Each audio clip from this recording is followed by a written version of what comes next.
Hello again. Hello. I think we're back. I think I have a solution. My goodness. Unprecedented turn of events. Hello again. Unprecedented turn of events. So let me explain what's happened. For you would have, yeah, in the previous stream, right? So various technical situations meant that I couldn't draw on my tablet whilst my laptop was plugged in. So we were drawing on battery, and battery's not very good on my laptop, so that didn't last very long. So we tried to move from the tablet to drawing on the laptop, which it should be able to do, but unplugging the tablet made the laptop go, well, hey, now where's the tablet? And I wasn't able to draw on the laptop, so we needed to do a restart. That's where we left off. Now we're back, and what's happened is my tablet is a Cintiq. It's an old Cintiq that I've had for several years. So normally I'm drawing on a screen. But we figured out, I was on a call with my brother again, my wonderful brother who helped me fix the problem again. Thank you, Alex. Everyone go follow Traveler of Places. We figured out that you can use the screen tablet as just like a not screen tablet. So just like an Intuos essentially, or like a Wacom Bamboo or something. Which I haven't drawn on a tablet like that in years and years.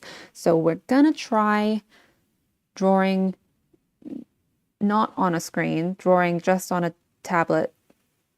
I feel like my coordination is gonna be tricky because it's a bit of a trick to draw on the table and to look at a screen in front of you. And I haven't done it in a very long time, so we'll see what I can do. I'm just gonna very quickly make a little post, like I said I would do, just to let everyone know that we're back. And then we'll get back to this horse drawing and I'll try and draw it up. So then we can draw some deer, which was a really great suggestion. Stream is back. Come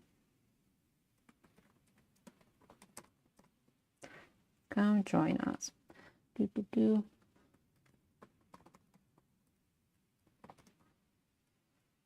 And now I need a link to the stream. Link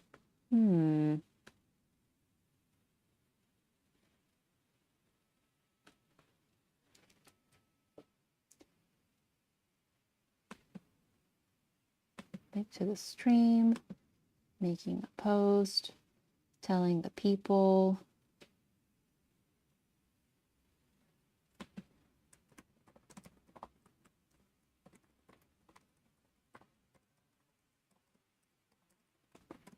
Typing.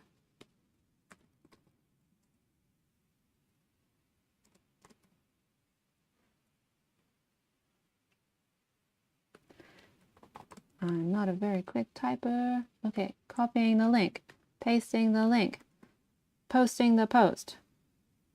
Oop. Okay, cool. Awesome. That should be good. Now,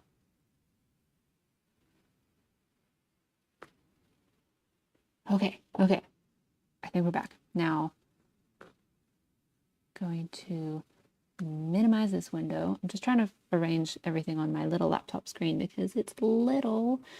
So cool. I've got reference on my phone, so my poor laptop doesn't have to do something extra. I've got the reference on my phone. I've got the chat on the left. I've got the drawing window, and I'm looking at the stream, and that looks about right. Cool. Okay, and I've got a little, do you guys like my little PNG tuber? It's a drawing of me, and I just jump up and down when I talk. I'm really proud of it. I drew the drawing a while ago, and I was like, ooh, I could use that one as my PNG tuber. Okay, we're on this horse. We're drawing this horse. The horse has donkey ears. Whoops, it's fine. Okay, we're going to draw this horse, and I'm going to attempt to go back to what, like 9 or 10 years ago when I would draw in this format. I'm going to channel the coordination of my high school self. I'm worried. Okay, I'm going to try and draw a line. See if I can get it going in the right direction. Ah, how do I? Oh, that was about what I wanted. Ooh.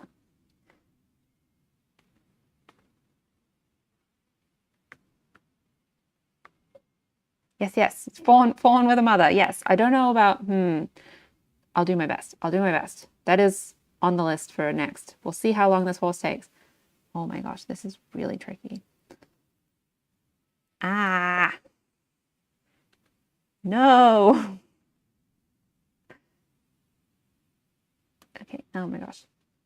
It takes, I think, about a week to get used to drawing like this, like drawing on a tablet that is not what you're looking at.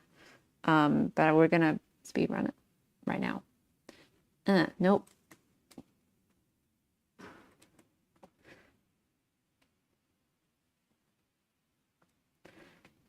Ugh. I'm picky with my lines on the best day, so this is a challenge for me. Oh my gosh. Ah, no, you guys. This is persevering, persevering. I like doing one line for this bit. Arguably, you could do 2 lines. You could do like, that's the joint and then there's the hoof. But I like simplifying. Now, as I mentioned on the previous stream, the trick of making the hooves look the same size. Something like that. Okay, yeah, cool. I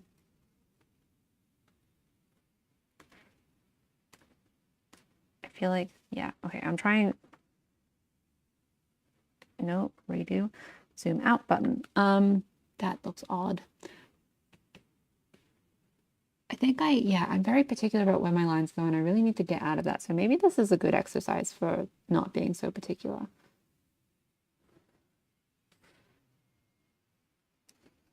Thank you, everyone. Your belief in me really helps. Okay, this muscle, I'm gonna move it up. No, erased the wrong thing. So because this leg is coming forward, I'm going to make sure that that muscle is really like being bunched up a bit more.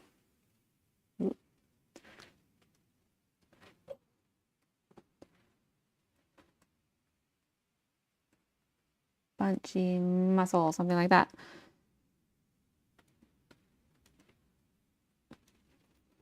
Then zoom out and see, does that make sense? I'm always looking at the whole thing to make sure that in context it all makes sense. Like, I feel like this leg, I'm gonna move it back because I really like pushing things. So this leg is really going back and I'm going to warp it as well to really like push it back. I might have gone too far back. And then that leg's going forward.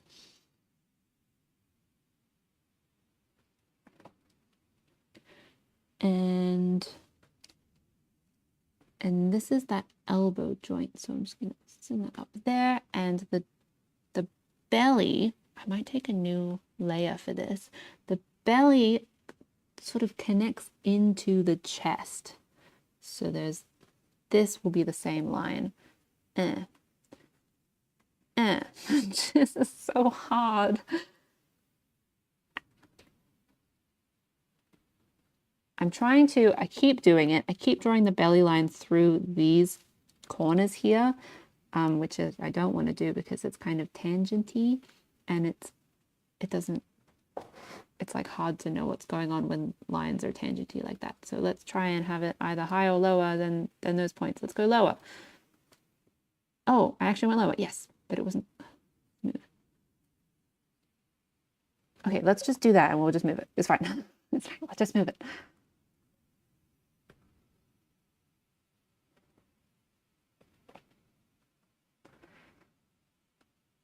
And so the leg that's lifted is on the far side. I'm going to make my sketch a bit more pale so I can really see what's going on here. That's on the far side, so we're going to erase this little bit. And also this is kind of gonna get that so it's all flowing through each other nicely. Okay, this is on its own layer, which means I can erase that later and don't have to worry about it crossing those lines. On the next one, I'm going to try and be more loose and sketchy and therefore quick, but I've locked in on a fairly neat style for this one, so we're just going to power through. Oh, nice. Okay, we're getting there. Look at how far we've come.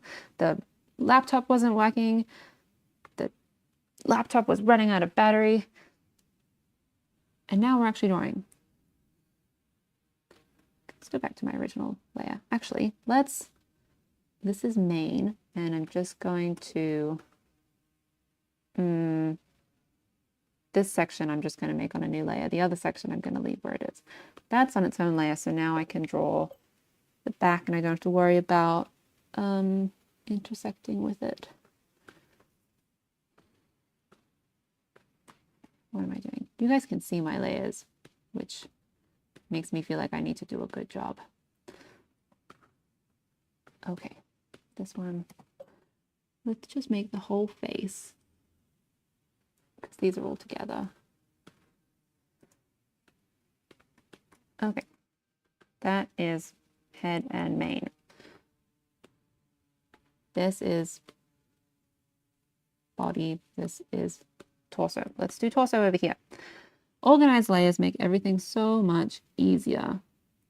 Working in animation, it is really important to have good organized layers because you never know who's going to look at your file, or like you finish up on a project and later on someone's going to need to go into that painting and just like make something blue that was red, and they're going to look at your layers and be like, nothing's labeled. And that's no good. You want everyone to be like, that's Deanna. She has great layer organization. Let's rehire her. That's who you want to be. The person with great layer organization. Okay, we're going to rotate. We're going to rotate.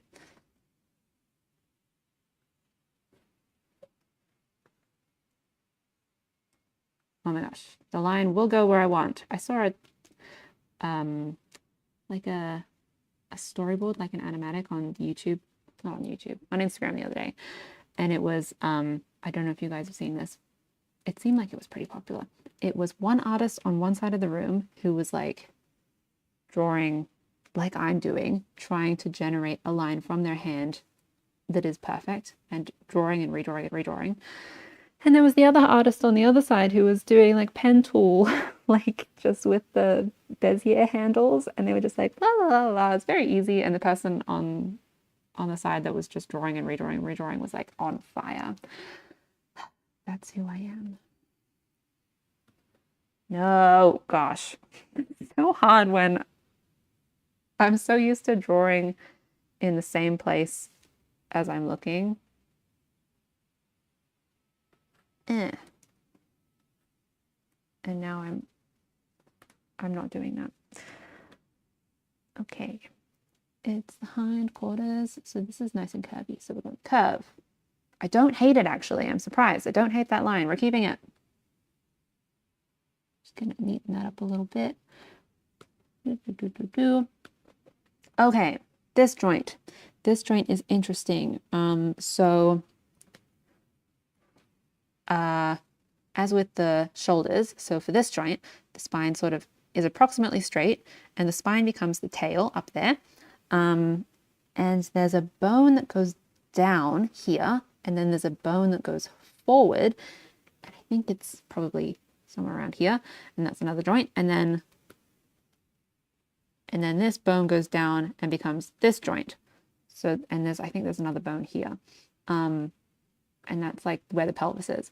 So that's approximately how horse hindquarters work.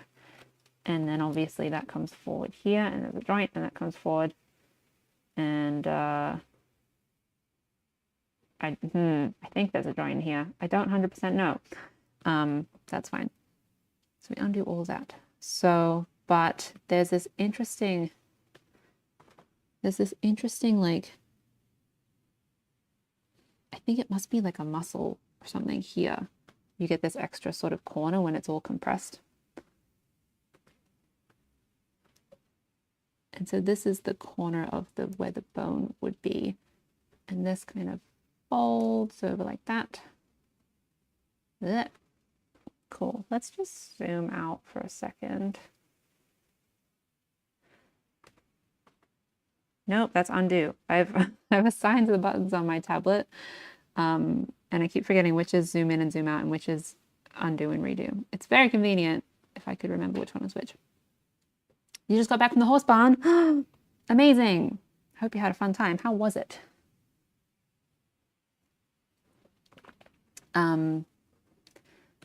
Yes, my family has horses, so when I get to go see them, it's always nice. They're such funny creatures. They're always like, where's dinner? And you're like, it's right here. I'm making it. And they're like, what? Should have been here. Every day.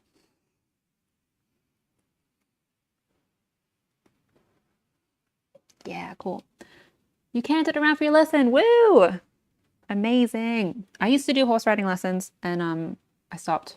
But what did I do? Yeah, I wasn't doing like a lot of tricky stuff. I think I was trotting.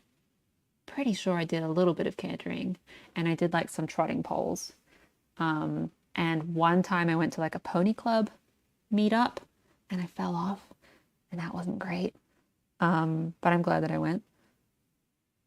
Yeah, there was like an obstacle course and the horse was like, obstacle, no. And so I fell off. But yeah. But then there was a guy who was really nice and he was like, when you fall off the horse, you get back on the horse. And I was like, I don't think you do. And he was like, you do. And so I did. And that was actually really good for me.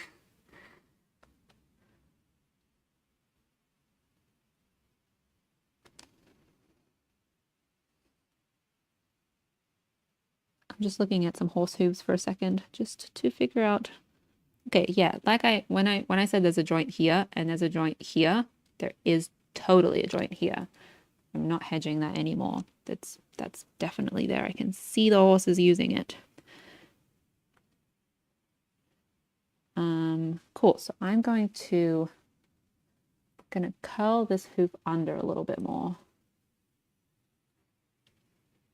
because we're all curled up. And then I like making this nice and thin because it's a cool contrast of shape. And I should be looking at the other hooves. Hooves are about the same size. That hoop is very long. What's the front hoop doing? That hoop is also very long. Maybe we're just doing long hooves. That's a choice. That's a choice we could make. I might redo this hoop. Can you see my mouse? Like if I'm circling something with my mouse, can you see the mouse? Or do I have to draw a line?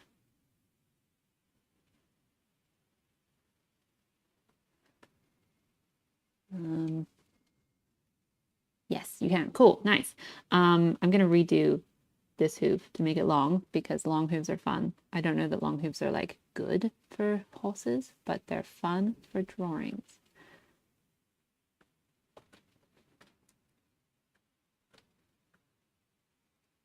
Pretty. That's a pretty hoof shape.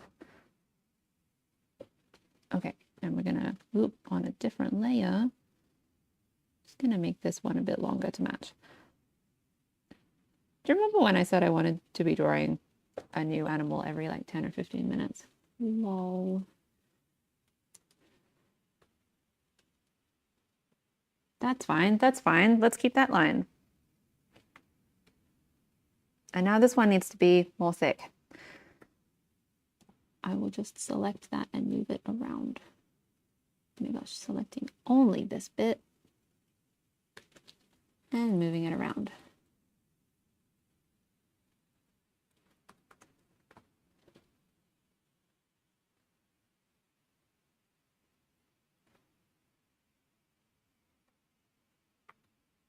Nice. I think they look like approximately the same size of hoof, as though one horse may have grown all of those. Okay, this bit is a little bit tricky. So because this, I'm looking at my reference. So this is like, see how I've done this? That's not really it. But it could be just a fun shape to have chosen. Sometimes, loading, let's save. Nice. Sometimes it's fun to just make a fun shape choice and forget the reality of the anatomy. Just a little bit, not all the time. And I'm drawing a straight line and it's gonna go where I want it to go. Let's just rotate. Yeah.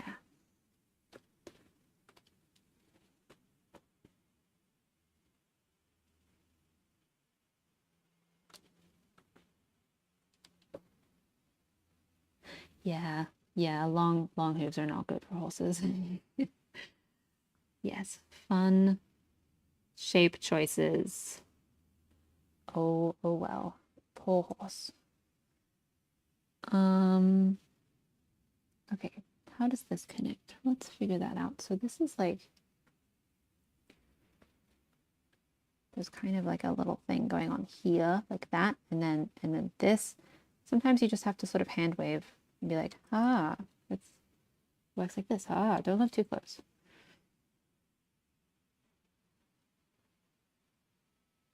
Let's take a step back. Let's think. I think that's fine. I think that's fine. I don't know if it's ideal, but I think it's fine. Yeah, cool. Let's go new layer for the back leg because I might want to move that around and I don't want to have to worry about it overlapping with lines, with other lines. So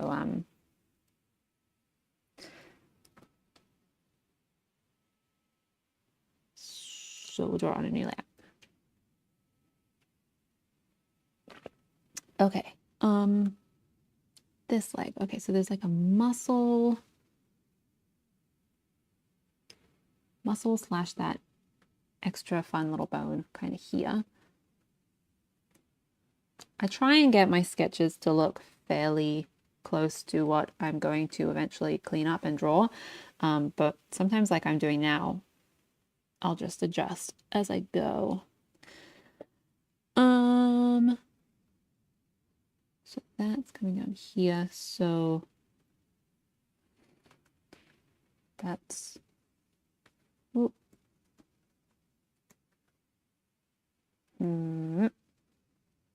Yeah, that's fine. Let's move that up so that they're a bit more separate.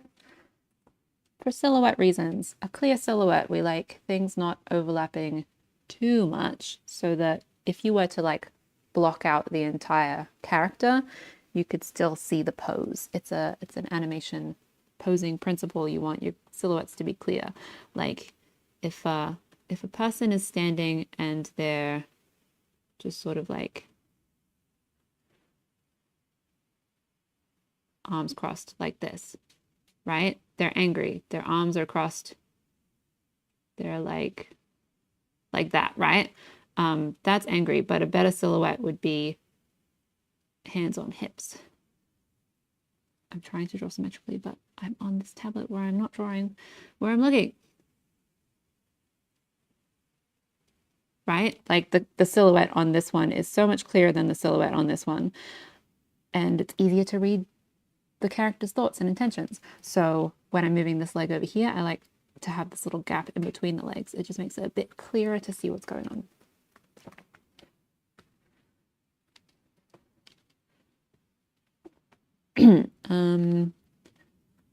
Now this is a stretchy leg, stretching down, and I'm gonna do a bit of a corner here. I could probably just do like a big flowy thing like that. Like that's a cool shape choice.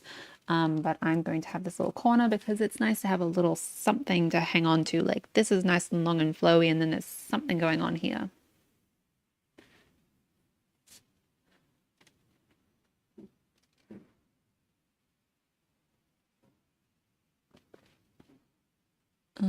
Cool. So this joint is quite a big joint. I'm going to just flip this because I'm looking at, not filter, flip, because I'm looking at a reference that's going the other way. So I'm just gonna make sure that I'm really understanding what's going on here. So this is like a whole like knee kind of structure, kind of a knee structure, not really a knee, but like is this the hock? I feel like that's the hock. Maybe that's the hock. I get these really mixed up.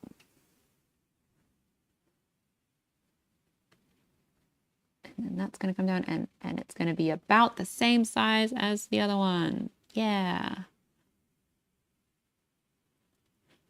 Now there's a little bit of hair here, depending on the breed.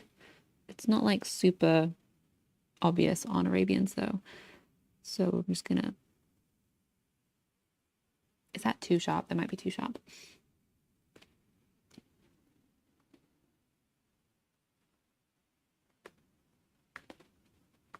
I think so. The one by the hoof is the fetlock. Yes, correct. That sounds familiar to me. I believe you. Yes, fetlock. For some reason, I have always gotten hocks and fetlocks mixed up. Ooh, I don't hate that line, but I'm just gonna, Yeah, nice. Cool. Once I get everything drawn in, I think I might just darken the underside of shapes. Like I like how this hoof is darker on the bottom and this is darker on the bottom here, like thicker, I mean. So I might just go through and do a little bit of that once we've got everything in. The more I look at it, the more I want these ears to be just a touch smaller. Where did I leave those? That was on... Oh, yeah, that's in the layer that I clearly labeled head and mane. Of course it is. I'm just going to make them a little bit smaller. And if I had made them on separate layers, this would be easy, but I didn't do that. Pop the center of my transformer over there so that they stay on the head. And they're going to be about there. So much better. I will thicken those up later. Being quite picky, this shoulder, I feel like I want it to just go back rather than forward. Okay, tail. I love drawing flowy hair. That's the bod, that's labeling some layers. This is like also near hind leg. This is, I don't know, this is everything else. This one will be tail. Okie dokie. So yes, Arabians hold their tails up. So horses have a tailbone. Lots of people don't know that horses have a tailbone, but they do. And the tailbone, of course, like with all tails, comes from the spine. It goes like this, and then the spine goes like that. So Arabians hold their tail, well, they can hold their tail very high. All sorts of horses will hold their tail aloft, but rarely so high as the Arabian does.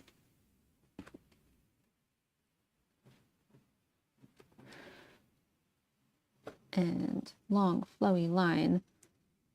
Let's see what happens. Ooh, that was okay.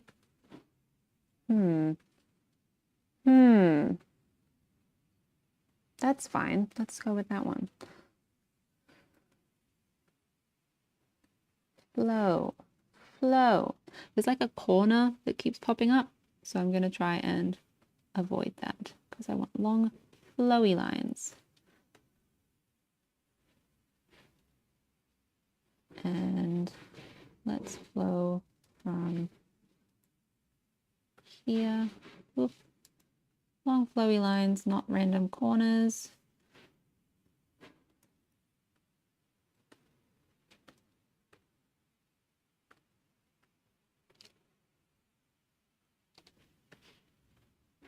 Okay, that's probably fine. We're going for a sketch. Gonna erase that. Nice. So let's turn off the sketch and see. Okay, yeah, obviously we're missing a lot of mane. Let's go to the mane.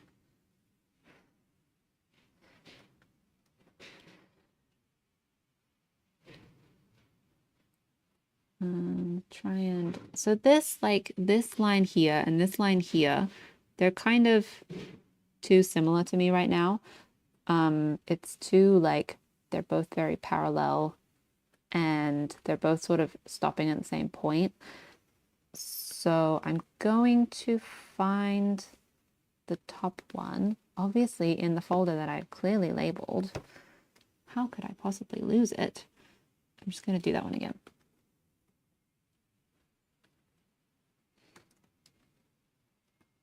Blech.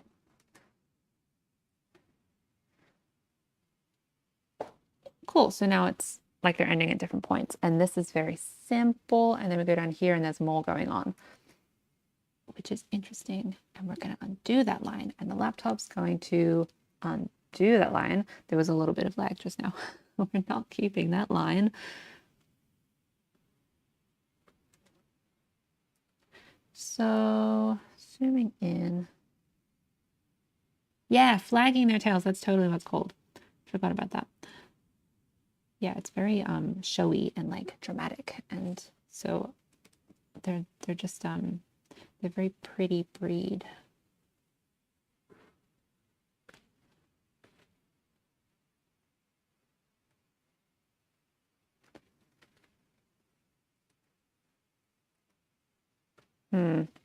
What is my plan for this section?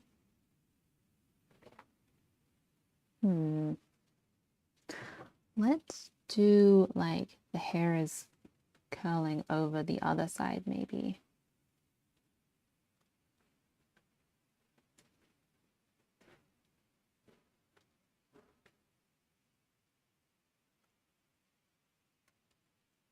Like send that straight to the top of the head. And then this is like the hairs collapsing over this side of the neck.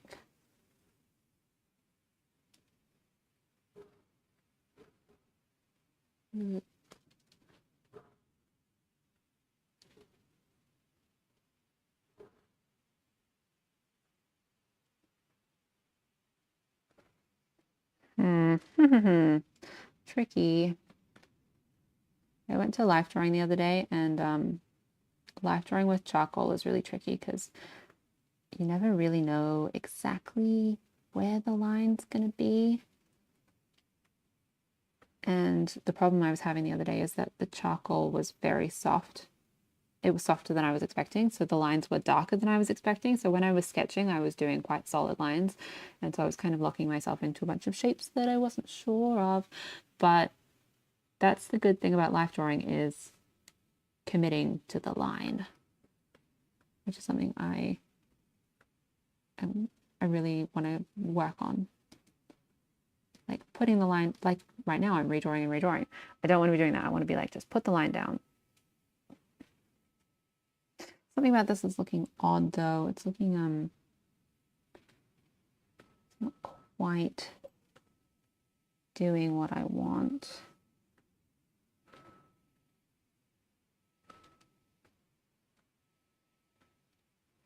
That's probably fine. Yeah, flagging like this, like the tail's just gone up and it's trailing behind them like a flag. And they're like, look at me, or look at that. I need to be very impressive because look at what I've seen over there. I feel like stallions do it a lot when they see mares. They're like, whoa, who's that lady? And they show off.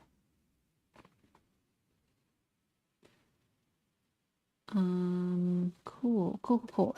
Okay. Yes, we're making progress. And then I promise we will draw a different animal. The stream was supposed to be about drawing a bunch of different animals. We're drawing one animal. So this line that, where did I put that line? Where did I put that line that I'm intending? I'm just going to erase this. Okay, we're going to turn off the sketch and extra thicknesses and little bits here and there. And then we'll do some tone. And then we'll do a different animal. These extra little bits really make things come to life. Hopefully, we will see that here as well. back. Good to flip back and forth every now and then. So back to the face. So I'll just like add a little bit of thickness into the ear. No, I don't like that. Let's do eye. Loading and save the file. Don't forget to save. Let's do like a little bit of an eyelid. So I'm thinking that this eye is open quite wide. So I don't want to do like a big eyelid because that would suggest that the eye could be opened more. A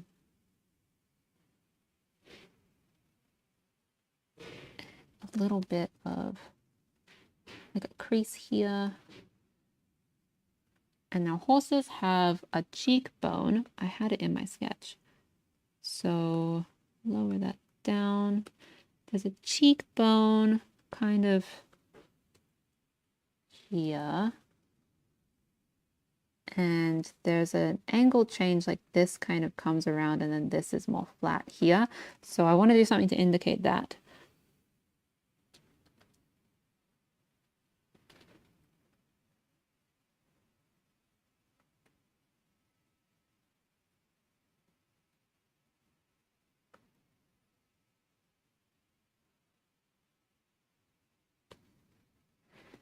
And the nose, there's a interesting series of creasy opportunities between the nostrils, especially when nostrils are flared. I mean, these nostrils, they're not super flared, but so there could be something.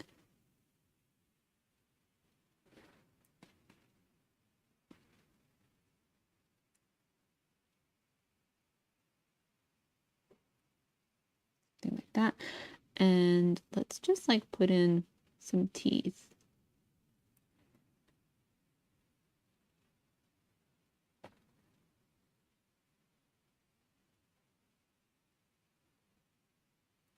And this is like the lip that is folding down. So there's like a little bit of a crease here for this expression. That could probably go up. And then I'm just going to thicken the underside of this. That's probably a bit much.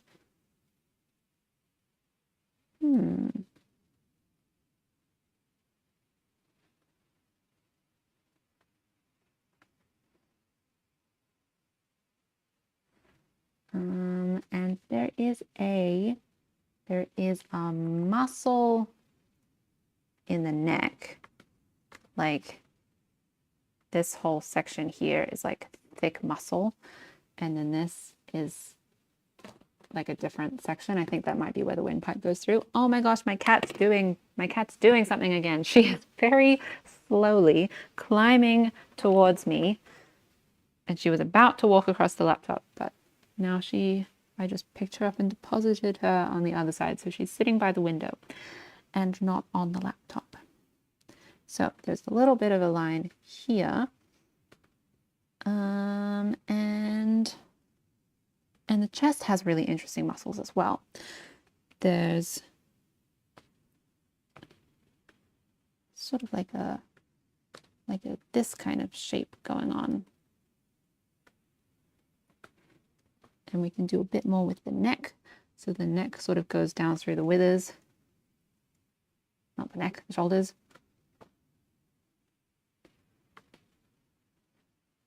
Yes, cats are very lucky that we love them. This cat in particular is very lucky that I love her. She does some mischief.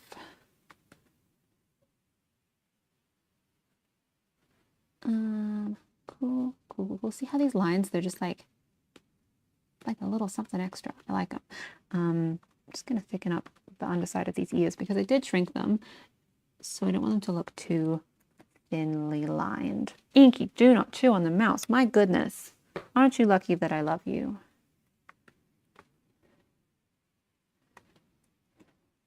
She just like very gently will be like, and I'm just going to chew on something that you really would like. Just don't mind me. And I'm like, stop it. My goodness.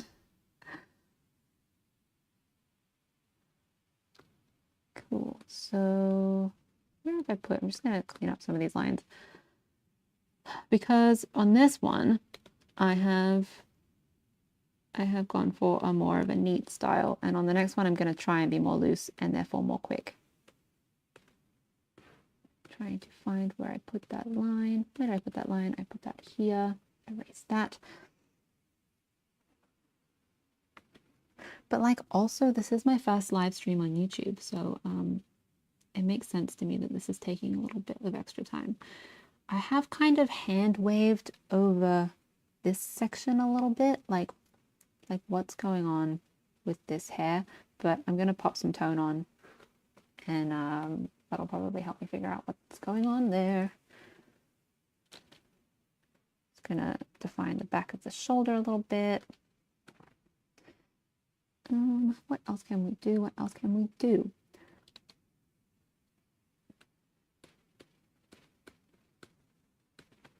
Where did I put that layer? As much as I think it's good to label your layers, I do tend to just switch through them to try and find where things are.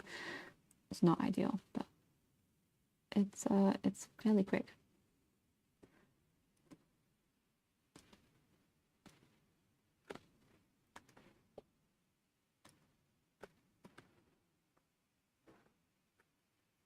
Rotate.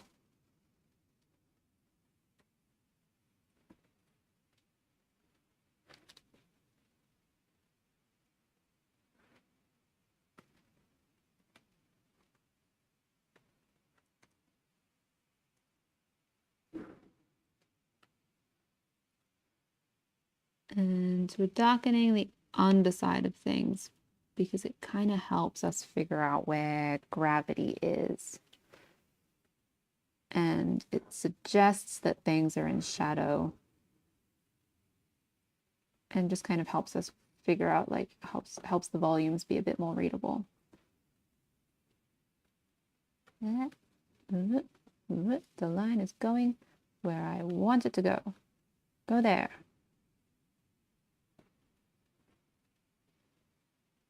Yes. Looking at that joint again, because there's a whole bunch of interesting bony stuff going on in here. Yes, cool. So there's like a thing that goes like that, more or less. Similarly on the other side.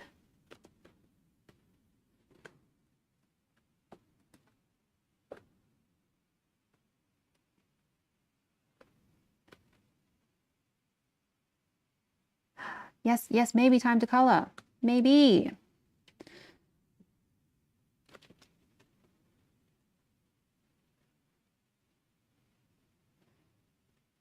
Okay, this horse that I'm looking at has a muscle like here.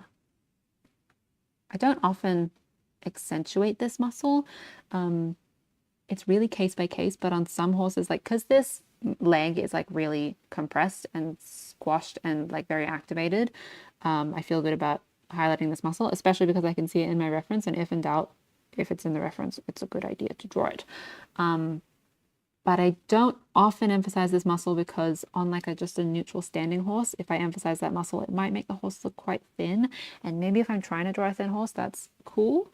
But it really depends on case by case, like pose and breed and weight. And I actually don't mind leaving a little bit of that line there because it being hair, maybe we can see through it. Okay, let's do some tone. Let's do 1 or 2 more lines on the tail, and then let's do some tone, and then let's draw something else. Haha. And we'll try and be more quick next time. Thicker line, not that thick.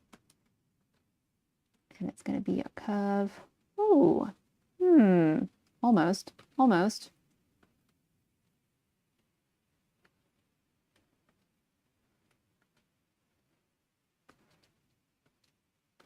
I really like doing flowy hair.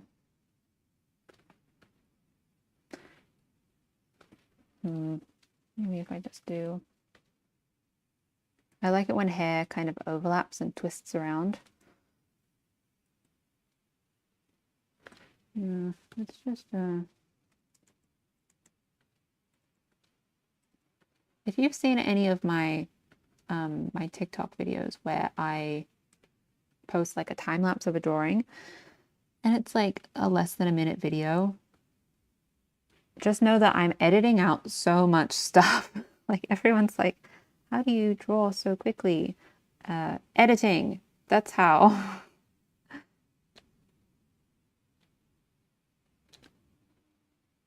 Like there are definitely artists that can just put the line down where they want, and that is such the goal.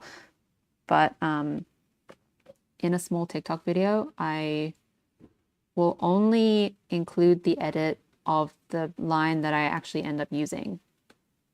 So sometimes that's the first line, sometimes it is not. Maybe more often than not, it is not. Okay, horse lines. Let's do some horse tone in a group. Ooh, we're making a group. Horse tone. And I might just do, I normally just do black and white because it's quicker. Let's just do that today. Okay, when I say black and white, what I mean is not picking gray, where, no, never mind. We are picking gray. For the base layer, we're going to pick just the medium gray, and that's going to be 100% opacity and normal. And I'm going to just like paint in some color for the silhouette. And any extra tone on top, I can then clip to this, and I'll probably use black, and I'll just lower the opacity so that it'll clip to the silhouette and I don't have to worry about finding the silhouette again.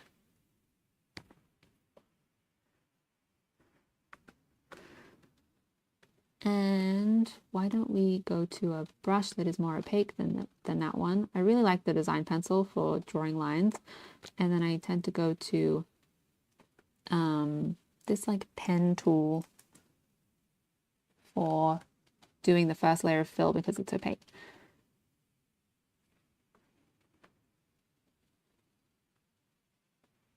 Undo that.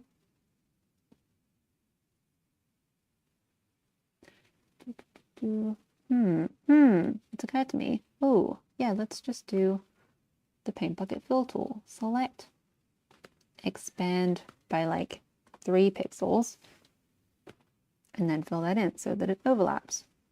Much quicker.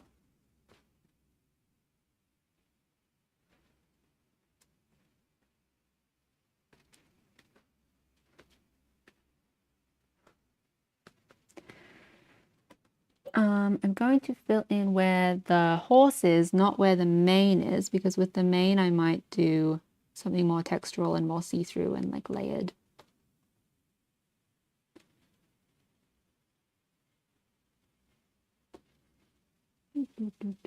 Coloring in.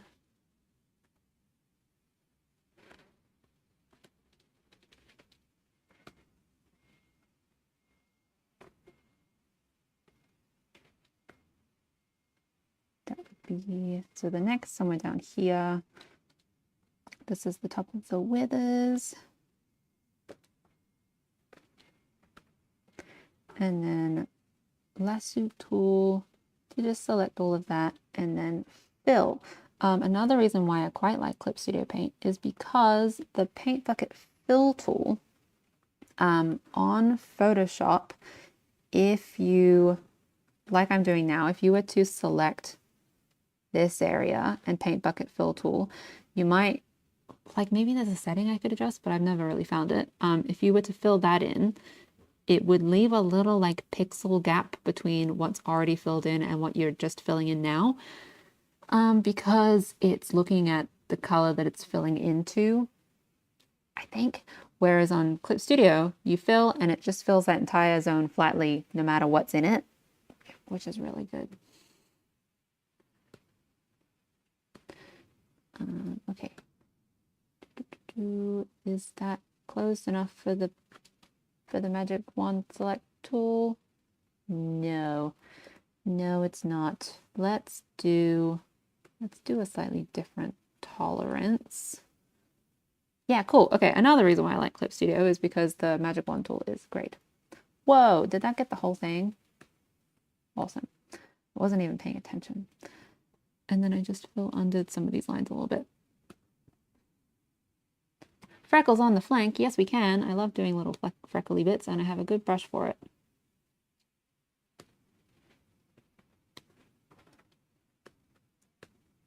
Select, select, select, fill. So much quicker than painting by hand.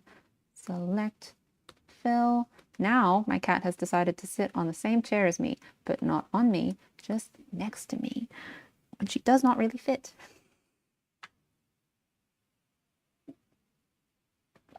And now she's jumped out. She was just on her way.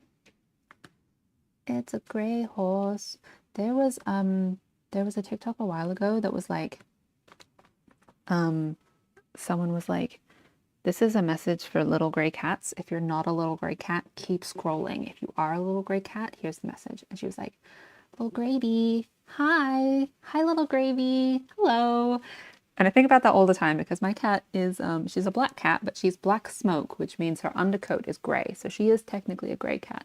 So sometimes I think of her as a little gravy. Let's do mane. We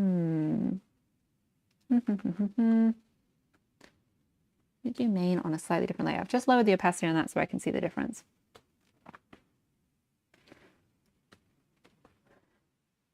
And, ooh, let's use the water brush. I love, it's called Watery. And I used to use it all the time for lines. And then recently I've moved to the design pencil for lines, but I still really like it because it's really smooth. What? Let's draw in a darker shade as well.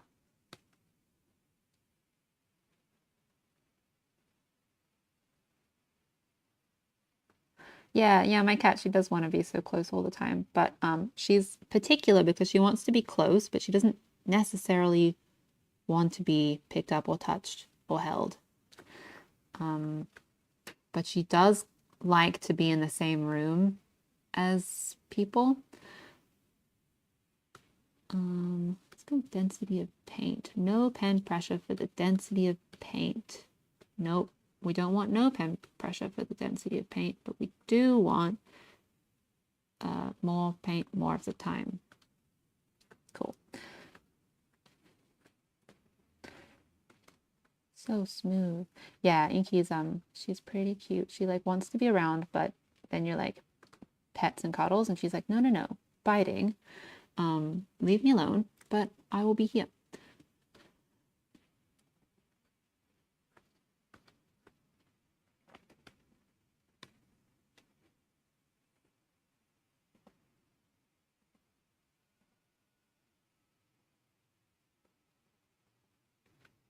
Ooh, rake brush. Whoops, not the brush I wanted, but a really cool brush.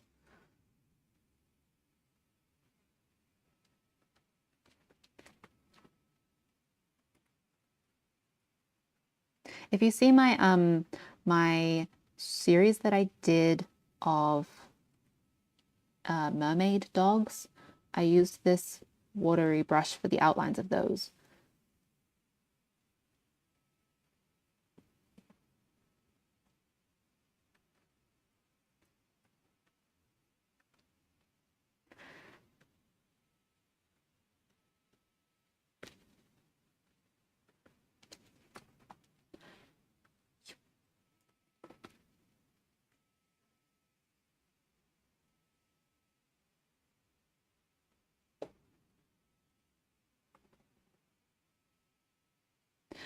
I do recommend a cat. If you are looking for a pet, I think a cat is a great pet. I think like dogs need attention in the way that like cats need attention, but dogs need to go outside twice a day and cats don't need that. So if you are like, you have a job you have to go to, it is, I think, a little bit easier to have a cat than a dog. And cats are really cuddly, and cats clean themselves. And well, depending on the cat, they're really cuddly. It really depends. I've had very cuddly cats, and I've had cats that are less cuddly. Inky's like somewhere in the middle. Like she can be a little cuddly, but I also know cats that are like, you're not allowed to pick me up. You must pet me, but you must not pick me up. So they're all like little personalities, which I really like. They're so cute. And they take themselves so seriously, but they're just little fluffy friends, and they have no idea.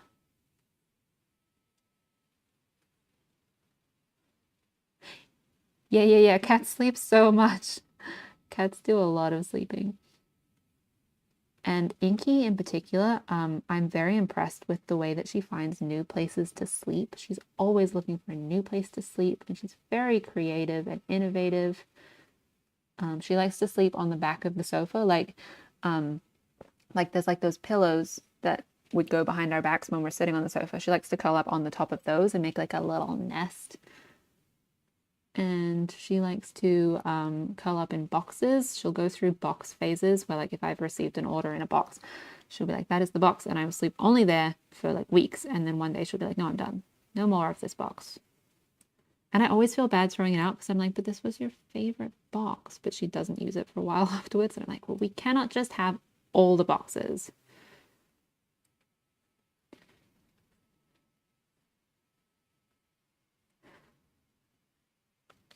Okay, I'm gonna do some like fun, extra little swirly bits. I like doing these.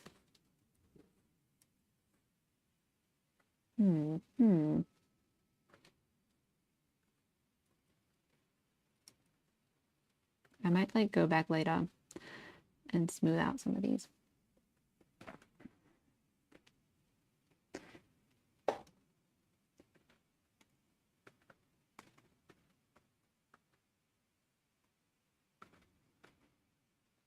Just trying to figure out where do my extra little bits go.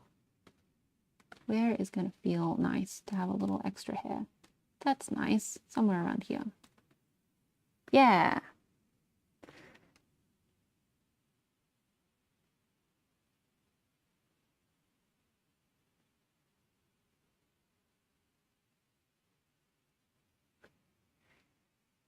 And a bit more hair up here because it's like falling away.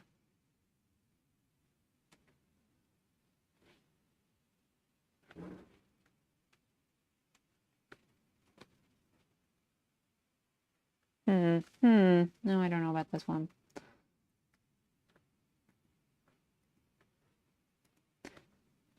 If you have just joined, I've said this so many times, but just in case anyone's missed it, I am now drawing on a tablet that is not a screen, which is something I have not done in a very long time. I'm drawing on a tablet that's like flat in front of me, and I'm looking at the laptop screen. How to explain? It's obvious. It's probably pretty obvious. The tablet is flat on the table. The laptop screen is in front of me. I'm drawing flat on the table, but I'm looking in front of me. And it's very tricky, and I haven't done it in a very long time. So some of my coordination with these lines is not as I would hope.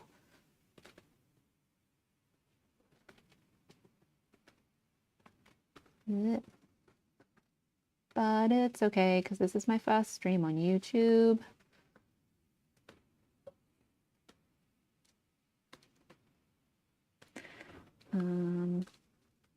To obtain the, no, not the display color, pick up the layer. Oh, that is gray. I was expecting that color to be black, but obviously I picked gray. Okay, let's do the tail, and then let's fill in the eye and various, well, actually, let's just do the eyebrow. Manes and tails and eyebrows generally are, I put on the same layer, because they're usually the same color.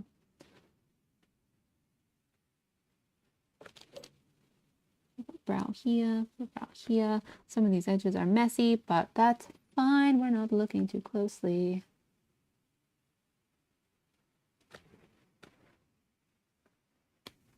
What am I drawing next? It will be a deer. It will be a deer. I don't know if it will be a deer and a fawn, but there will be at least one deer. Should it be a deer or a fawn? Let's put that to a vote. Grown-up deer. So it could be a deer or a stag with the antlers, or like a baby.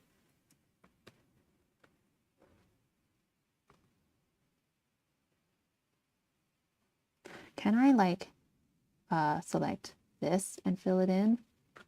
Is that gonna work? No, that's not gonna work. Some of these gaps are really big. Let's fill in some of these gaps and then try again.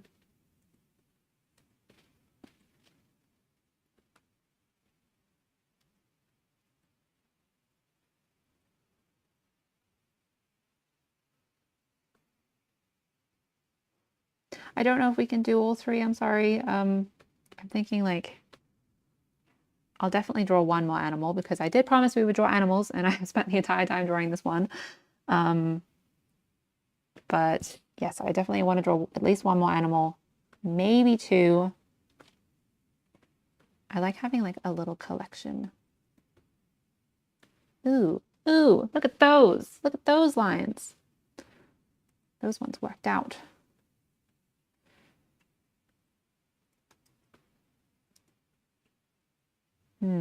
These two are now very similar, like very parallel. So whilst I did like that one, I would rather, ooh, that's better. See, different levels, different levels.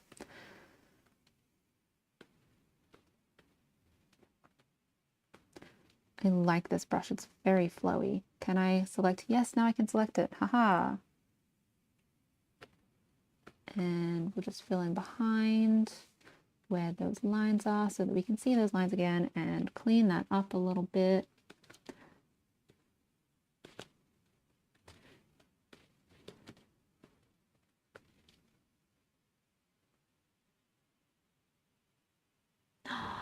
Everyone's saying little baby. Okay, we'll do a little baby. Little baby. They're spotty. Very cute. Okay, and now the thing about this brush is you can get, if you can see in there, see how there's like a little bit of overlap in there? Because it's like, it's a fairly smooth brush and you can paint over it and just like smooth it out. But sometimes you still get a little bit of that like opacity edginess. So I'm going to use the Soothing watercolor, and that is essentially the same brush except instead of painting it smooth, it's a blendy brush. And I'm going to use that to just, if I use a smaller one, hopefully it will work as I'm hoping it will. And I'll just smooth out some of these overlappy bits. And make the ends not quite so harsh. And then I'll just erase back into them to sharpen them up again.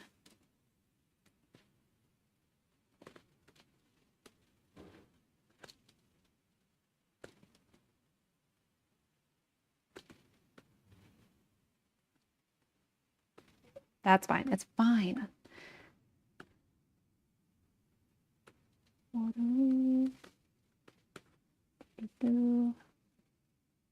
Soothing watercolor, smooth out some of those bits so that it's not so rough. Yes, freckles. Freckles. I love doing freckles just generally. I really like doing freckles. Like if I'm drawing a person, even if that person doesn't have freckles, I'll just put like a little bit of a freckle on the skin just for texture. And it just makes everything come alive. So I really am a big fan of freckles. The last thing we really need to do, well, I don't know if it's the last thing, but we really need to fill in the eye so that that is separate. So I've added a layer and I'm painting white. Just erase that. And I like to add white for teeth as well. We can see these little teeth here. And on the mane layer, the mane being the hair and the tail, mane as in horsehair mane.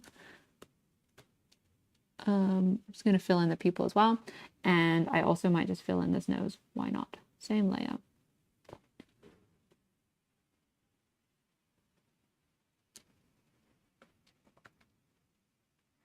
Actually, let's make the nose its own layer. And let's also do the inside of the ears on that layer. So we've got a similar, like, shadowy section going on.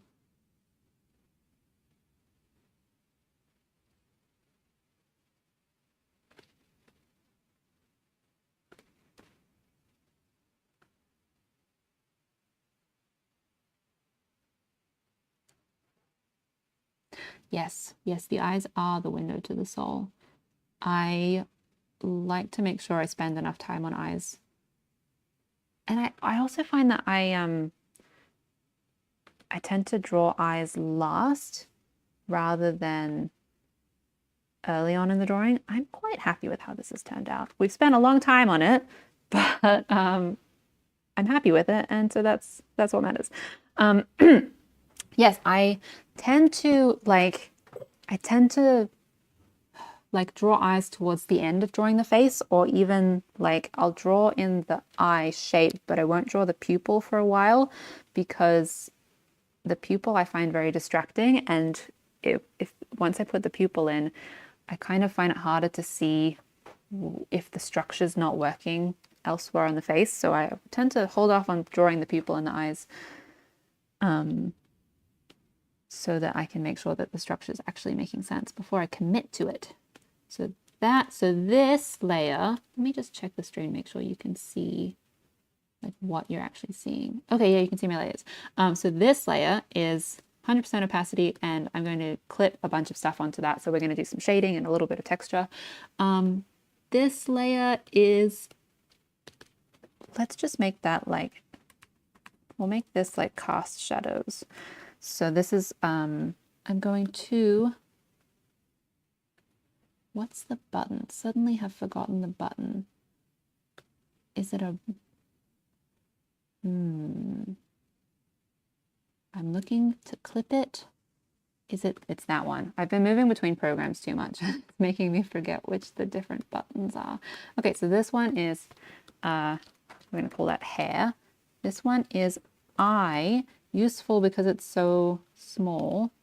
Eye and teeth, useful to label so that I don't forget about it and accidentally delete it. That's the shadow. This is the base.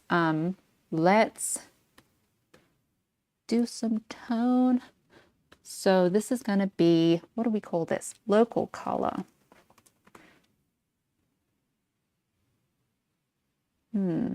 Okay. We're drawing this literally in gray. So why don't we just do like approximately a grayish kind of horse? We're gonna, yes, we've got the same gray as the mane and tail. I like to use a big soft brush and paint up to the knees. If this was in color, like maybe it's a bay horse, maybe it's a buckskin horse, maybe it's a gray horse, we don't know. It's probably buckskin, looking at this contrast level. I really like doing dark points. It just is such a, like, look at how nicely, like the horse is framed so nicely when it's got these dark legs. And that's going to mean we need a nice sort of dark muzzle. I also like to do a little bit of darkness around the eyes. Zooming in. So this layer is underneath the white of the eye, which means I can just do a little. Is it showing up? Haha. Undo that, make it smaller. A little bit of darkness around the eye, sort of like eyeshadow. Like that's, I imagine, part of why people wear eyeshadow is just that extra darkness around the eyes, a nice contrast. And also, like, if you're not wearing makeup, like, I mean, I personally, I don't know if everyone, but I personally have darkness under my eyes and on my eyelids. So it's sort of a natural point where skin can get a little bit darker naturally. Cool. And then I like to darken the ears. Now, cast shadows. This is currently on, it's a flat gray color and it's on 100% opacity. So I'm going to set that to multiply. Ooh, and now it's really dark, and lower the opacity. And that means that as I'm painting this shadow, it will also affect, as I'm painting this like darker color of the body, it will also affect the shadow.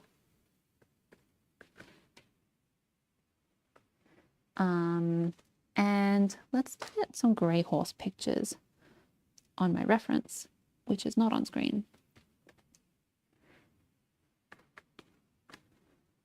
Am I going to make the legs darker? So I made them a little bit darker up to the knees. I'm going to do a little bit of tone on the body as well. And freckles. Dapples. Yes, lighter freckles for contrast would be pretty. Yeah, and gray horses have that as well. Dappled gray horses are so pretty. Um, it it's really interesting how gray horses change color across their lives. I don't know if you're not like around horses a lot, you might not know this, but gray horses are born black and they become gray as they age, and when they're older, they can often turn white. So if you're seeing a white horse and you're like, that is a white horse, it's probably a gray horse. It's just an older gray horse. I don't exactly know what age they turn completely white. I'm sure it depends on the individual. But I don't think they have to be like a really old horse to be white. They might be like in their middle years. I don't know. I'm not really sure. But it makes me sad that dapple gray horses will probably lose their dapples because dapples are so pretty. I'm going to darken the neck a little bit because that's going to give us a chance for some dapples to show up.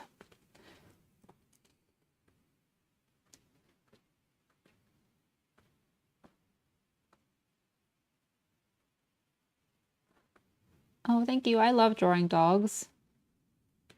I also really love how much everyone loves drawing dogs. So I do love drawing dogs, but it is also really nice that people love seeing drawings of dogs. It's really helped me because obviously being an artist online, I'm trying to be seen and I'm trying to build a community of you lovely people.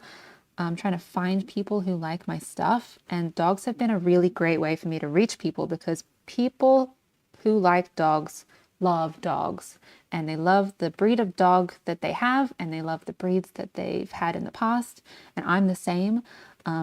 Like I used to have a golden retriever and she was absolutely a lovely dog, and I've not really had golden retrievers since, but I'm still like in the golden retriever fan club because I've had one. So I really love that about dog people is there's just like we love the breeds that we have and we love the breeds that we love. And so when I draw different dogs, like people are like, please draw this breed of dog. And it's really nice. It's really like it's definitely been helpful for me as an artist to get that kind of engagement from people who just want to see the dogs that they love drawn. And they're just like, I want to see my breed of dog drawn. And that's really wonderful. It doesn't seem like people love cats, but I feel like there's not as much of like a breed focus going on with cat lovers as there is with dog lovers. And I think, yeah, that's really interesting. I do love cats though. I love borzois. Yes, they're so long. Noodle friends. Okay, so we've got a bit of darkness here. I'm going to do a bit more darkness here because we want dapples, and dapples are pretty. And so we've got to do some darkness to make room for the dapples.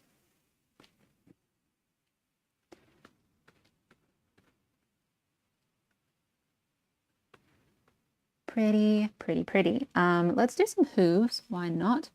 Let's just go this flat base color and we'll just paint over the hooves so that they don't get so lost.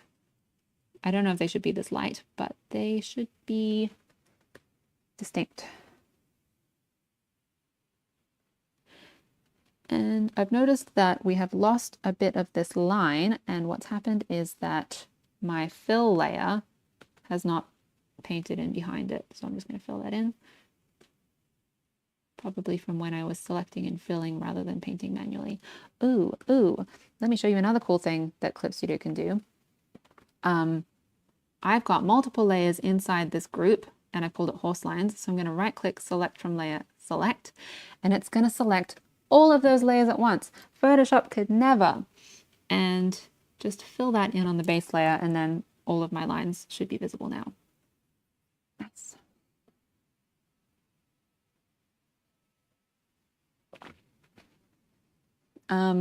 Gosh, so many questions I want to answer. What's my favorite type of breed for cats? So Inky is just a cat. She's just a domestic short hair, which is code for a cat. she's not really a special breed, but she's a very special color and she's a very special personality. So I love Inky. But in terms of breeds, I have really been loving Persian cats recently because they're just like short and round and fluffy. And they're so fluffy and dense. And I also love ragdolls because they're really cuddly. And I feel like my family has a cat that's maybe part ragdoll. He kind of looks maybe part ragdoll, and he's also quite cuddly. So those are two of my favorites that I've been thinking about recently. And I do think every now and then I'll be like, what is my favorite breed of cat? I'm the sort of person who has thoughts like that fairly regularly. I'm like, what's a bird that I like recently? Okay, other questions. Have I drawn on Procreate before? I haven't. I think, is Procreate like Apple tablets? Is that right? Because I don't have any Apple products. Everyone says that Procreate is really good though, but I have never tried it myself. Cool. Okay, cool. I'm gonna make the hooves just a bit darker so that they're even more separate from the body. So I'm gonna lock the transparency. I'm going to select them all and then just paint bucket fill. And now they're darker again. And in fact, this layer, which is the tone of the body, I'm going to, rather than being a flat color, set it to multiply. Ooh, now it's quite dark. Maybe just a touch less dark. Cool. Okay. For the hair, just for like a bit of variation, I'm going to do a similar thing. I'm going to add a soft layer of tone to that. Multiply, big soft brush, and let's darken it at the top here, and then let's lighten it at the bottom, and it will be sort of like, you know, when you're in the sun and your hair sort of lightens on the ends. It'll be that kind of thing.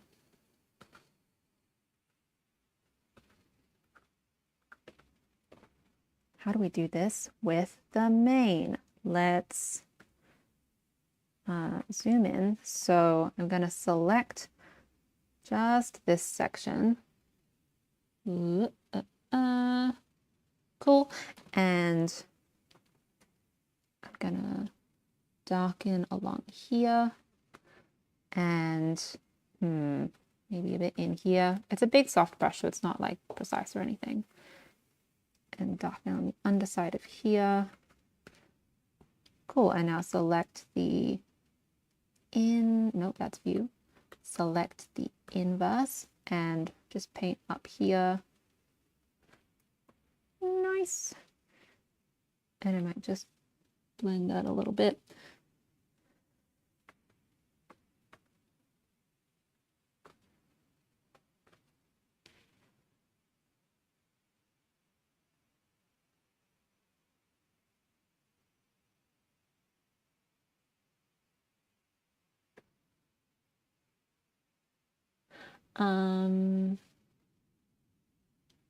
Yes, we're doing fawn next. Fawn next.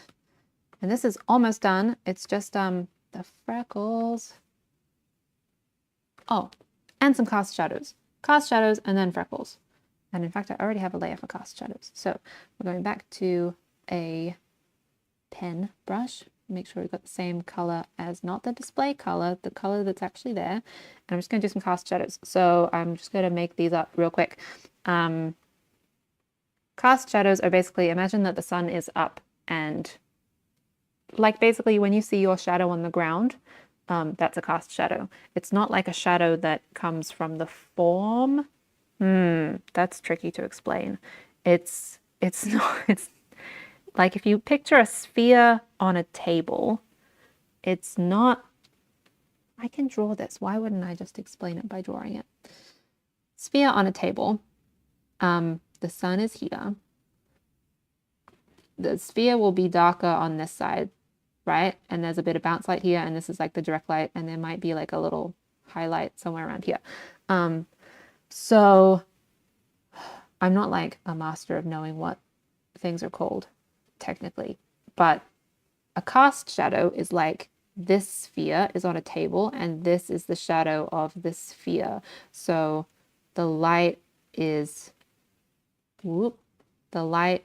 defining where like the shape of that object has blocked the light from hitting.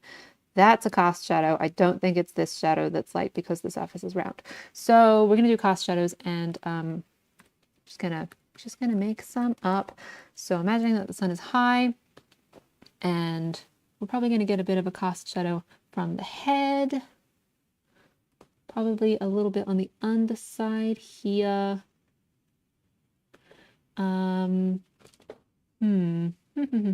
Might be a little bit in the mouth, but the mouth is like pretty small, so I don't want to spend too long on that because you can't really see it because it's pretty small.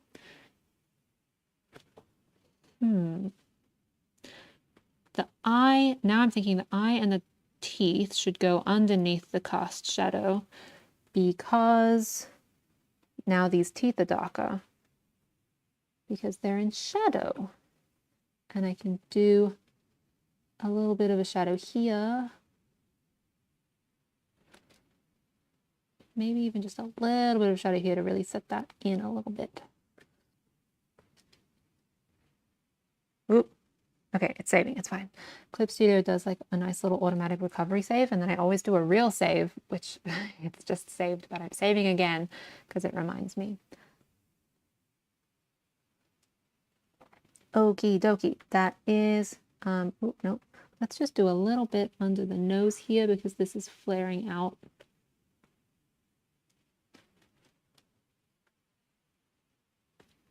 Something like that. Okay, with haste.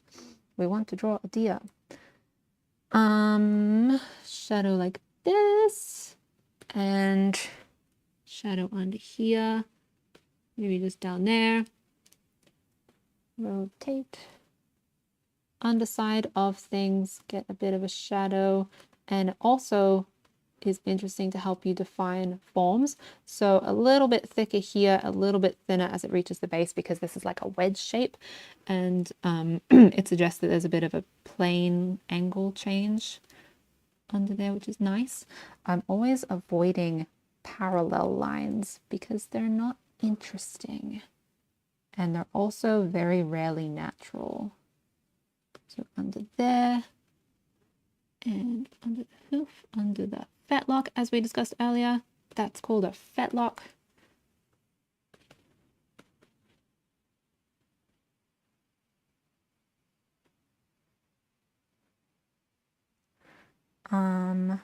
Will I make these into prints? Maybe. I do have a print shop if you would like to check it out. I don't have a lot of like my sketches there, but I have more like resolved illustrations there.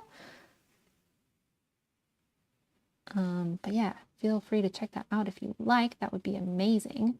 The link is on my link tree, which I'm pretty sure my link tree is on my YouTube, but also it's on my Instagram, the link to my link tree, and there's a link to my print shop there. Okay, I'm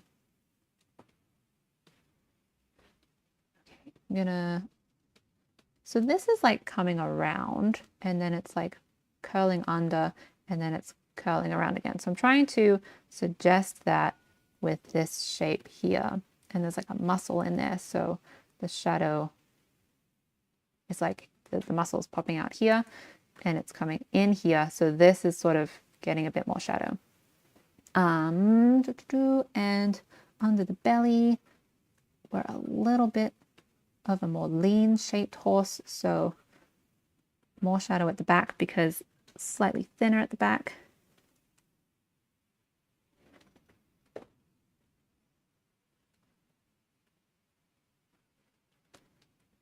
And just erase all of that.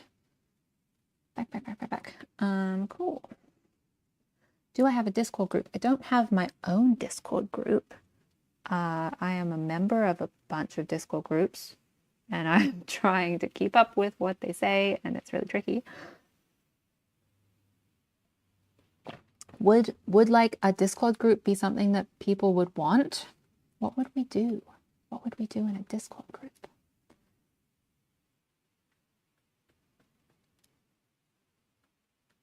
So this is cast shadow because this leg is on the far side of the body, and I tend to like doing a cast shadow on the tops of far side legs. It sort of sets them back in a nice way. Share art and stuff. That sounds really nice.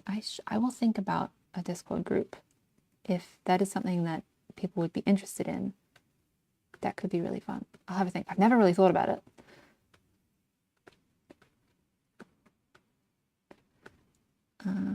Underside of the leg. Just gonna thin that out a little bit. Oh my gosh. I've just turned up the brightness on my laptop and it's revealed everything. I don't know if that showed up on the screen, on the stream at all. I turned down the brightness because earlier I was worried about the battery. But now I'm thinking like, oh, we're plugged in now. We don't have to worry about the battery. I can turn back the brightness. I can see what I'm doing. And line, yes. And so this kind of curls in. So we're doing a little bit of a extra shadow in there. And I'm just gonna take that back a bit.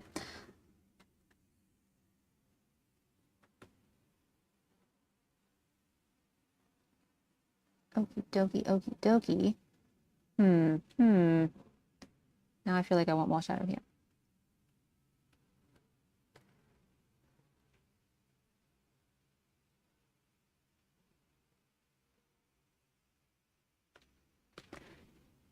Just erase away some of that. That's a bit nicer, I think. Get rid of that. Oop. Undo. And swoop. Let's make that one a bit thicker. This should really probably be like that because it's a rounded kind of shape. Like this section of horses is fairly, like it's kind of rounded, but it is also fairly flat, like this way. Like not flat, but like relatively thin. But it sort of curves around like that.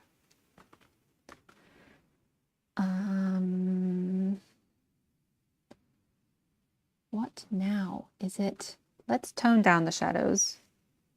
Oop, I'm undoing, I'm zooming out. Let's tone down the shadows because they're a bit overwhelming. Let's make them 20%. That's a bit nicer, more subtle.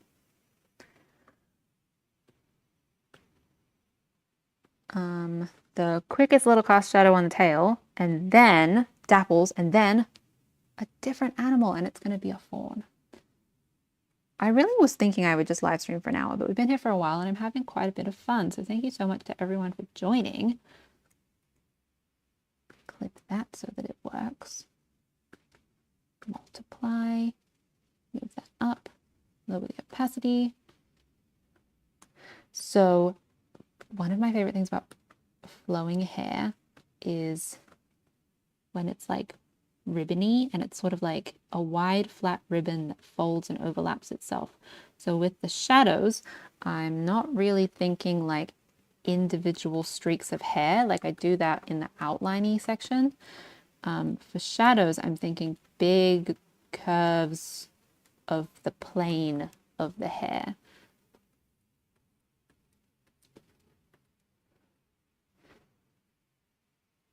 And I'm just going to smooth that out a little bit more because I'm noticing it's getting a little bit bits and pieces-y with that brush that I used. So I'm just smoothing. It's very subtle, but it's going to make it it's going to make it a bit more smooth and less piecey, less like pieces of brush stroke.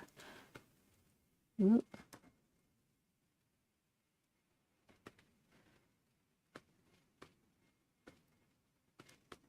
Okay, back to shading. Okay, this one I have a vision and it's going to be like a, and that didn't work. And why didn't that work? Obviously because I'm not using a brush, I'm using a blending brush. Back to a real brush. It's going to be like this. Da, da, da. Yeah. And then that can be like this, and I don't want to be parallel with this line. I want to be more of a wedge, always avoiding parallel lines. Just fill that in, and I might even just like break it off a little bit up there.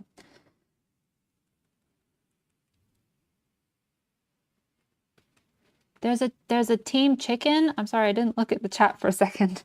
What's team chicken? Someone got 10 baby chicks today. That's amazing. They're so cute.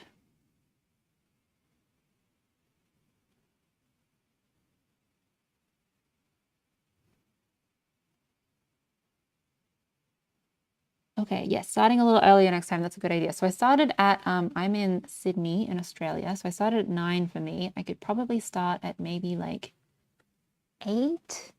I can try. But also hopefully next time it will be a little bit quicker to get going because I will know where the start stream button is next time. Whereas I did not know that today. That's why we were a little bit delayed. But yes, okay, I will keep that in mind. I am Aussie. Yes, I'm in Sydney. Are you Aussie?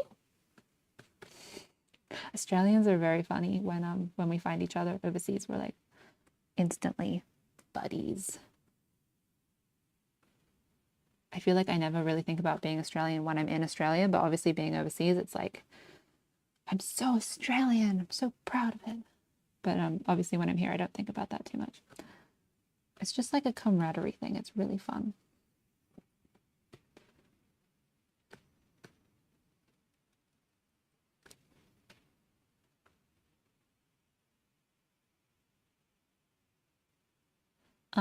Advice on making characters feel more alive and instead of being stiff. So getting more movement. Yes. Where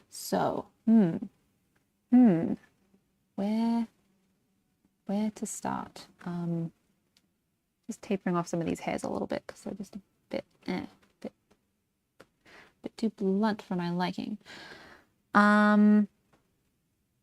Where to start? So for more movement, so I like thinking of a line of action. I'm just going to save this. So a line of action in a pose is, I'm just saving the file very briefly. Okay, a line of action in a pose. So let's think about like a person for a moment because people are more of a straightforward shape than quadrupedal animals.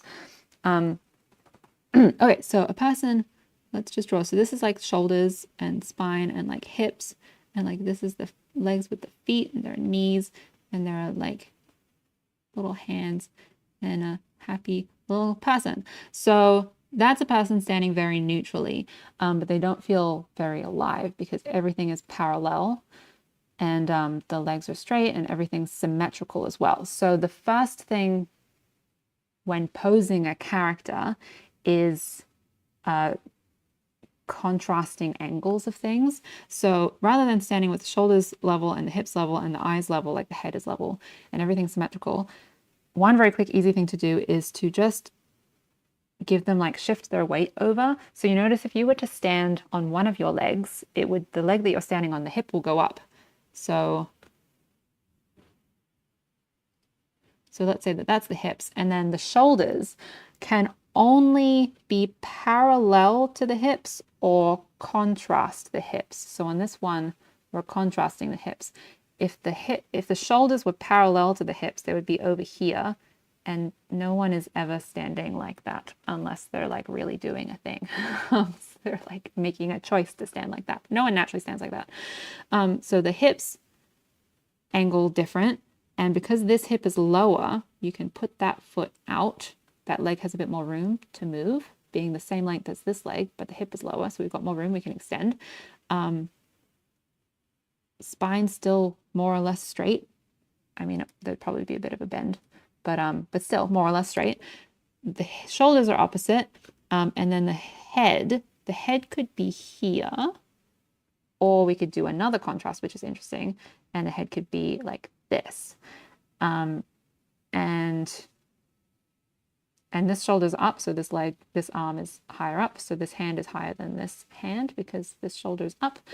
And isn't that a lot more interesting and alive? That's much more natural. So thinking about contrasting angles and getting like this, if I were to draw the line of action is a line that just flows through the pose. The line of action for this is, let's go purple, is just a straight line. The line of action for this is more like this kind of thing. It's more like There's a few different ways you could interpret the line of action, but I would probably do something like that, which is so much more interesting. So then we look at the horse, the line of action on this horse, and there's a few different ways you can interpret this, but it's basically like this, like it curls around the head and then it goes back through this leg. You could also think of it as with the front half of the body doing this kind of thing. You could think of it as like this. There's a few different ways that you could apply the line of action, but it is like that's much more flowy and interesting than like if a horse was just like standing.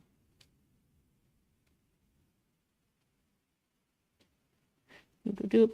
That's a little horse. If a horse was just standing, the line of action might be more like flat or like down, like it's less interesting. There's less angle and direction and movement to it. So those are two things I would think about is for people or anything that's bipedal, like can you alternate the angles of the hips and the shoulders and the head? Don't forget about the angle of the head. And the angle of the head is the line between the two eyes. And on animals, think about like how flowy can it be? Like, can you push a diagonal? Can you push like a movement, that sort of thing. So, but it takes practice and having a go and trying again. And life drawing is really good for that sort of thing. Going to a life drawing class or doing online life drawing practice is really good. Okay, dapples and then deer. Dapples and then deer. I'm sorry this drawing is taking so long. I really wanted this to be quick, but I think I'd rather it be good than quick. Dapples. So dapples are going to go under the cast shadow. They're going to go under the eyes because I don't want to be drawing over the eyes. What is this layer? That's the hooves. Let's label that. It's going to go under the hooves. It's going to go above the local color because it's also kind of a local color. Dapples. And I have a really good brush for this. And let me just tweak the settings because I left this brush being very thin. I love this brush. It's another reason why Clip Studio is great. Let's just go for like a light color. Pretty, but still too thin. That's thin the other way. What if I just go 100? Is that round? Trying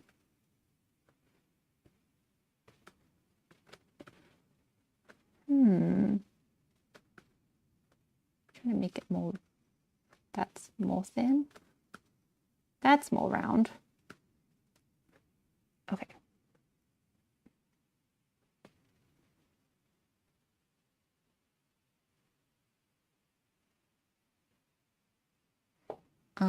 Okay, so we're gonna do, let's just do on a solid color. I love doing dapples. Okay, so we're gonna do shoulders. So dapples, I'm looking at reference on my phone, just a moment.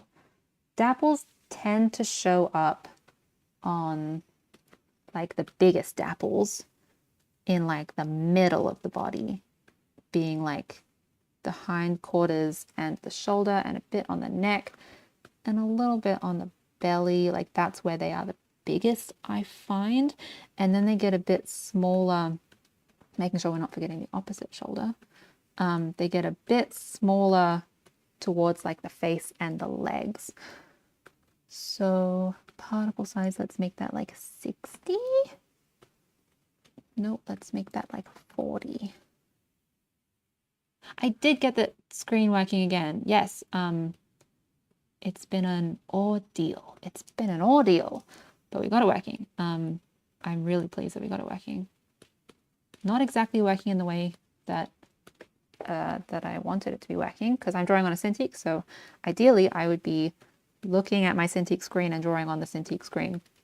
But I got it working in the sense that my Cintiq is being a tablet but not a screen, which is tricky, but at least it's working and we're having a good time actually being able to draw instead of not being able to draw.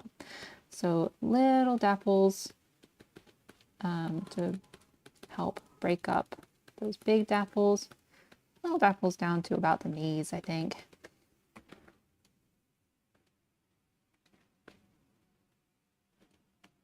Cheeks are a good spot for dapples because there's a nice big flat plane there, so it's Good spot to see them.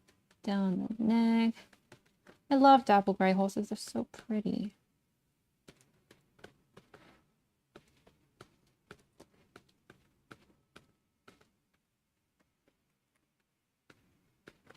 A little bit under the belly. Okay, we're so almost done. Now I think I'm just going to get a color that's somewhere between the base color and that actual color. A little bit darker than that. And I'm going to lock the transparency and use a big soft brush and just paint over those a little bit. Or how about I just lower the opacity to like 80%? 60%? 40%? Trying to make sure that the dapples aren't distracting. Yeah, cool. Okay, that sounds good. And then we'll select the layers and I'll make a new layer and I'll paint back into them with a light color to highlight some areas. So like the shoulder, nope, I'm using the wrong brush. Big soft brush. So that there's a little bit of depth in the dapples.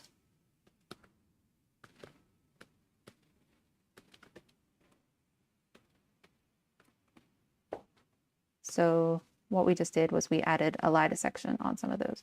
Cool, I think this one's done. Oh my gosh, we did it. Woohoo!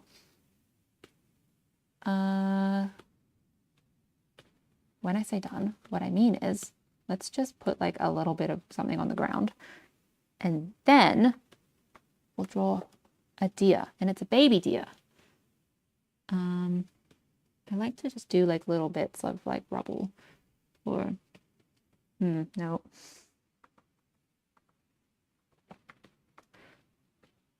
Little like grass is fun.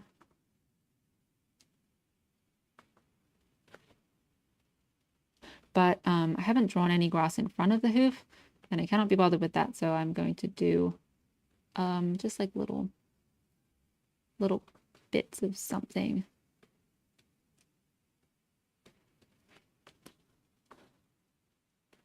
And it's a fairly flat plane just because I want to.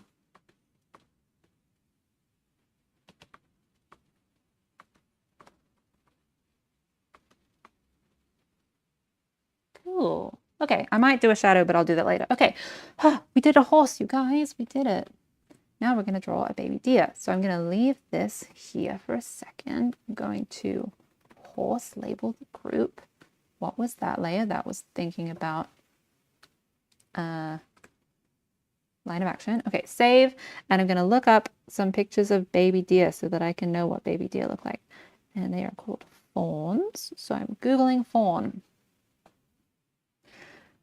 And I'm just going to step away for like 2 minutes. Let's do like a 2-minute break. I'm going to get a cup of water.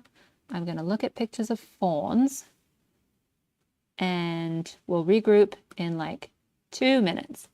I don't have a like a holding screen, like a be right back screen, but I do have the ability to just write a quick little note on screen in a friendly purple color.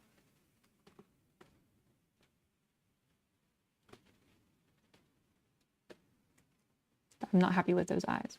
I take my smiley faces very seriously. Okay, I'm going to step away for like 2 minutes. We're going to come back and we're going to draw a deer, a fawn. So I'll see you very soon.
Hello again. Hello. You would not believe it. I stepped away and immediately my cat curled up in my chair. And I tried to put her on the sofa and immediately she went back to my chair. So I have convinced her now. She's curled up on a blanket on the sofa. Okay, we're gonna draw a fawn. Yes. Should I draw digitally or traditionally? I agree that traditionally is probably easier if you're just starting. Pencil is great because it's just the line is exactly where you intend to put it, and there's no like grappling with a tablet that's not quite drawing the line where you think it's going to end up. And yeah, pencil drawing is really good. um, uh, Digital is nice because you have access to all the colors and you don't need to buy more paint. You like it's like it's a significant investment to start. You obviously need the equipment to do it. But then you have all of the colors and all of these different brushes, and it gives you like a lot of options, and it's also very flexible. But if you're learning to draw, like, yeah, I think traditional is a good way to go. And in fact, it's always good to return to return to traditional, no matter how far into your drawing experience you are. Like I have been going to life drawing classes recently, drawing in charcoal, and grappling with charcoal is a challenge that's good and hard and good to do. So yeah, it's always good to return to traditional. But like, yeah, I don't know, the sort of art that I do, like there's a cleanness that I can achieve in digital that is much harder in traditional, but there's a messiness in traditional that is really nice. So yeah, yeah, I don't know. I think just like a pencil and a notepad, it's a fairly accessible way to start practicing. And then if you like it, you can see if you want to invest in other tools or other media. Okay, we're doing a fawn. A fawn, someone said big eyes. That is the goal. Big, cute deer eyes. Also, giant ears. Oh, they're so cute. I'm looking at pictures of deer now. Just off screen. There's a bit of a... I feel like Googling baby bunnies is a trap because you'll be there forever. They're so cute. But we're drawing a fawn, a deer fawn. Fawns are cute because they're really gangly. And like when they're learning to walk, they make all these funny shapes.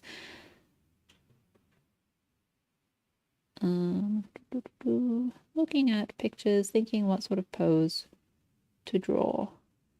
I'd like to do a standing pose rather than a curled up pose because I really like legs, like long, thin, gangly legs, which we've done a bit of on this horse.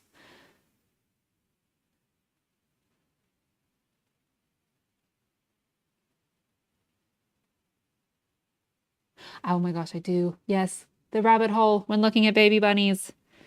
That is a long rabbit hole to fall down when you Google baby bunnies. Deer in the snow are fluffy. That's cute.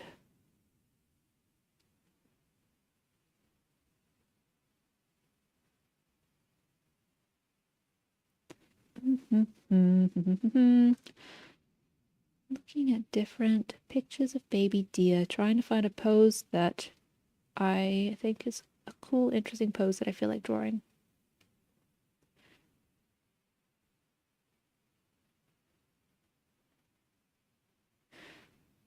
Okay, I think I have one. So pretty horse. We're going to now turn that off. We're going to get rid of my little note layer, and I'm just doing these in black and white because I'm not thinking about color. Just saves a whole bunch of thinking.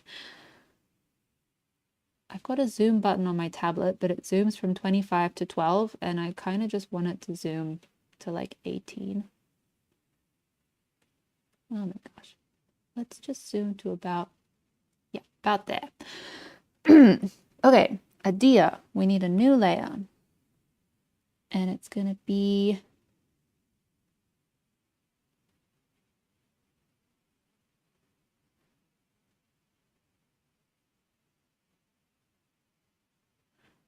so we're doing like dear gangly leg dear friend. Like when Bambi starts standing up. I haven't watched Bambi in forever, so I imagine this is what Bambi looks like when standing up. Nope, that's too high. Legs, just try potting for stability. Oh, I'm gonna need to look at pictures of deer hooves. I think they're like cloven and they're like a bit more tall.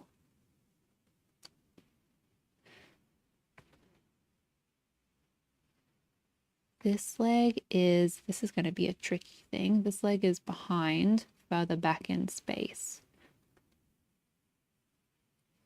So there's a bit of an overlap here.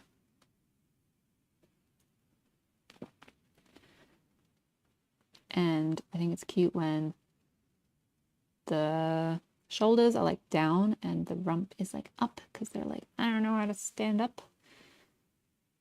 Big head because baby. And we're going to move this down to make some room. Ah, checking on your chicks. You must. Your baby chicks. Tell us how they are. I don't know if you can hear me because you've gone to check on your baby chicks. I hope they're okay. Big ears. And this one I'm imagining is a little bit more towards us, whereas this one is a little bit more parallel to the view. And ears, really cute. That goes like that, that goes like that. Isn't that a clear explanation? It goes like that. And then big eye because baby. Other eye.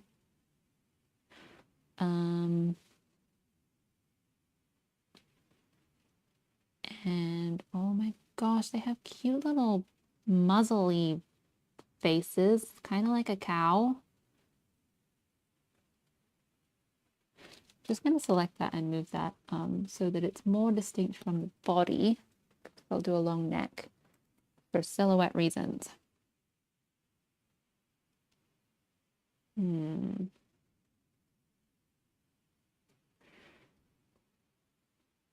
Okay, maybe too high.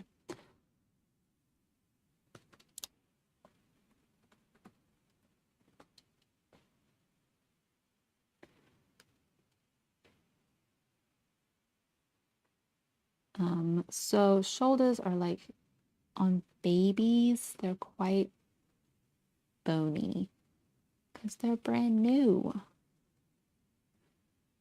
So they're a bit more pointy. Let's just shrink this whole thing down so that we have room for long legs.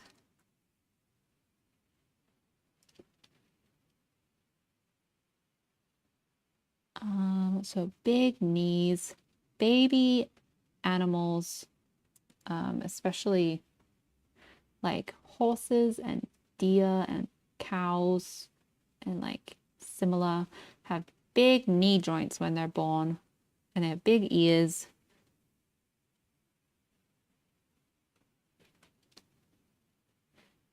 This joint will be really big as well because they've got all this like bone, but they haven't quite figured out muscle yet because they're just brand new. We're gonna have to get a cute little tail. How are we gonna do that? Because we're facing away. Spine is here, so so the tail's gonna be about there. Let's do like an up tail.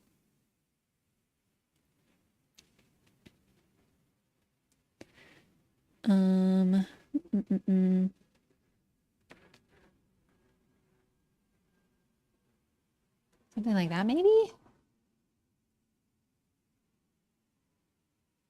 I don't know. That looks like a leaf.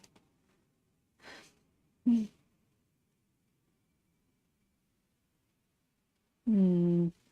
want more like connection between the tail and the body. It's sort of just like a shape that's tacked on, but wouldn't it be cute if there was like That feels a bit better. So I'm going to move this ear so that I've got room for that tail. So I'm just going to like have it be a bit higher up. This is a good opportunity for what I was saying earlier, for like not having, like currently the eyes are very level to the ground approximately.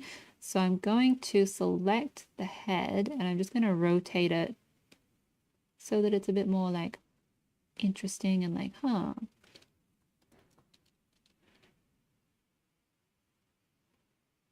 And now I've got room for this tail. And the tail also is now there's a line pointing at the face, which is our focal point. So that's nice. It's good to have leading lines where things can literally point at the focal point. Like if you were drawing like a scene, an environment, and like in animation, sometimes you want to do an environment and it's a stage for the characters to be acting.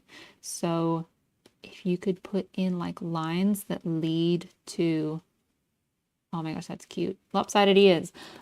You put in lines that literally point to where the characters are. Like, let's say like this is our frame and you want a character to be here. This is the character, they're acting. Let's just say we're in a forest because that's easy. You've got some like bushes behind, and then you might have some like foreground like trees, like bushes and like some leaves coming in, and that's really nice. And the leaves are like pointing, they're like all of the lines are kind of pointing, and the bushes are sort of angled in towards the character. You might have like a branch that's like being a branch and that's also pointing at the character. So that sort of thing is really cool to keep in mind. Like, where can you put a line in the drawing that leads the eye back to where you want the focal point to be? And the focal point on my character drawings is the face, nearly all the time. I want to rewatch Bambi now too. Like, I just started drawing a deer and I'm like, I want to watch Bambi.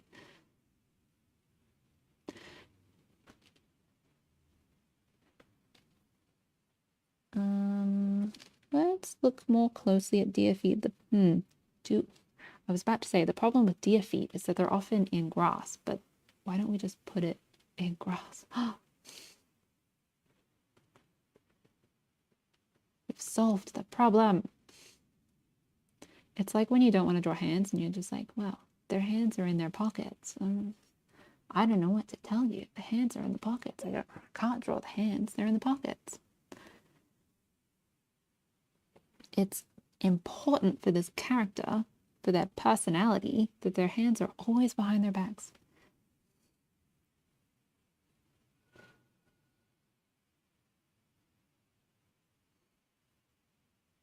Hello, you're back. How are your chickens? All 10 chicks are good. Yay! Very cute. We've had baby chicks before and I love them. Okay. And they're so light. They're like, so much of them is feather. Do I post animation? So I work in the animation industry, but I'm not an animator. So I do like the designs. Oh, thank you so much. I do like the designs. So I love doing character design. So I'm the person that figures out like, what does the character look like and how do they look from all the different angles? And if they have a feeling, like, what does that look like? How do they stand when they have that feeling? What does their face do when they have that feeling? What sort of costumes are they wearing? They wake up in the morning and they're all ruffled. What does that do to their hair? They have a shower and they put themselves together. What do they look like for the day? That sort of thing. So it's all design and drawing and illustration. So I don't actually do the moving part of animation. That being said, I have also done storyboarding, which is about as close to the moving part as I tend to get. Storyboarding is you draw frame by frame what the animation is going to look like, and it's like a roadmap, so everyone on the team can look at this rough version of the animation and they know like, this is how the characters are supposed to be acting, this is how the scene is framed, this is where the camera is, this is what the environment looks like. So storyboard artists will just plot out in sketches that are then edited to the timing. We'll just plot out what the animation looks like, and then everyone's on the same page. So yeah, animatics are cool because they're sort of like a rough version of animation without like the smoothness of the animation. So yeah, but mostly I'm in design. How do I get into character design for animation? Tricky. So the first thing is you have to do a lot of practice and put together a portfolio. And like, it's good to have a degree because if you're applying for international jobs, like sometimes having a degree is helpful for that. And like if it's a good degree that will actually teach you the skills, that can be important. But more important than having a degree or what you've actually studied is being able to do the job. So you can just teach yourself how to do it. It's different and it can be a little tricky when you're on your own. Like sometimes if you're in a good degree, that's good for that. But yeah, like the most important part is being able to do the job. So having the high level drawing skills, having like interesting design choices, being able to match an art style because you'll be hired onto a project that has an art style potentially. They have an art style established and you need to be able to mirror that perfectly, which is a very tricky skill. So yeah, so being able to do the job is just a lot of practice, a lot of drawing, a lot of trying and trying again. And then to get into the job is like I applied for an internship at a small studio in my city and I worked there for like 6 years. And so that gave me a lot of skills because being a small studio, they had the ability to train me and to give me a lot of focus. And like it just like I learned so much on that job. So yeah, applying for internships and going to networking events and joining Discords and going to like if you're in the US, like Lightbox Expo would give you like I really want to go to Lightbox Expo. But I live in Australia. But that sort of like expos like that is a good way to find contacts and to meet people and to figure out how to get in. But yeah, it's tricky to get in. It's especially tricky right now because it's a tricky time for the industry. Um, have I worked on any shows? I have worked on a few shows in Australia. And so we were working with a studio in Singapore. And so I think these shows were mostly shown throughout Asia.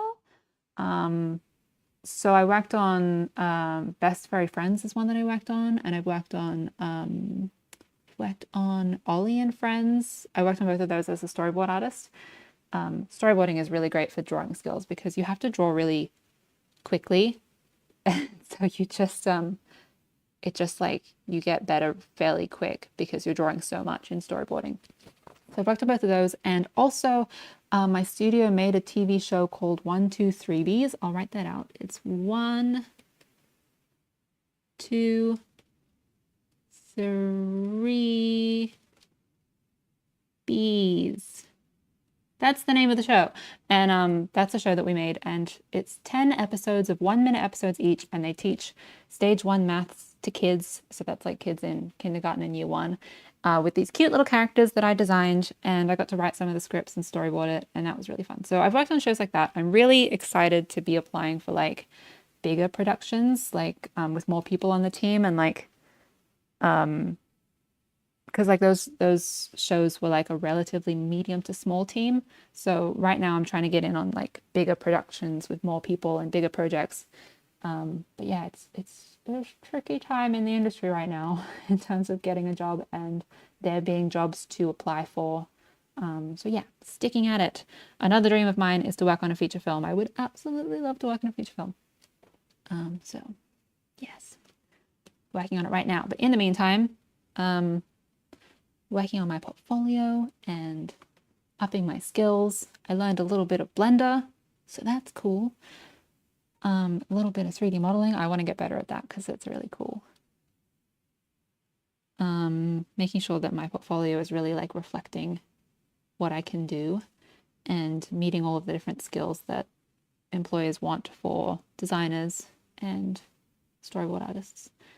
Okay, so now we're going to do, what are we going to do? Let's do another, like just to figure out a little bit more what shapes I'm going for before I start my clean lines. So I'm doing a nose. I'm doing like quite a wide. I'm seeing that this shape is quite wide here. this like top of the muzzle. So I'm embracing that, and we're doing wide nose as well. I think we're gonna be happy because we're a little baby.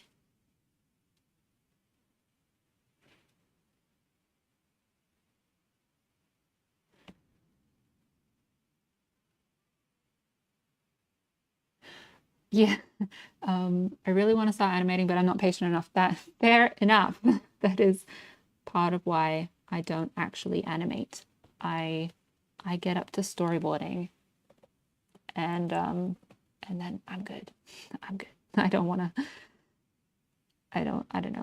I feel like sometimes, depending if there was like I could imagine myself doing like a little animation for fun, but just looking at this mouth, it looks a bit big.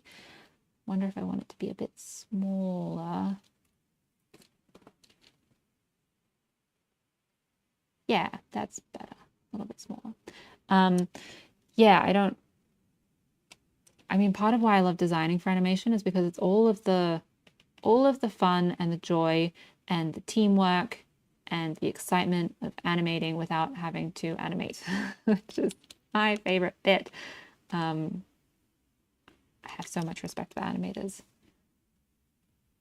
My fiance is an animator, and I'm just like, wow. Like they listen to the same sound bite over and over and over again. It's very cool. And there's so much to know about movement on top of like how characters can be shaped and how to revolve them around like in a three-dimensional way. There's a whole other level that is how do they move, which is there's a lot to know. Okay, what am I doing? I'm doing, nope, that looks wild. I'm just gonna spend some time figuring out these eyes.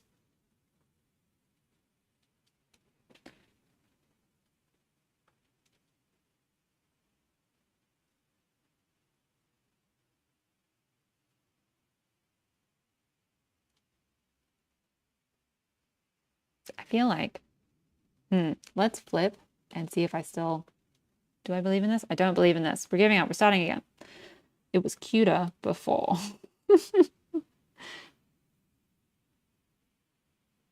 Okay, we're just going to stick with where these sketchy lines are.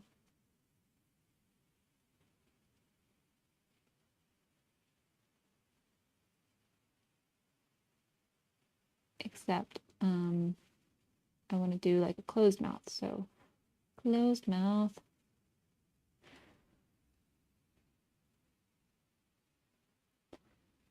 And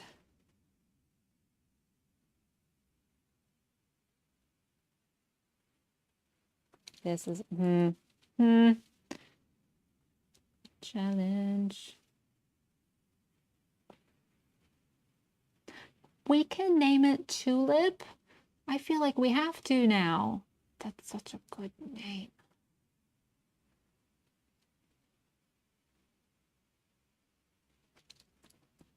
I am going to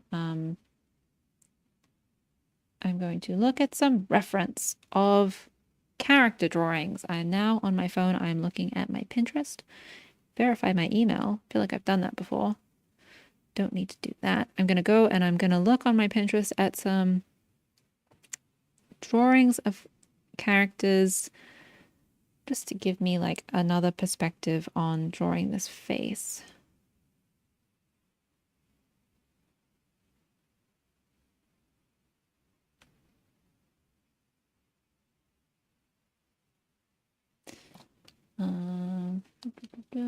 Try that again. Okay.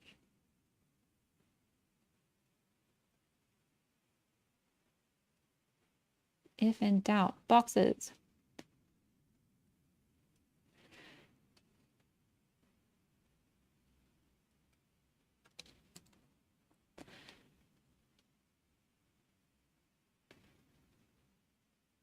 So there's a curve here and that curves down, and so that should be approximately the right shape. volume and keep everything rounded because baby.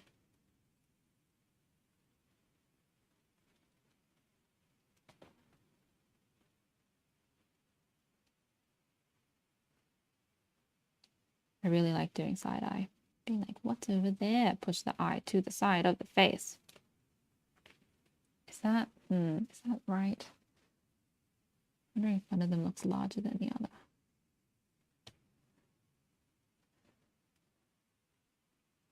Maybe we can go even more.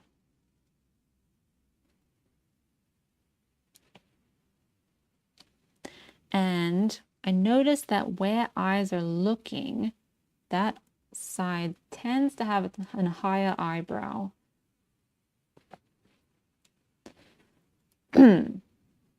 Not always. Like if this character was looking this way and being like, what is that? They might be like, what? But this one is looking optimistically. So we're like, huh? We're like open to the idea of what we're looking at. And so that eyebrow is raised.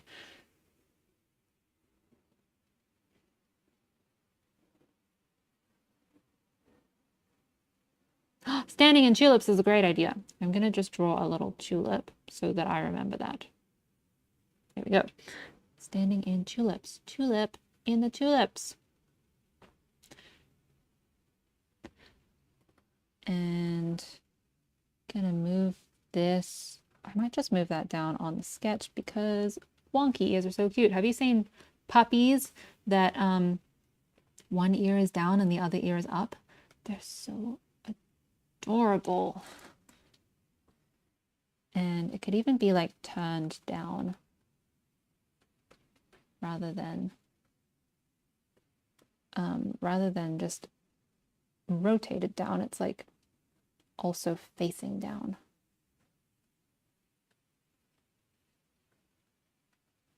And then this one is up.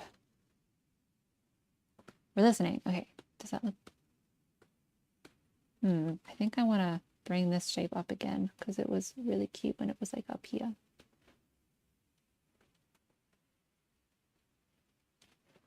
Can we do like fluffy cheeks? Does it look like how I imagine, who is it? In the Christmas Carol? Is it Scrooge? And he's got this like beard. Doesn't look like that, does it? I'm going for like cute, puffy, fluffy.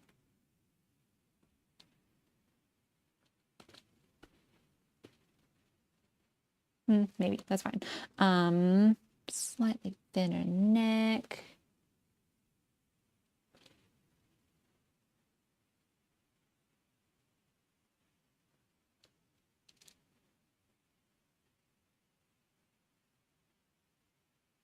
Oh my gosh, your chick got out. No.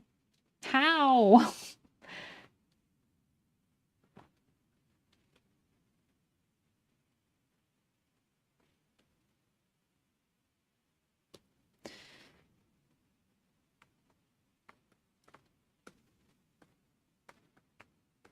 There's just something about the original sketch that I like better, that I haven't quite captured.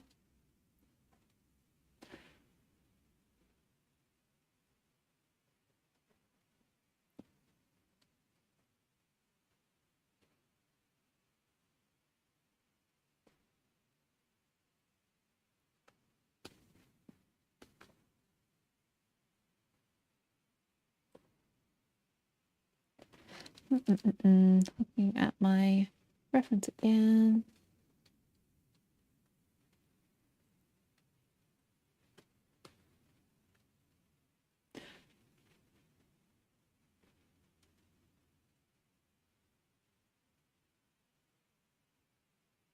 Cute little smile.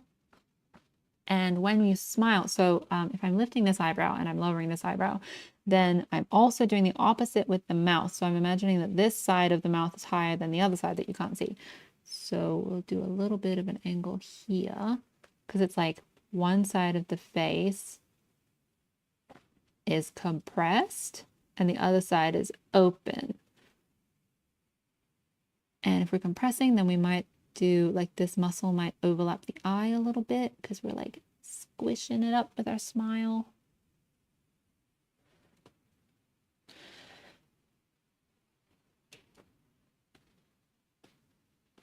I think what's happening is this cheek muscle here. I don't like how far out that's going. Bring that in.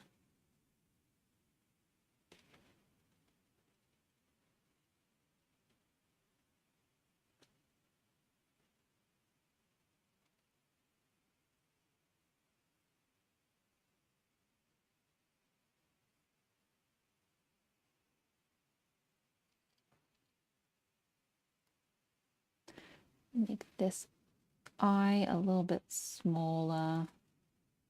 I'm using the wrong brush. Okay, I think I just need to make this eye smaller overall. This face is proving a challenge. Let's rotate it. Sometimes I like to just rotate it so that it's level because I have rotated the face, but I want to make sure that I'm not drawing the face wonky. Like it's rotated, but it's not wonky.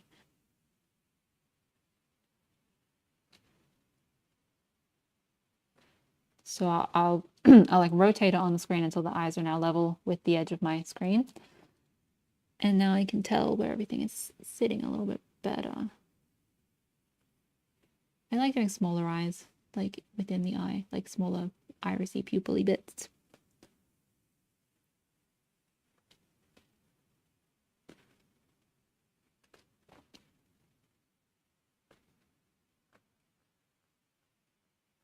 And Dia have these really pretty eyelashes. So pretty eyelashes. I don't know. I don't know if it's looking right.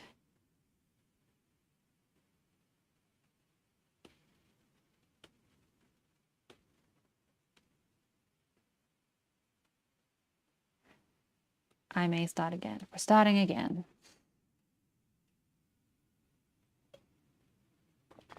And I'm looking at reference and keeping it in mind.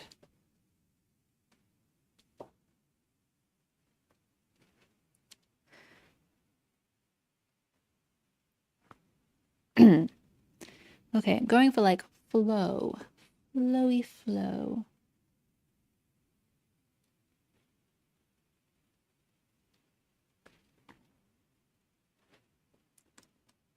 Trying smaller eyes. I wonder if like the eyes were just kind of throwing me off.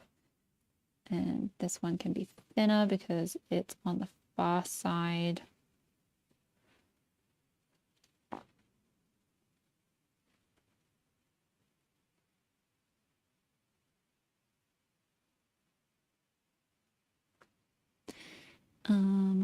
Nice round eyes in the middle of the eyes.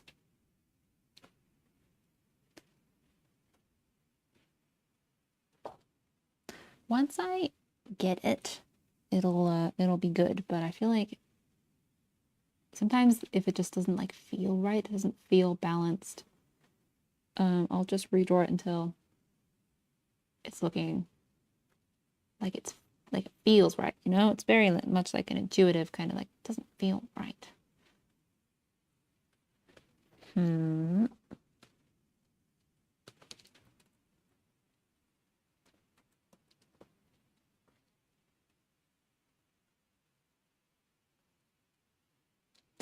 Let's compare.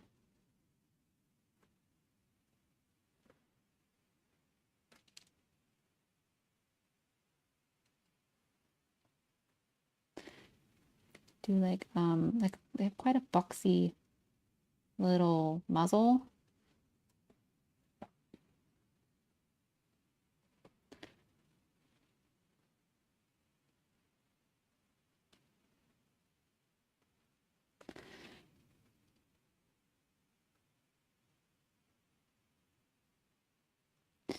Okay, looking at cartoons of animals and I'm looking at an actual deer.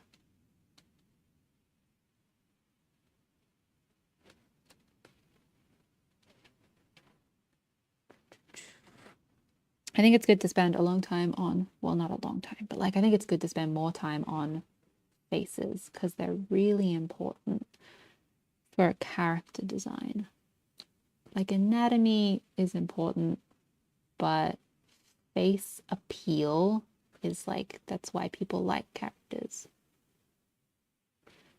And appeal is really tricky because appeal is like, it's not whether the character is like beautiful or ugly. It's like, do the shapes kind of fit together nicely? Does it feel like balanced? Is there a nice sense of rhythm and flow as the shapes move together? So it's not as obvious, like it's a bit more of an intuitive, like feeling-y kind of thing, like whether a character has appeal or whether it doesn't. Whereas if a character is beautiful or not is like, that's a whole thing about like, what does the culture consider beautiful? And like, there's more like, it can be clearer when something is meant to be beautiful or not. Whereas appeal is, it's very like, do the shapes fit nice? You know, it's a bit trickier to define. I think that's coming along. That's definitely, yeah, that's definitely more appealing than that one. Definitely more appealing than that one. Oh my gosh. I didn't even look at that one. Like a rubber duck. Yeah, a little bit. I'm going for this like boxy nose kind of thing.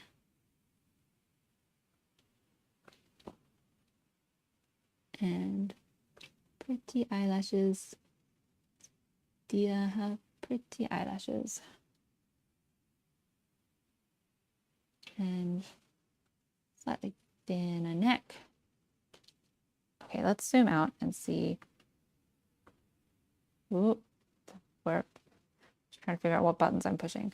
Rotate button. Cool. Okay, yeah, that's looking better, I think.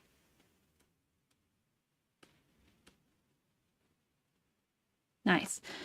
And we can continue to refine that in the actual bit where we do the clean lines. So I'm just gonna figure out these legs a little bit more and then we'll do some clean lines.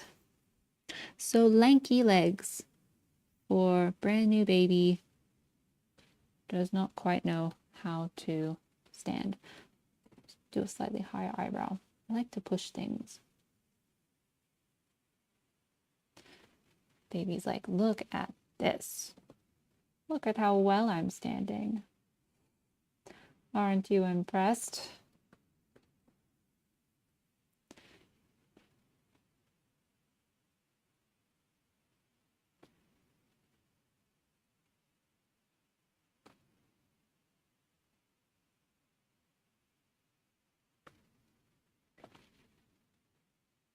Yes, tulips, tulips. I have this.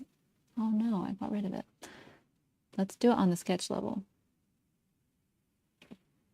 Actually, why don't we just sketch in some tulips instead of doing a reminder to do it later?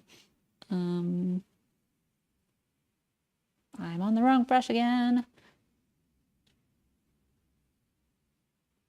Tulips are pretty. Standing on a tulip.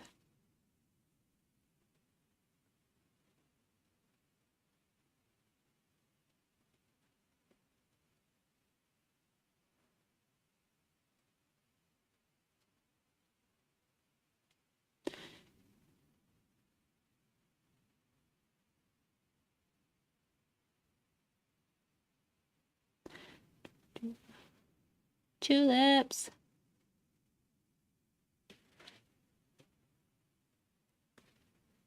Some over here. And again with the wrong brush.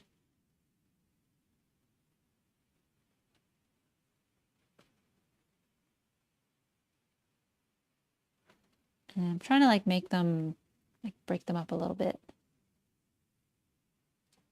Let's move that one down.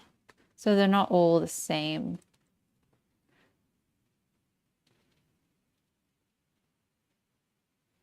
And most of the detail will go around where the feet are.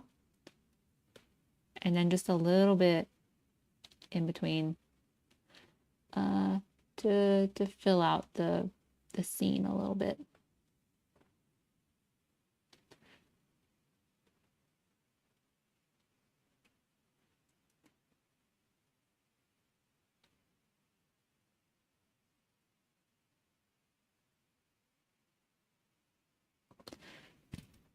Oh my gosh, tulips. Cute. Looking at the sketch, looking at what we've done. Nice. Okay, let's do some, let's not get ahead of myself. Let's do those hind leg joints, and then let's do some actual lines. So very similar to horses, there's like a kind of a big thing. There's like a thing here.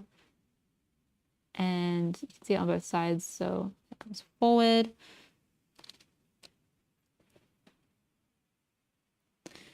And looking at my reference, oh my gosh, just noticed in my reference there's a cute belly. Belly in front of the leg.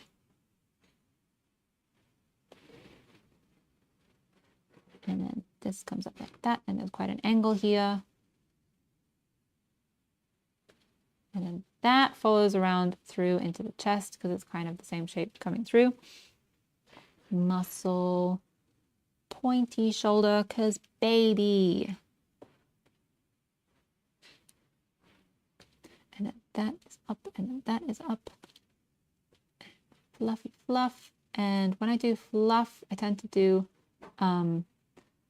to simplify, I like to do like a big shape, and then if there's any fluffy details, they'll tend to be on like the corner of the angle change. They don't have to be all the way around. You can just do like a little bit in sections and leave the rest simple. Because it's about like, do we want, like how much information do we need for it to make sense? And in animation, we're often trying to put in less information so that there's less complication going on and it's all a bit clearer. Cute. Okay, save the file. Drink of water.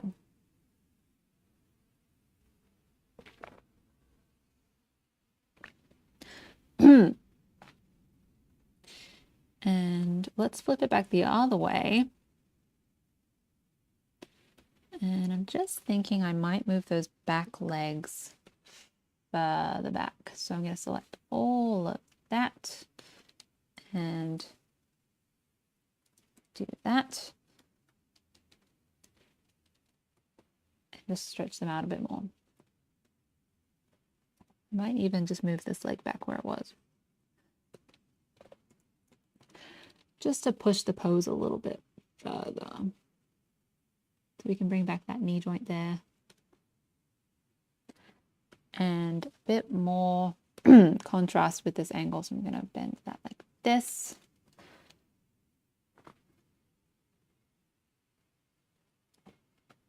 I like to just like stretch things around a little just to help push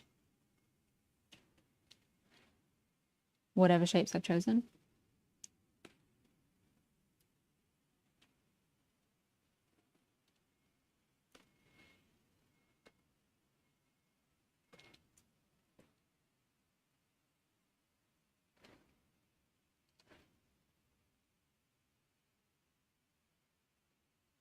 And this one can go, so straight line here, and there's a bit more information on this side.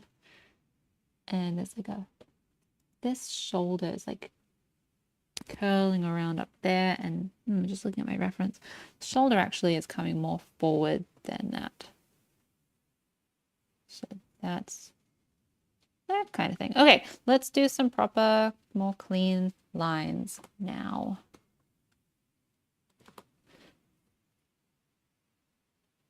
New layer, save the file.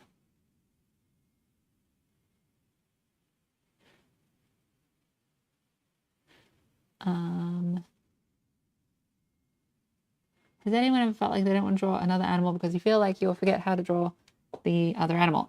Yeah, all the time. I think I've noticed that people who draw a lot of dogs, or people are very familiar with dogs because they're around all the time, like we see them all the time. So you get so used to thinking about how a dog works that you apply that kind of anatomy to other quadrupeds, and then it doesn't quite look the same because the structure of a dog is a bit more flexible than, say, the structure of a horse or the structure of a deer. And then the structure of a cat is even more flexible than the structure of a dog. So yeah, that's really tricky when you get really like zoned in on one kind of animal and you go to draw a different animal and you've got that first animal's anatomy rules in your head. I do that with horses a bunch. Like I think I was drawing alpacas, and alpaca legs are not the same as horse legs. Like they're odd. Their front legs, like on a horse, and I'm using the brush again. Okay, so if this is a horse's shoulder, the front legs on a horse, they don't tend to go much further back, like this joint here. It doesn't tend to do that because that's not really how that bone works. So straight line is about as far back way that can bend, whereas on an alpaca, let's draw an alpaca. On an alpaca, like I was seeing them stand like that, and I was like, what?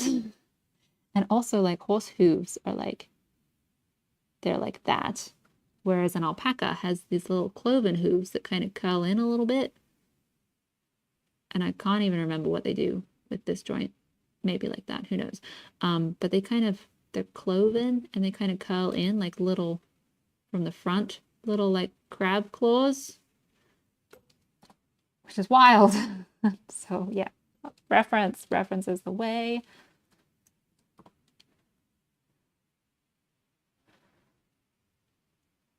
Cute little deer.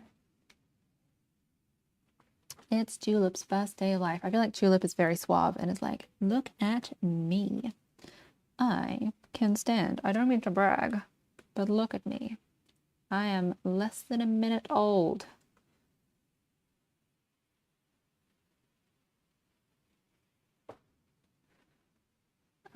Zooming in. So, drawing slightly clean lines. We're gonna try and, I always want to be like loose and like flowy drawings, but maybe that's just not my art style. Drawing a face, and I'm looking at cartoon sketches on Pinterest of characters that I really like and that have a good sense of appeal. So I'm looking at that and I'm trying to channel that sort of energy. Ooh,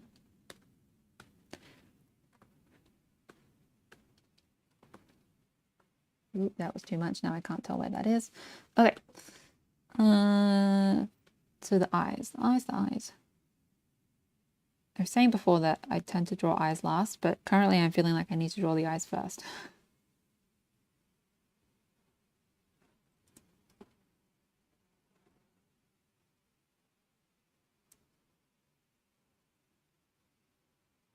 Zooming in a bit more.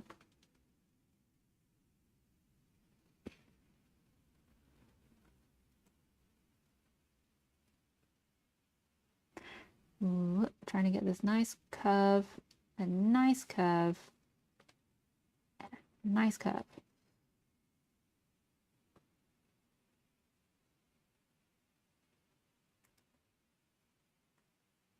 I'm going for like kind of round eyes on this one. Ooh, erase that little overlap there. Window to the soul. I'm gonna sneeze. Nope, am I? No, apparently not. Weird. It's weird how when you acknowledge sneezing, it goes away. I don't like that. Does anyone else listen to Dear Hank and John? And every time I sneeze, I'm like, sneezing is never normal. Ha ha ha.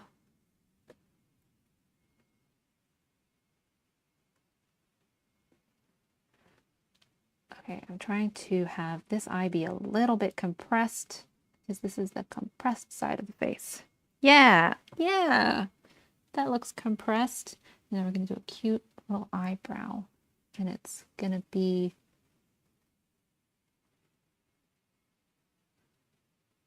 something like that. Ah, beautiful. This one is like thinking about where the planes of the face are. This one is higher and fluffy. Something like that, maybe. And this one being down, we can do a little scrunch. Oh ho ho, you've never seen a deer stand in quicker time.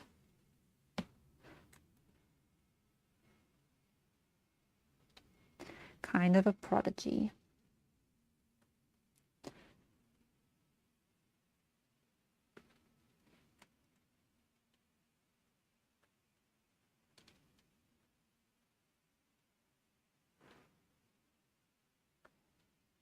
And we're doing a mouth.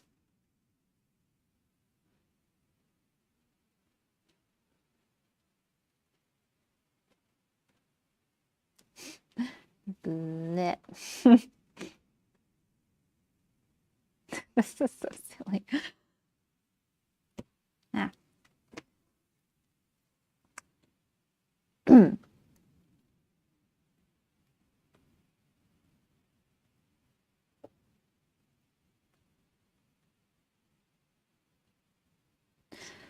Think about when I'm drawing cute things. Someone was talking about what is that TV show? It's a Star Wars show about The Mandalorian, and how Grogu, like Baby Yoda, is cute. And I don't remember who said this. It might have just been a post or something that I came across. They were talking about like the science of cute and how for something to be truly cute, it has to be a little bit ugly. Like thinking about that, I wonder if this deer a little bit ugly. I don't know.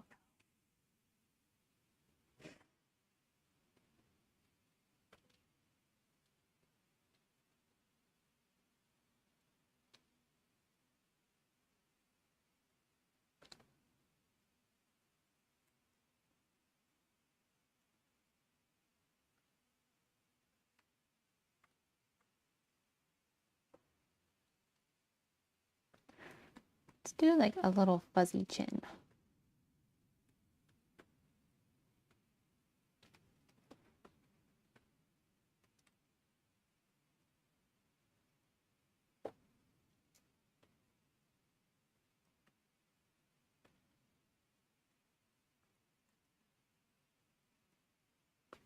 I like it when the brush does that. Like it goes, let's zoom in. It goes like thick and it kind of, there's a bit of texture on one side. I like that about this brush.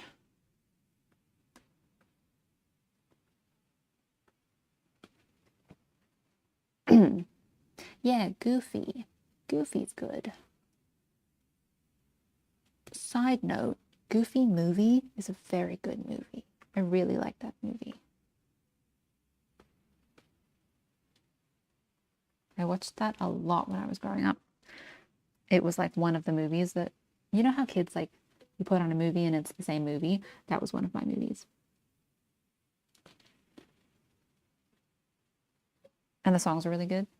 And like I was watching it again recently, and the script is very good on that movie. It's a very good script. Like the first time we see Goofy, it's like his whole character is that he, like, I don't know, have you guys seen Goofy movie? The Goofy movie concept is that Goofy has a son named Max, and Goofy is very good at raising kids, but his son is now a teenager and he doesn't quite know what to do. So the first time we see Goofy in the movie, he's at like a department store and they're doing photos of like kids photos. Like you could bring, yes, Goofy movie. You could bring your child to get like a professional photo shoot taken like in a department store. And so he's the guy who's like running the photo shoot, and he's got this baby, and he's really good with the baby. He's really nice and soothes it and knows what to do, knows how to handle young children. And I think his boss or his co-worker comes in, must be his boss, but also kind of friend, comes in and has a much more like brutal like way of dealing with kids. Like rather than soothing them to calm them down, he'll just be like, calm down, very like, huh. And like in that first scene, you can tell immediately that like Goofy's approach to child raising and his boss slash friend's approach to child raising. And then when we meet the sons of those two characters. Max, who's Goofy's son, he's more like, he's easygoing and he's casual and he's trying to be really cool, and he'll like break rules a little bit. Whereas the boss, I think his name is Pete, Pete's son is very like, will not step outside the line because his dad has never let him step outside the line. It's just such a good, the script is very good. Very quickly you can see the difference in those two parenting styles and the difference in the two sons. And then throughout the movie, it's Goofy learning how to, not just how to relate to a child, but how to relate to a teenager. Oh, it's a good movie. I could talk about it forever. And the songs are good. And oh my gosh, there's like a pop star character who has some really good songs. It's like kind of a Prince style character. Prince the musician, not Prince like a prince, but Prince like the artist formerly known as. And the songs are so good.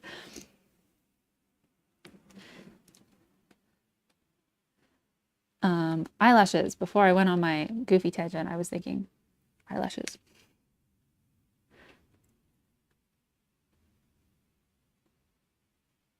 Yes, we gotta watch Goofy movie again. Okay, after the stream, we're gonna watch Bambi and we're gonna watch Goofy movie. And then we'll regroup later. I don't know when, but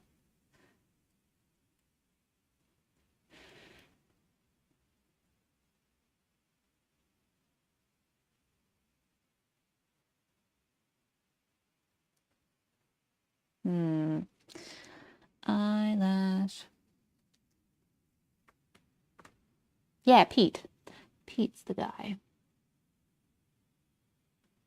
And his son is PJ, which is also just plays into that character of like Pete is he's more authoritarian, controlling of his child, and he's named his child after himself, PJ, Pete Jr.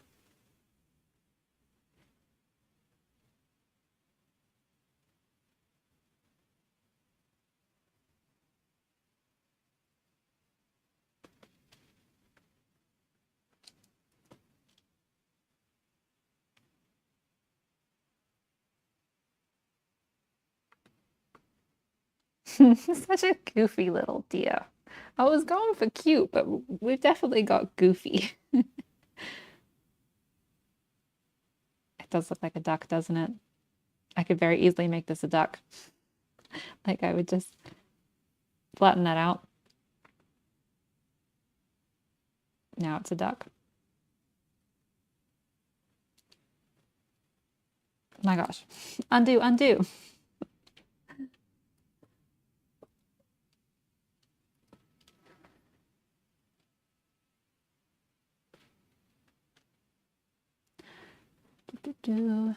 Cute ears.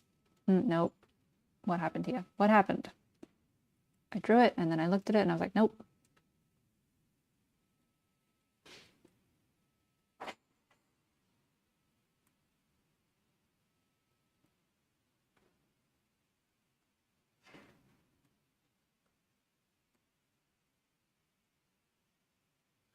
Let's look at a deer picture again. When I find myself going like, what's happening here? Look at the reference again.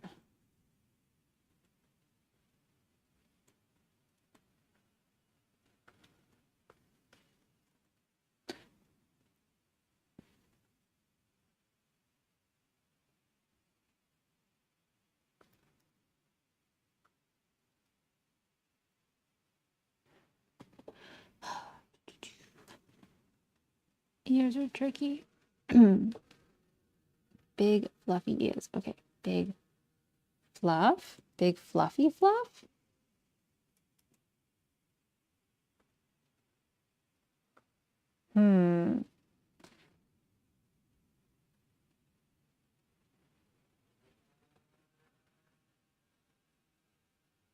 You should post the chicken, yes. And let us know where we can see the chicken.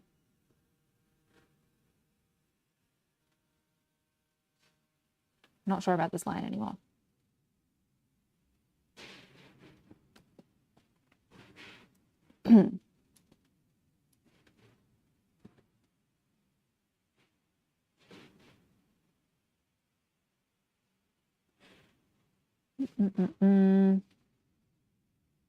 I'm going to leave that for now. I'm coming back. Do the other ear. Thank you, Clip Studio, for saving. I don't know if you can see, but there's a little pop-up window that says automatic save. Thank you, Clip Studio. Are we all doing art together? That's very nice. Flip, flip. Okay, we're drawing the other ear. This makes me feel like I need... Oh no, I'm already on a separate layer. That's fine. Don't even worry. A little bit of fluff where it meets the head. Boop, boop. Nope, fluff, fluff. Oh my gosh. Fluff, fluff, ear. I'm really enjoying the different line width that I'm getting in this drawing. I must have changed a setting at some point because I really like line width variation and it wasn't happening so much on the previous one. Maybe my brush was set too thin.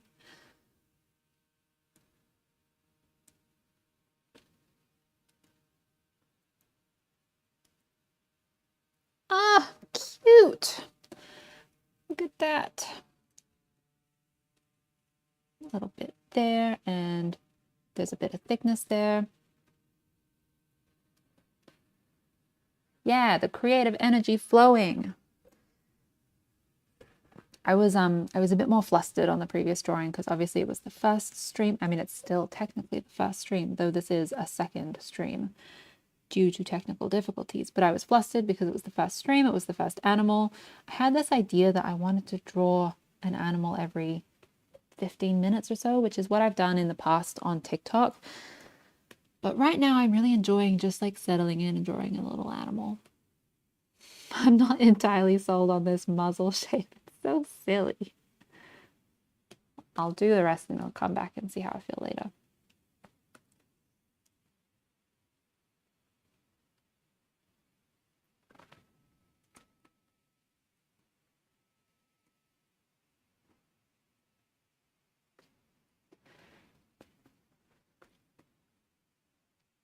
Zoom out. Check. Yeah, I really don't keep... I'm not sure about the muzzle. We're coming back to it later.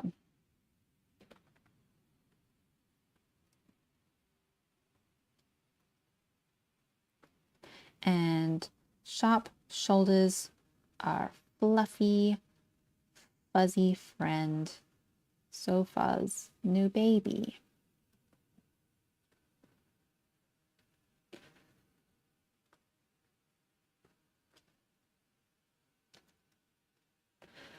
And long, thin legs and big, chunky joints.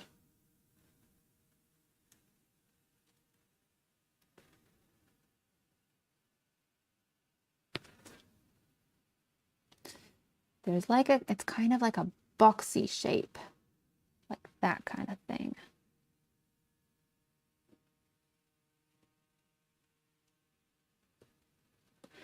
And making sure that that is going in the same direction as the top of the leg because this leg is not bent. Straight down.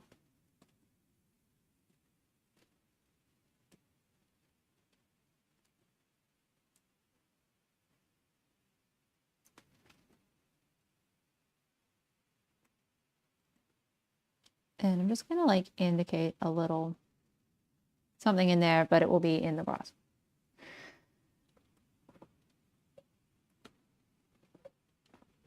And now the front, fluffy, fluffy.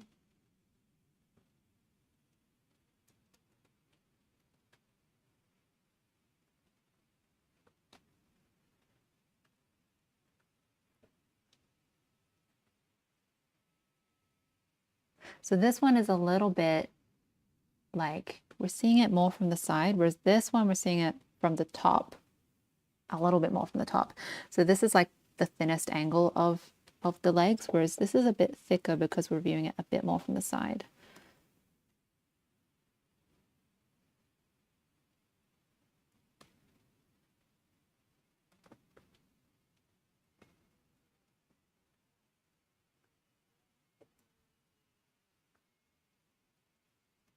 I'm thinking I'd like to do, like, now that we've got this set up, whereas before, obviously the technical difficulties, now that we've got this set up that seems to work pretty well, I would really like to do a regular live stream. So I'm thinking like once a week, like similar to this. I think it could be fun to draw animals and to take requests. Like I really like doing that. And so I'd like, you know, take your ideas and draw animals, or like if there's a certain breed of dog or like a certain breed of something, I don't know, taking requests and drawing animals is really fun. But also sometimes like if I have something that I'm working on, maybe we just like work on that on the stream and we can just draw together. That could be fun. So yeah, I'd like to do this like a weekly thing. Today is just like the first time, so I don't know if it would be this day, but so I started, oh gosh, currently it is 1 p.m. for me. It's like 1:12. So I started at 9, which is 9, 10, 11, 12, 1, 4 hours ago. Have we been here for that long? 9, 10, 11, 12, 1. Yeah, 4 hours ago. So yeah, maybe like this kind of time, or even I think someone was requesting a little bit earlier. I could probably start at 8. But I don't know about like this day. I'm wondering about today for me. It is Wednesday for me. So I'm wondering about like if I was doing this on like a Monday, then for a lot of people that would be Sunday. So potentially people might have like a bit more free time, hopefully, depending.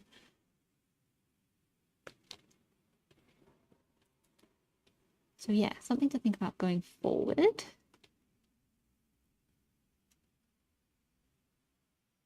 9 o'clock at night for you. That's seems like a pretty good time for a stream, do you think? Does that mean are you in the US? I want to do a time that is pretty doable for, generally speaking, all of North America, because I think most of my audience is based in North America. So I'd want to do a time that's like pretty good for people in New York, but also people in LA. That's why I'm thinking if I do it on my Monday, it would be everyone else's like Sunday afternoon. But if I could grab London as well, that would be good. A time that's not, I mean, I know it's quite late for London, like it's the middle of the morning. Like my brother lives in the UK and he was here earlier, but he's had to go to bed. So yeah, sorry, Europe. I don't know that we can accommodate Europe. But also, the live streams are recorded, so you can watch them later if you like.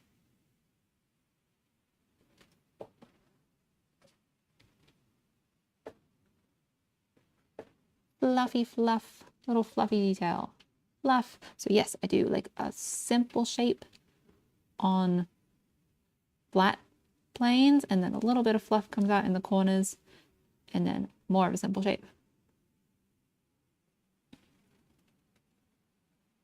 Oh, cool, nice. Right about when you go back from school. Nice.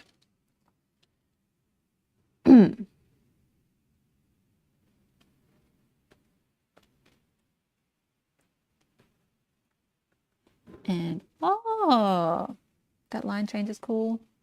That line change is cool.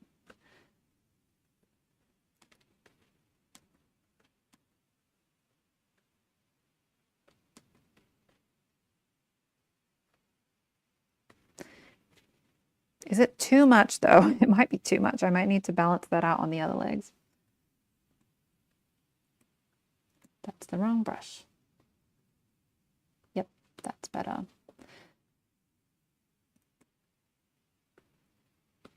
Totally, totally better.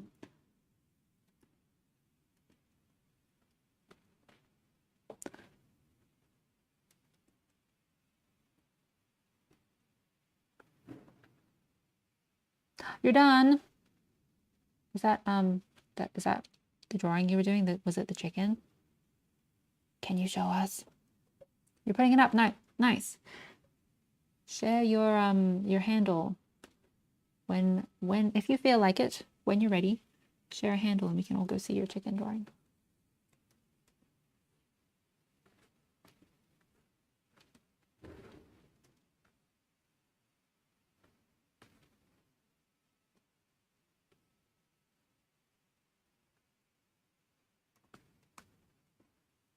Okay, this leg is going to be a trick because it is further back in space. So there's foreshortening. Foreshortening, in case anyone doesn't know, is like, let's draw an arm. This is just like an arm that someone's holding out their arm to the side, right? That's an arm, and you can see all of it. Foreshortening is when there's like overlap, and it's like coming towards you a little bit, right? That's foreshortening, and it's tricky. That's part of why life drawing is really good, because foreshortening is about drawing what you can see rather than what you know, because I know what a leg looks like when I can see all of it, but when it's foreshortened, you've got to really pay attention to how the shapes are overlapping. And also in my reference, this is obscured behind bushes, so that doesn't really help.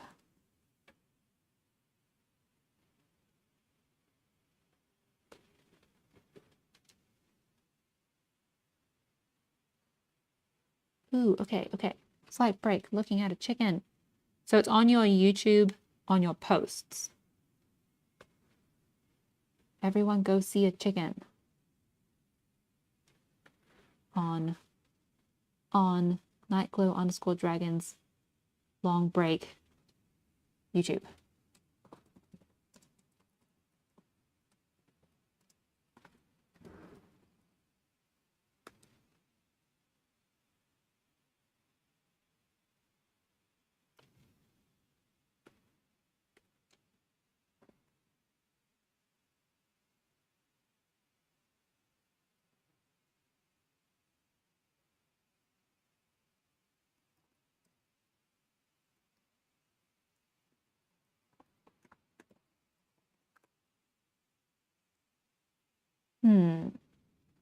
How do I best get there? Just trying to figure out. Can I like... Ooh, okay. I clicked on your name and I've clicked go to channel. And I've got a new tab, so I'm pretty sure I didn't break the stream. Nice. There is the account. Okay, posts. We're looking for a chicken drawing. Oh, it's so good.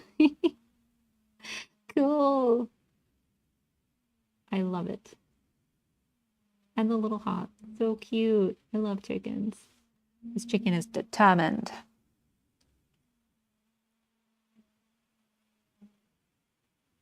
Ooh, thumbs up. Nice.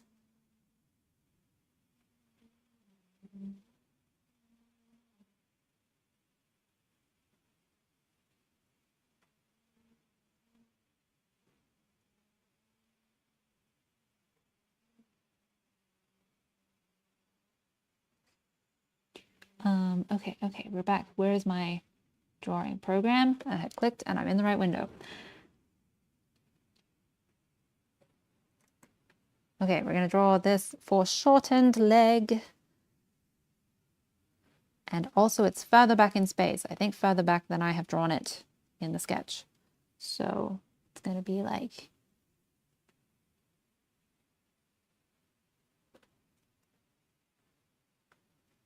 something like this.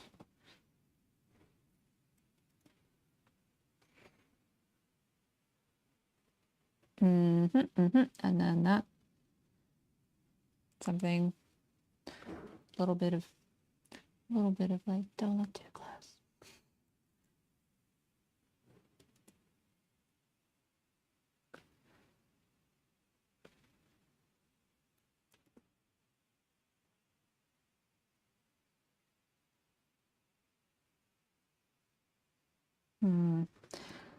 this, I'm just going to rotate because I feel like it should be extending down from that angle. That looks so much better. Okay, and zoom out and distract. Okay, tail, cute little deer tail. What do deer tails look like? Like a fluffy leaf.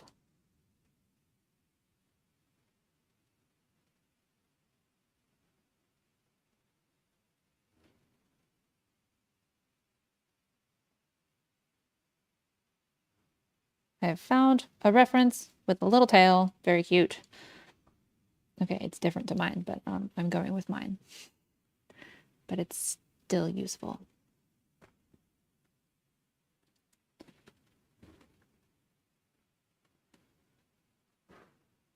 Like that, and then this, and then fluff. Bye. Thank you for watching. The stream will be on my lives thing if you want to watch the rest later, if you want. Thank you so much for joining. Bye. Oh, also, I'm going to post, I'm going to take photos of these drawings and put them on my stories afterwards, on my Instagram stories, if you would like to see them there at the end of the stream. But I'm thinking after this one, I probably have to go. It's about lunchtime and I'm getting a little hungry. So I don't know that we will do more than 2 today.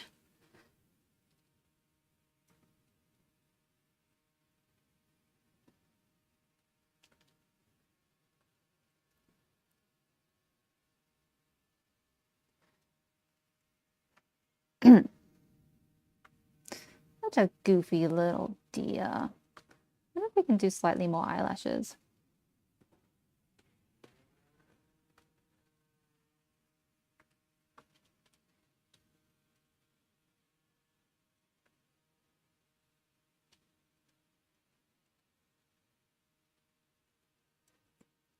A little bit of like a lower lash, just a little.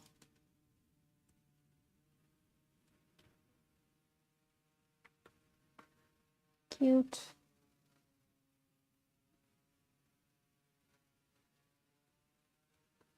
And I might just make this like less of a corner. That's the wrong brush.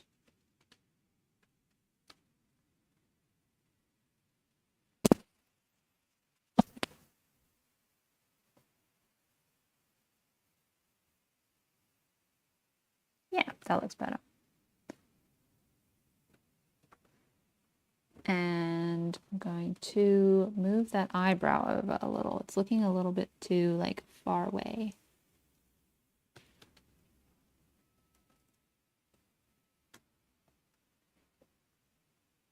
That's the joy of digital art, is you can just do little tweaks like that very easily.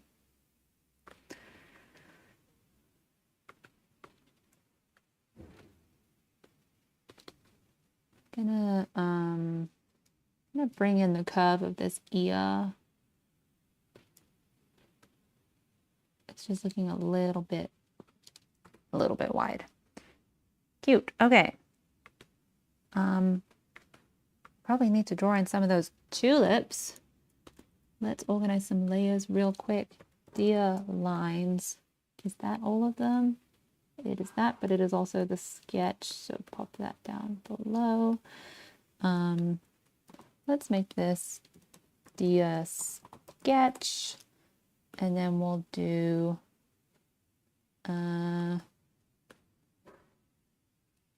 some tulip lines, and then we'll start filling in the colors.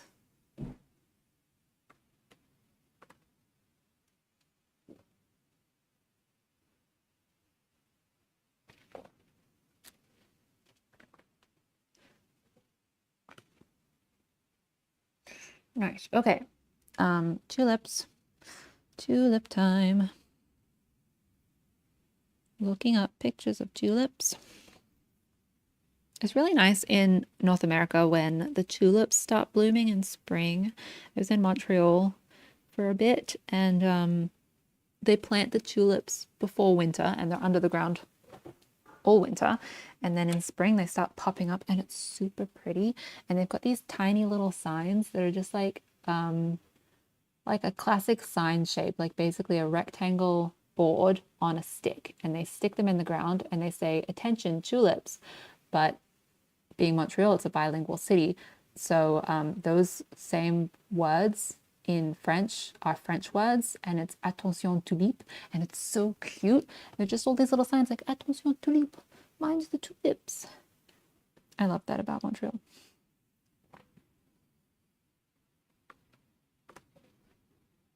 They're just like, don't step on me.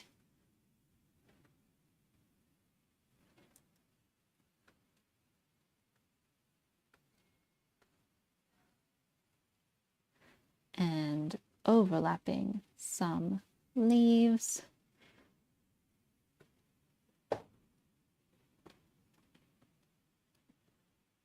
Trying to get a little bit of overlap, just adding a little bit to what I did in the sketch.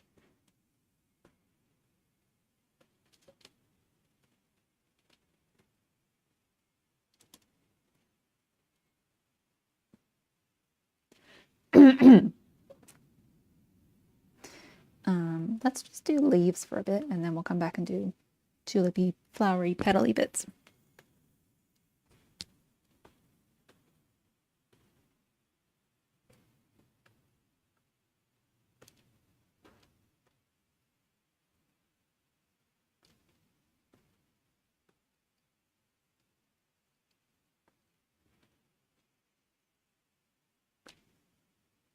It's nice when leaves are like, they kind of fold a little bit like this.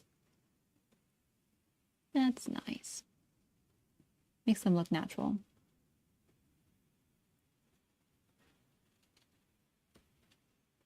And overlaps.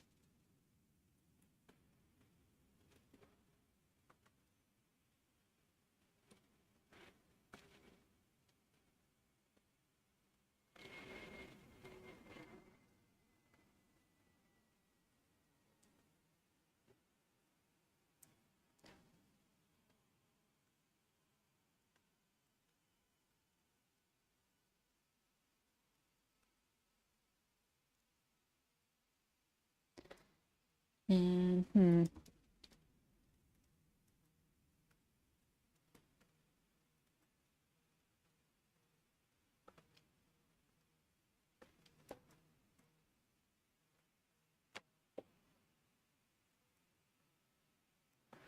where to put? You can see the Big Dipper. That's cool. It's nice when the stars are out. I got an app recently that was like you hold it up to the sky and it shows you the constellations, and that's pretty neat.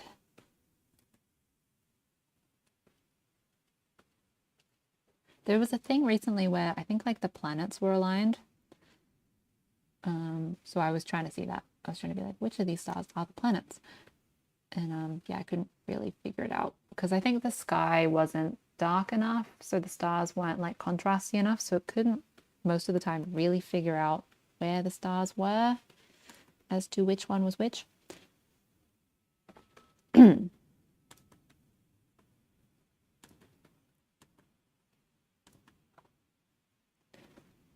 Yeah, I think there's like a lot of really cool celestial things going on that I keep missing just because of not being in the right place to see them. Like the aurora australis was happening. Like there was that big solar flare and everyone could see auroras like all over the world. The aurora was like way lower than it normally is. And I could see like a bit of a pink tinge in the sky, but I wasn't really in a good spot to see it. And I had friends who could see like amazing things. It was very cool.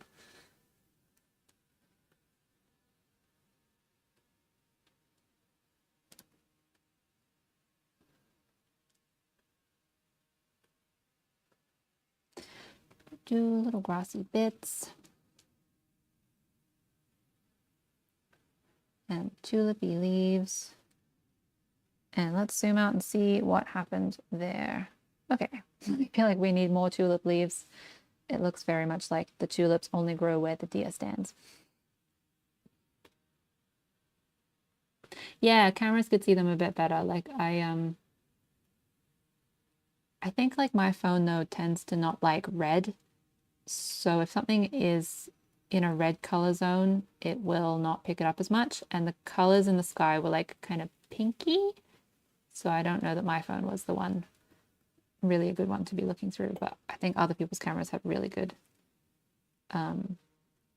were really good at seeing them. Let's do, I'm gonna do the petals. Do the petals soon. I'm just gonna put in a few more leaves here and there.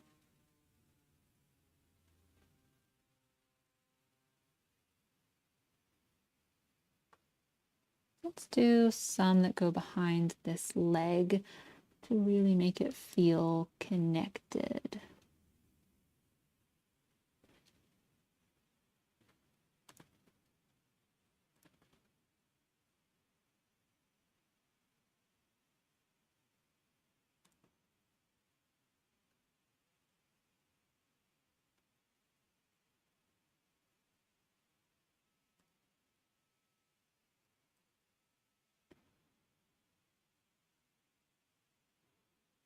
Yeah, you were too far south to see them. I was too far north down here in the southern hemisphere. Like Tasmania would have been a really good spot to see them because they can sometimes see them normally. So when they were happening, I was like, "Oh, I wish I was in Tasmania, but I'm up in Sydney."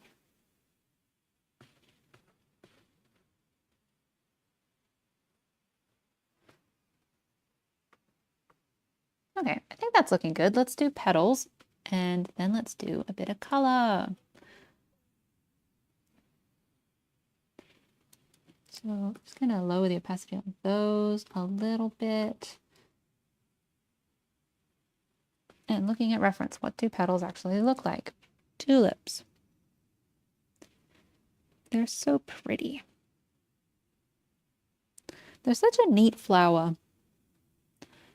Very very sort of tidally shaped.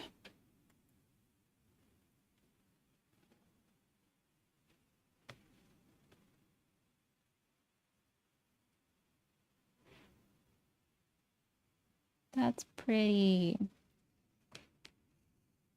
And rotate to draw this one.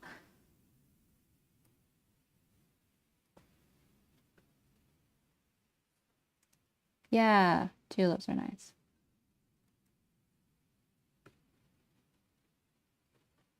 I really like I think it's called baby's breath, like the really tiny little white flowers. They're really pretty. They're often used as like filler in bouquets, but I really just like them as themselves.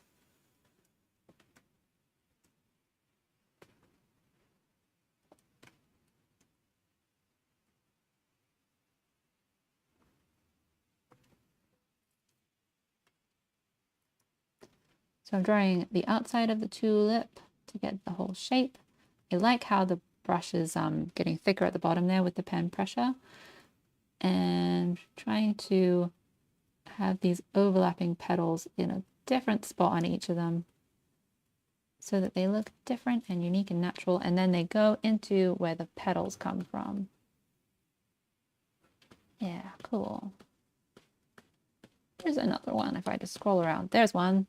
There's another one. Let's do one where there's like a petal that's kind of falling off. Let's see if we can do it.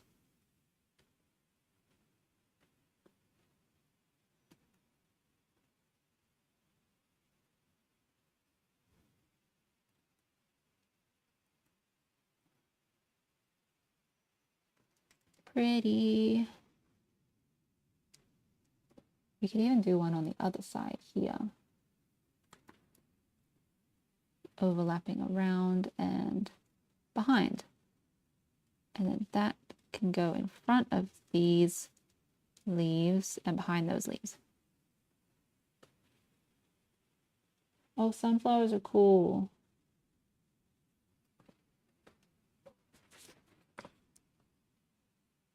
We've got like, there are little community gardens nearby where I live, and sometimes you see a sunflower in them, and that's always nice.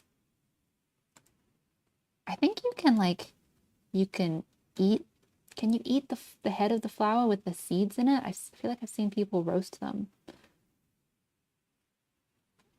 For the record though, please do check into that before you do that. I'm not recommending you do that. I don't know if it's safe. I feel like I've seen people do that. Just disclaimer, disclaimer. I would never, I am not confident enough to do like foraging of food because I don't know what I'm doing. If I was out with a professional who knew what they were doing, I would consider it, but I would not be like, let's eat that, because I don't know.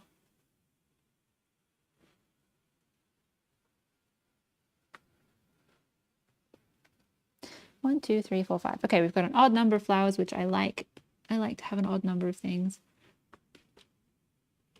I'm gonna move these ones up because that leg is a bit far away. So I'm just gonna move the flowers up.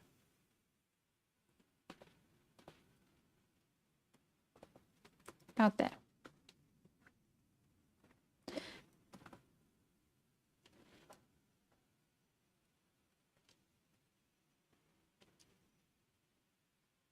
The little grassy bits.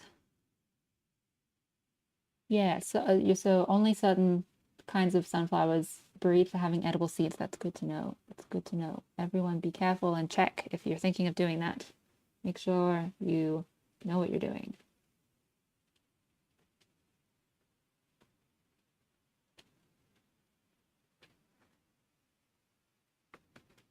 Okay, a little bit of extra little grass here and there just to fill it out a little. Squiggle, squiggle. Adorable. Okay, I think we should put in some color. That being said, let's just very quickly clear up these overlaps.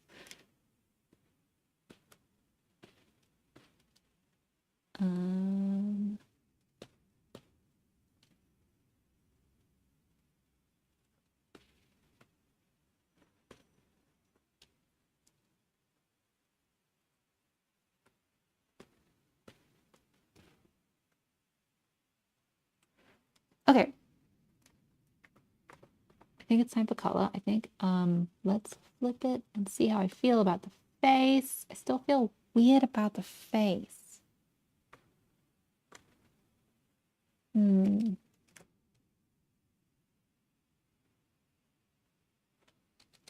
me look at some more deer pictures, some more little fawn pictures.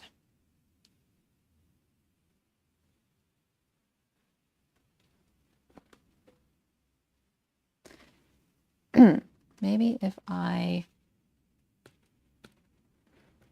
rotate that around. So this nose, I'm going to move over here. And then what if this, we just kind of bring it in a bit?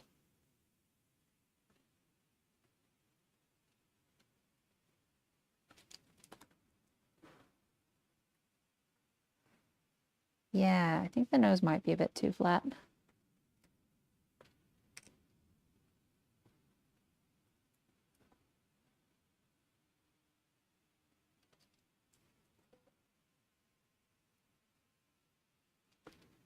Looking at pictures of deer. Whoop.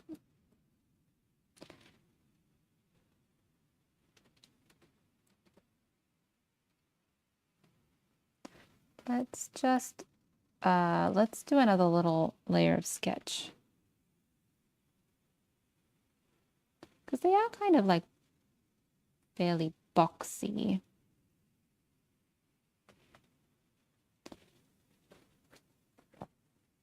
Now I'm feeling like this mouth. Don't like this mouth.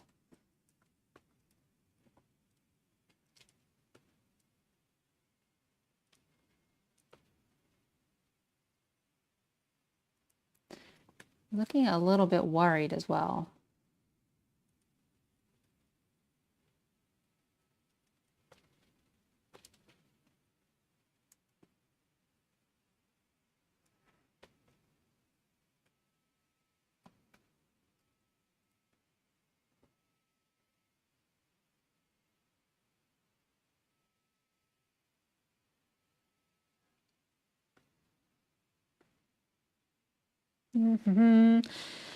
Looking at more reference, we'll figure it out.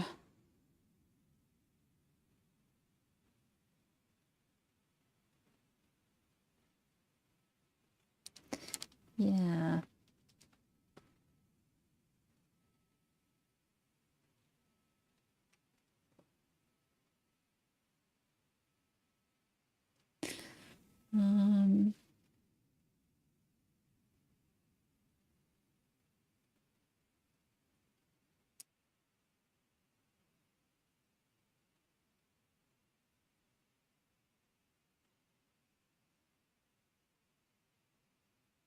I'm just going to look up some reference for a moment.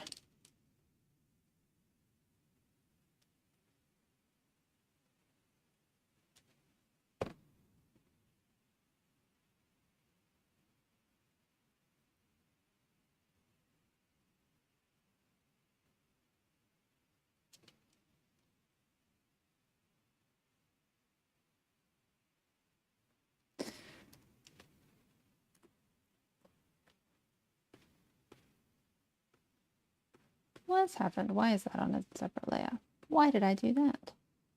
Weird. Let's merge them together. Merge this layer. Yes. Hopefully I haven't just done something really bad and lost the layer that I need. Okay, let's do more like a nose. Yeah, that might be it. I think it's more of a nose than a more of like a nose shape, like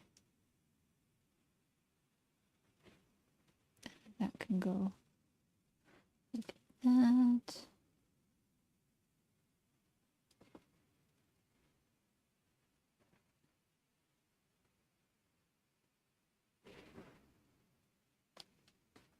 Let's lower the opacity on that so I can see what I'm doing.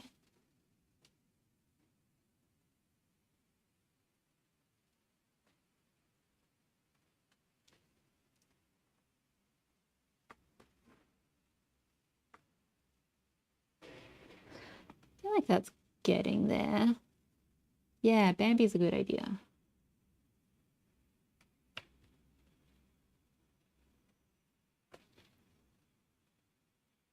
Should be able to do like flat shapes if it's like this, like pushing down is more like a shape choice. Because I really like pushing shapes and being as extreme as I can. So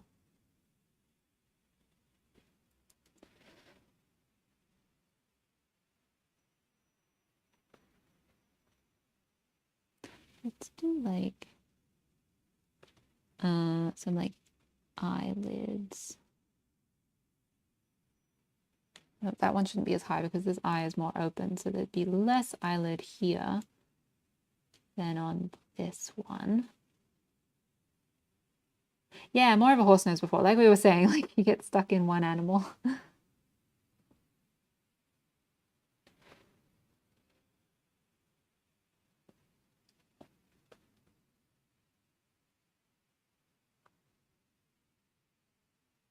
And then this one, rather than like this eyebrow, rather than scrunching down and being like, oh, unless maybe I can. No, I think I want to do more of an open, like positive, kind of excited kind of face, rather than like a frowny.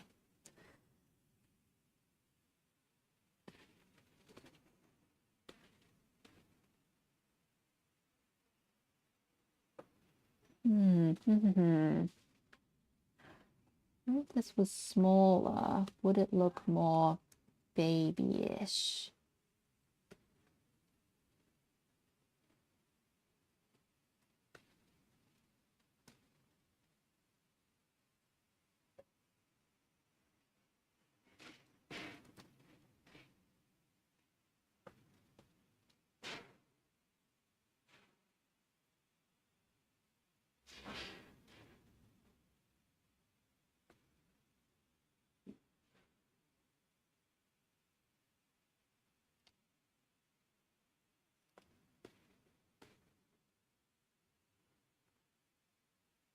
Yeah, yeah, more baby. Thin neck, I think, is also quite baby.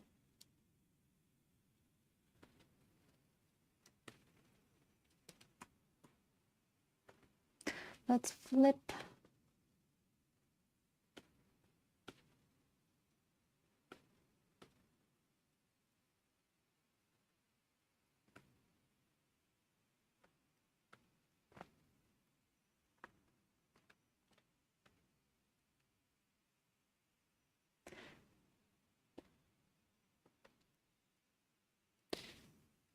Mm-mm.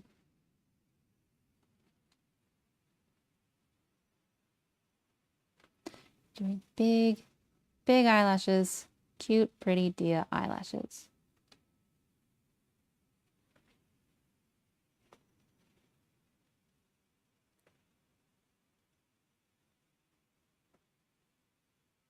And little mouth.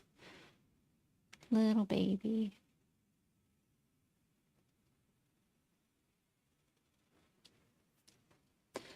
I'm just going to paint over some of the lines that I have in white just on a separate layer so that I can not be so distracted by them.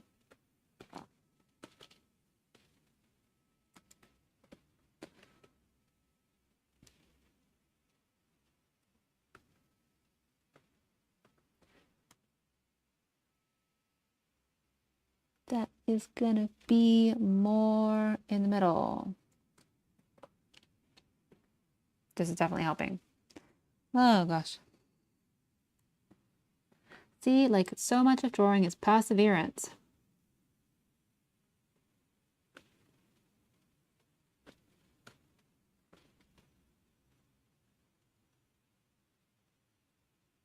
That'll be like this kind of shape. So that is coming up here, and that's the middle, and that's here, and that's the other side. So that I might flatten that out a little bit.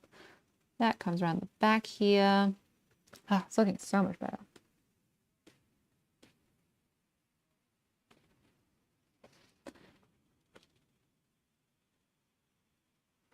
I wonder if we can just bring up this eye a little bit more, just so it's like a little bit of a like happy little squint. And this one can be down. And there's a little crease here. And I really like doing like a little white, a little plink.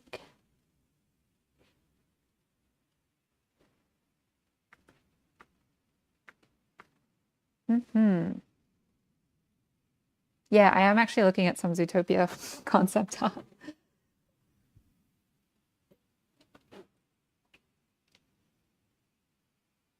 It's very helpful. Cute. Okay, and now I'm thinking I want the head to be bigger. Again, because baby.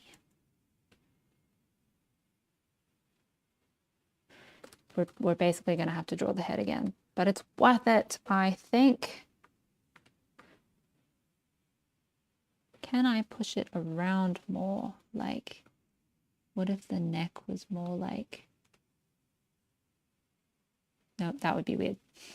Maybe if the head was just a bit more left.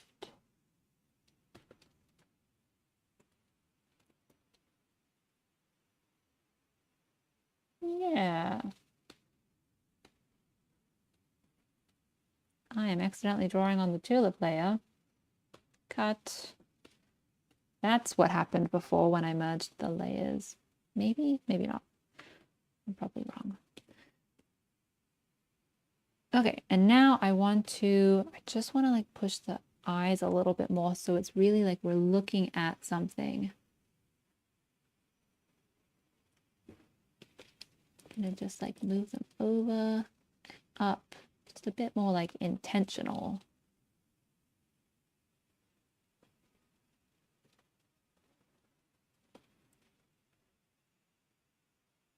Oop, drawing in white, drawing in black now.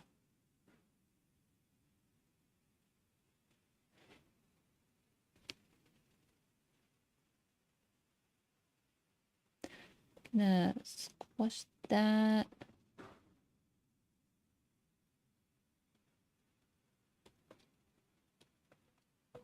And now flip again so that I can make sure that I'm drawing what I think I'm drawing and I'm not drawing something that's like wonky in ways that I'm not seeking to do.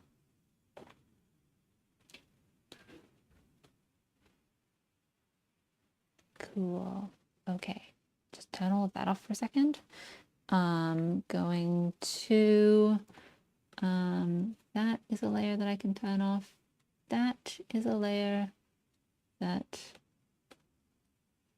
I can, I'm just gonna like clear away some of the stuff from the lines. Is that its own layer? I think so. Nice. Okay, and now the sketch. Bring back the tulips. Where are the tulips? There they are. Are these both tulips? Yes, they are. Let's put them in a tulip folder.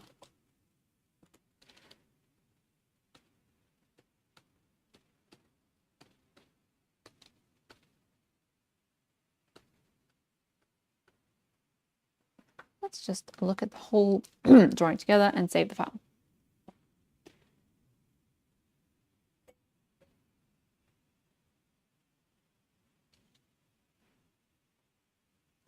I wouldn't mind if the eyes were just like a little bit, maybe like lower, maybe a little bit smaller.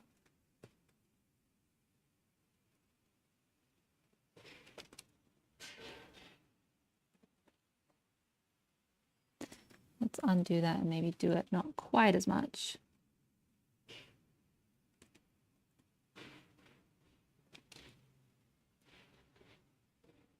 If we just go really low. No, that's silly.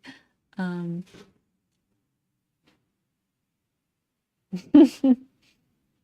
no, we're gonna do what we did the first time.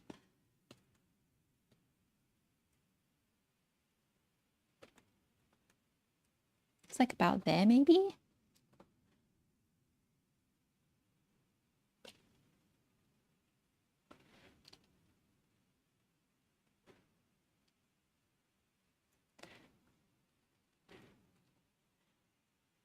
Think about bringing that in because I like the idea that this is like a nice simple side and this is like the complicated side. This will be the shadow.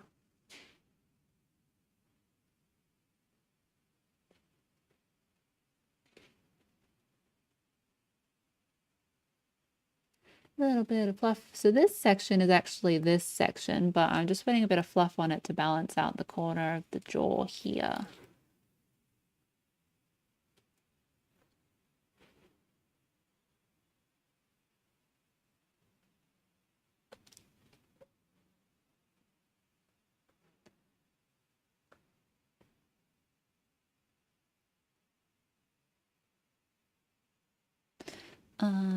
Dear lines, let's get this ear and let's move it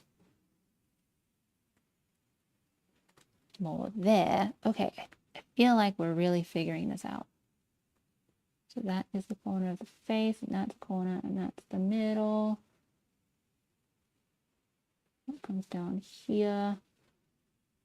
Adorable. And also it will look a little bit different once there's tone on it. So let's do just a very simple like shading. It'll be, there's like I think I'm gonna bring that down to the eyebrows. Something like that. And then this will be ears.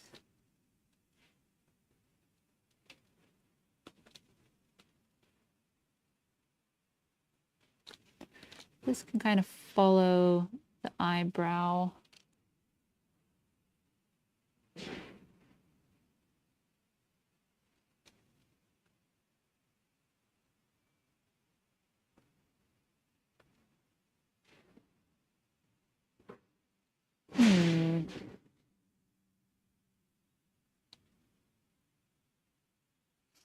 This one's tricky.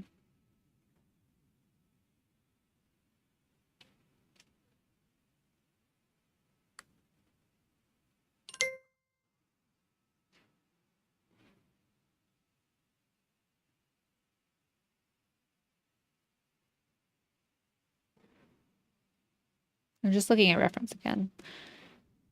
I'm gonna look at Bambi.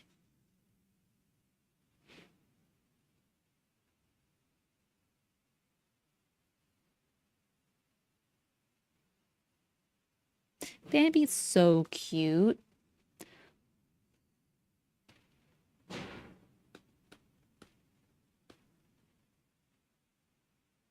That's fair if you have to go.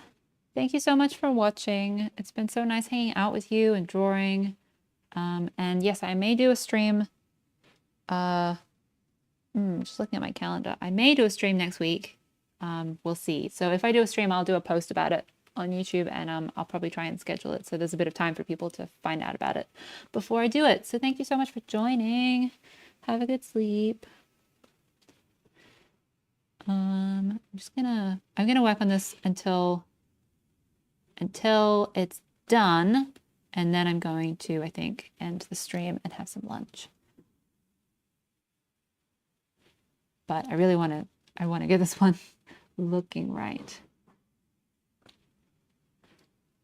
That goes up. That could be fluffy.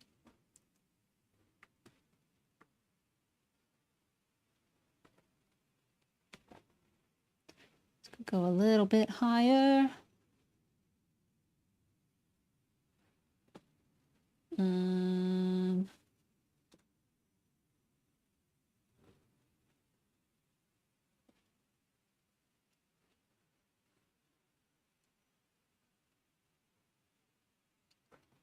Cute, cute, cute.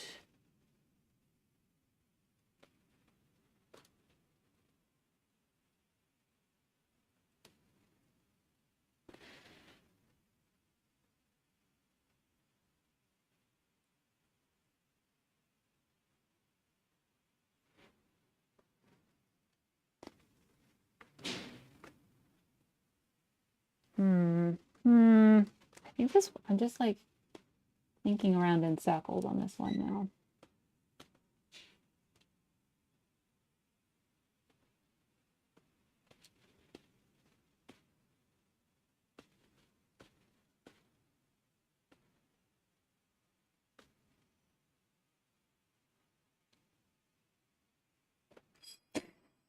Looking at my reference.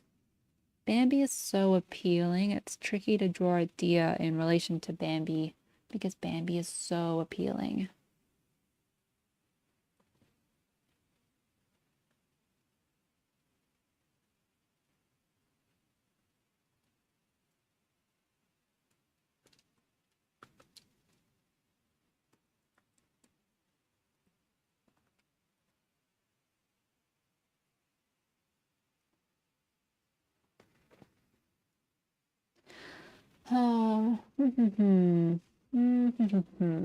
Drink of water and a think.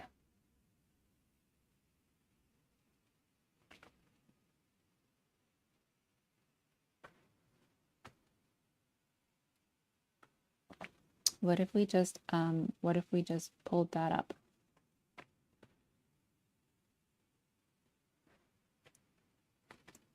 Just like big head for baby deer.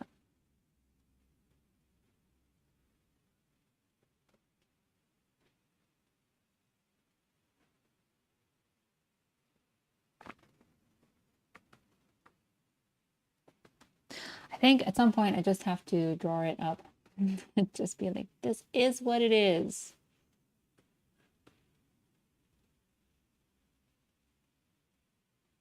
I think that time is now. So lower the opacity and new layer and drawing it up and saving the file. Don't forget to save the file, everyone.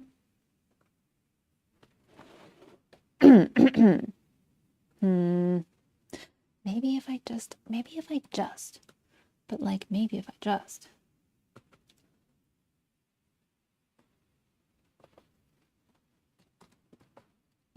move that out a little bit, and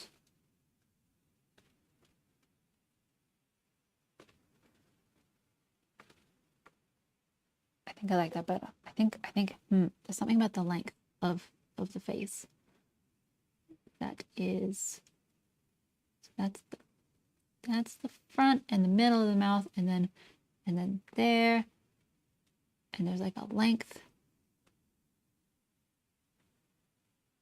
And I'm just going to, because I want this to overlap rather than just like this line of the back and the chin. I don't want them to just like be touching. I want there to be a gap or an overlap. So right now I've gone for a bit of an overlap. It's a little overlap, but I think that's okay. That's not so bad. Is this an empty layer? I think it is. Okay, okay. Save, and then we're going to draw up the face again. Another reason why I like Clip Studio Paint is because it does automatic time lapses and you don't have to remember to turn on the time lapse, which is great. So when I look at the time lapse for this, I'll be comparing like how the face looked before and how the face looks at the end and be like, oh my gosh, I can't believe I ever drew it like that at the beginning.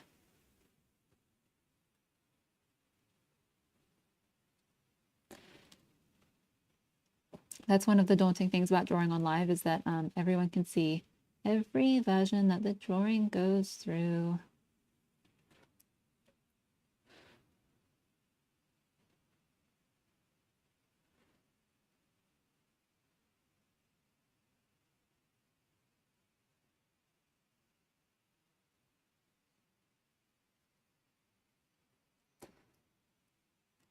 We're just committing. We're drawing bigger eyes, because I've just seen a reference that I really like that has really big eyes. So I'm just gonna do that.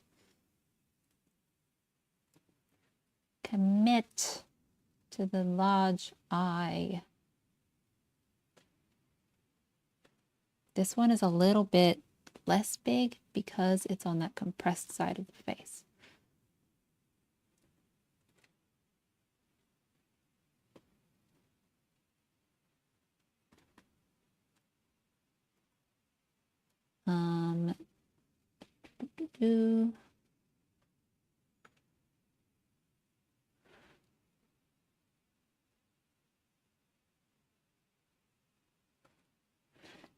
Okay, and this eyelash should be more to match the other one. Drawn it quite thick on that one. Is that gonna work? I think it might. I think it might. Let's hope. For this eyebrow, I think we're going for like fairly thin eyebrows on this.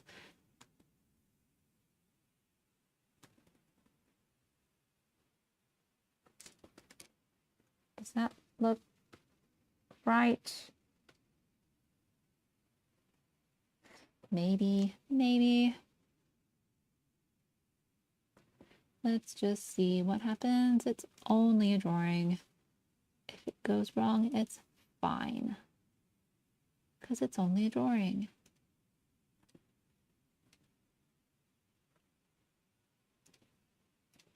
A little bit of a lower lash line here. And okay, new layer. I love a new layer because then I don't have to worry about messing up the previous layer. Or like drawing things that are then locked together and I want to just move something slightly, but I have to like select it and that's really tricky. I am definitely going to have to move that ear. What happened there?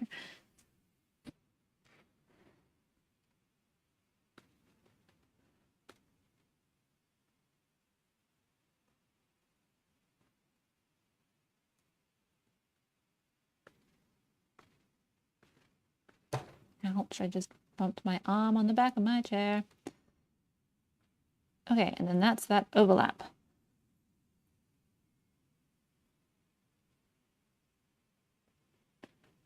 I will fix it later.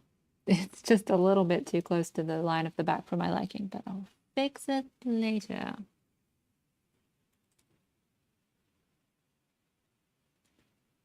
And we're looking down on this face. So we're curving the front of the nose around because we're a little bit higher up on in the perspective.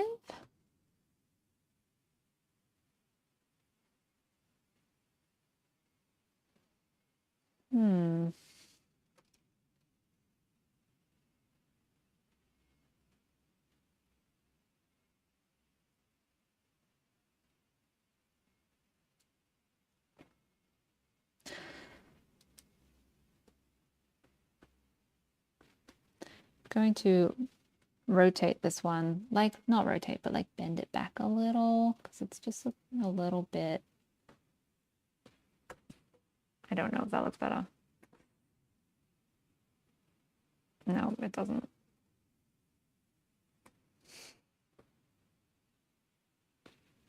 I feel like I need to draw more deer. This one's really finding it quite tricky.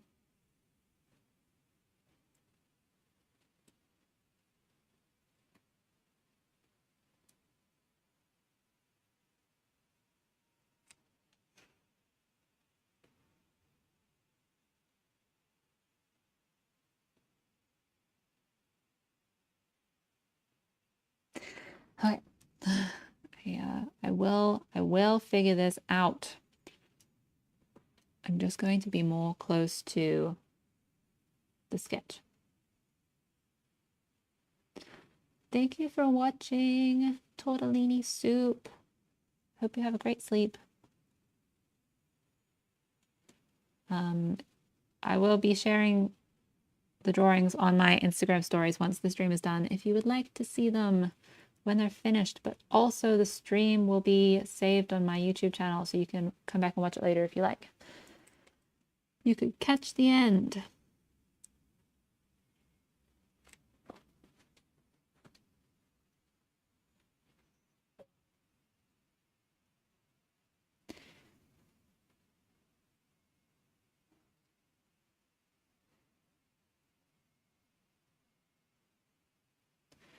Looking at reference again.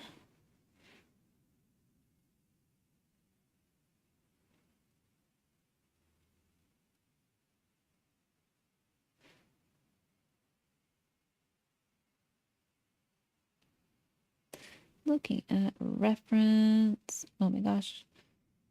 I keep clicking the wrong button. Character design. Okay, searching.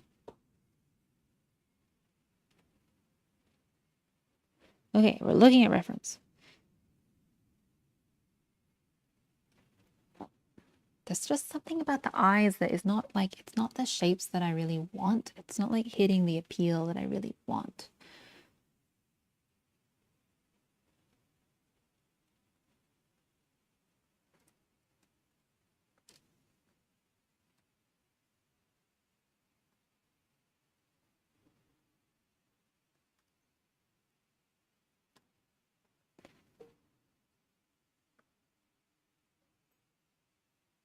Just gonna like, let's just try and like simple. Oh, I don't know. I am getting a little bit hungry though. I feel like I need to have lunch soon, so I really want to finish this up, but I'm also feeling like this face is struggle.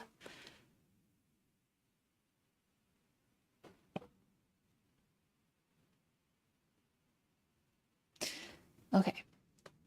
Flipping again.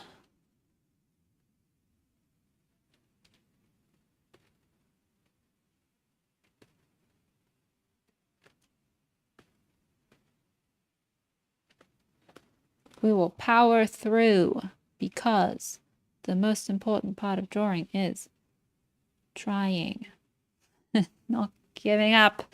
Maybe taking a break. Taking a break is okay, but not giving up is the most important part.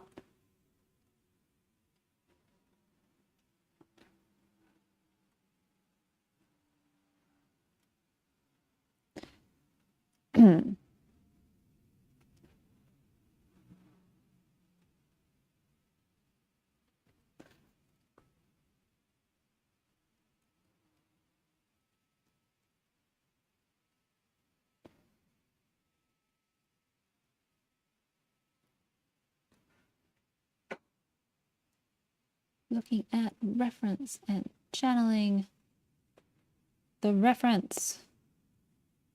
I'm looking at Zootopia concept art, which is very good.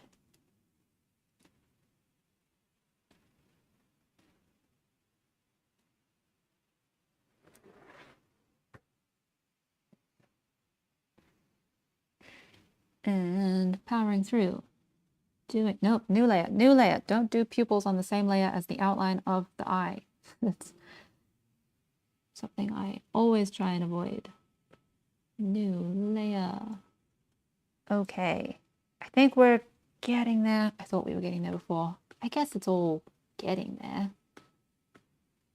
I'm gonna do this eyebrow on the same layer as the pupils just so that it's not stuck with the eyelash layer.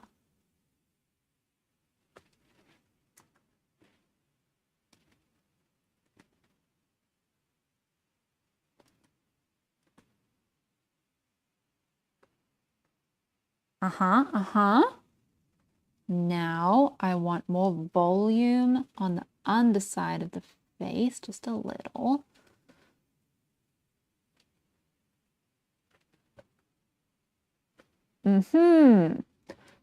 Right, and then, what if I feel like this is just looking a little bit not the right angle, so I'm just gonna rotate that a little so that it feels like it's in line with the eyes. And now there's a tangent there, which I don't love. I'm not like obsessed with that. So I think we're gonna like bring the jaw up a little so that it's just behind. Maybe? And then we're gonna bring this up.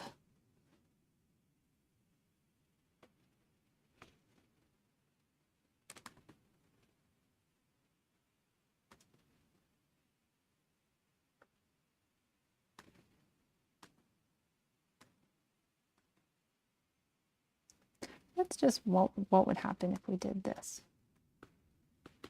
Let's just, nope, I don't like it. Undo.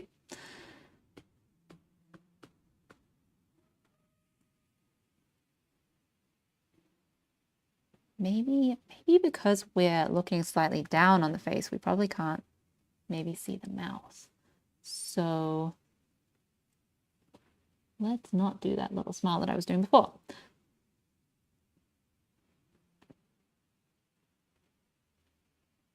I think I like that better. Okay, eyelashes are important. Everyone has eyelashes. Good for volume of the eye. We do a little bit more eyelash in the front, and then it's a bit thinner on this side and on this side where my mouse is, because those eyelashes are coming more towards camera, whereas these eyelashes are a bit away from camera. So if you think of eyelashes as like a flat plane, then we're seeing more of this angle because it's curving back around. We're seeing the underside of that flat bit, whereas on this section, it's more like the thin angle of the eyelashes towards camera, towards the viewer. So that's why I like to do that. It helps with volume. And we're just a little bit on the outer lower lash. Okay, and now zoom back, take it in. I like it so much better. It was worth it. Perseverance. I'm going to move this mouth back a little bit.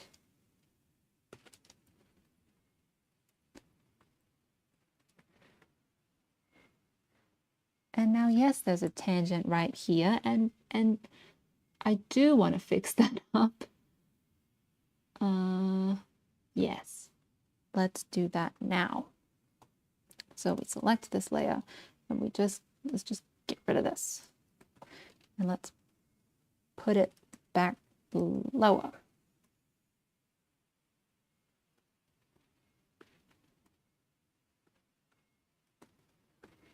Adorable. So much clearer. See that little gap? Now you can tell what's what. I feel like when there's tangents, there's a few different reasons why tangents are bad and should be avoided.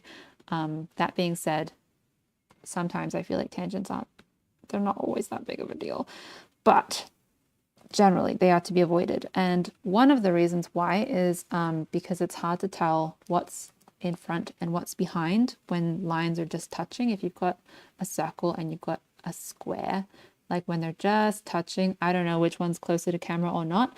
So if I'm drawing a square and then I have an overlap, I know that the square is in front of the circle, and that's so much clearer. Or if I have a gap, I can tell where one shape ends and the other begins a lot clearer than this. So that's one practical reason why tangents are bad. It's good to know what's in front and what's behind for depth. Another reason is that in this middle example here, there's just like tension. Don't you feel it? Just like a little bit of tension here. Like things are just kind of, they're just touching, but they're not really touching. And it's just kind of like, there's like an energy that goes on that's kind of weird and worth avoiding. So yes, people will often complain about tangents. I've seen like people do like big background paintings of like, there's lots of chairs in a room, like maybe it's a cafe or something, and there's lots of chairs in the room, and people will be like, this chair is tangenting with that chair, like way in the back corner, this tiny, oops, big mistake, just selected way too many lines. Way in the back corner, this tiny little part of the drawing, there's a chair that's tangenting with the table, and it's just, there's tiny, in this huge ornate scene where there's a lot going on, there's tiny tangent, and that sort of thing, I personally, I feel like is not a huge problem. Maybe not worth spending a super long time. Of course, depending on the project and the budget of the project and whether you can afford to spend time finding those sorts of things, because it's really odd, but tangents will consistently show up. You would think that it would be unlikely for two lines to just kind of touch just a little bit in a tangent, but actually, if you're not paying attention, they just happen like all the time. You have to really keep an eye out for them, and it is worth keeping an eye out for them. Yeah, I don't know. I'm always so surprised that like when you're not trying, they will still show up. Because you'd think like, what are the chances? What? Surely the lines would just naturally like not line up, but it happens all the time. Okay, I think we can do a little bit of shading and finish this one up. How exciting! We're almost done. For anyone who missed it earlier in the stream, I drew a horse. If you go and follow me on Instagram, after this stream ends, I will be posting a photo of that horse drawing so you can see it. And I will also post the drawing of this deer when it's done. This is all the head of the deer. So I'm going to put that in a group and label it and pop that here. Organizing my layers. Tulips. What's that? That's, what is that? That's white. So delete that. That's a sketch. That's a sketch. That's a sketch. So just gonna pop that in a layer. Organizing layers is good. Okay, sketch is off. Okay, and these are deer lines. Cool. Oh my gosh. I'm really glad we spent the time to figure that out. Now that I'm looking at it, I kind of just want this. I kind of want this pupil to be a little bit bigger, but not by much. Just so that it matches. Okay, the ultimate test. Flip. I still like it. Woohoo! Save. We're going to put some color on this. And by color, I mean gray. Gray. Just a bit of tone. Delightful. Can I use my marquee tool? Not my marquee tool, my magic wand? No.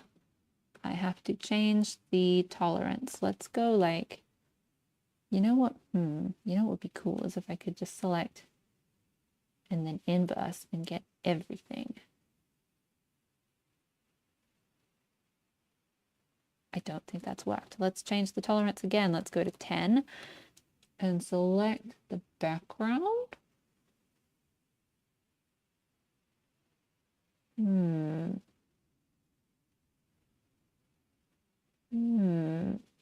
What happens if I do this? Like, what is it actually selecting? Okay. Just trying to see where the gaps are that maybe I could fill in. Okay, let's just go around filling in some of these gaps. We're gonna use a gray color and just fill in some of these gaps.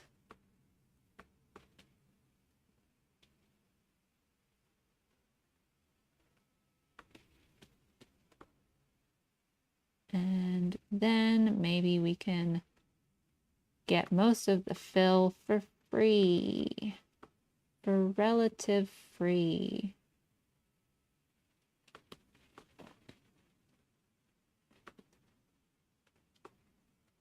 Filling in the gaps. Do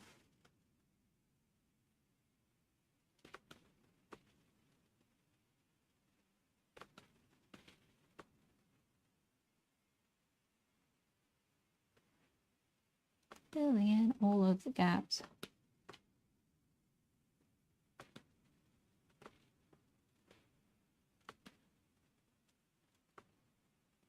Okay, let's try again.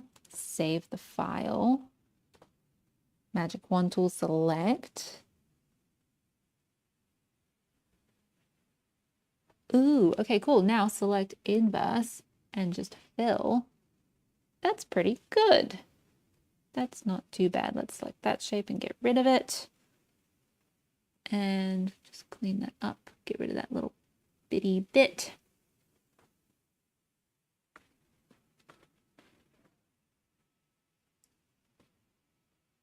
And now we just need to make sure we've got all of these little pieces. It's so much quicker. It's not as cool in a time lapse when you use the magic wand tool.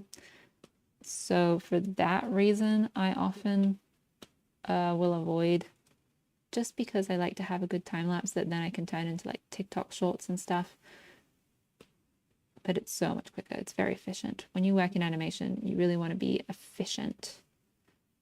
Drawing this deer has not been efficient. It's taken a little while, but sometimes that's worth doing as well. Because ultimately, I want this drawing to be a good drawing rather than a quick drawing.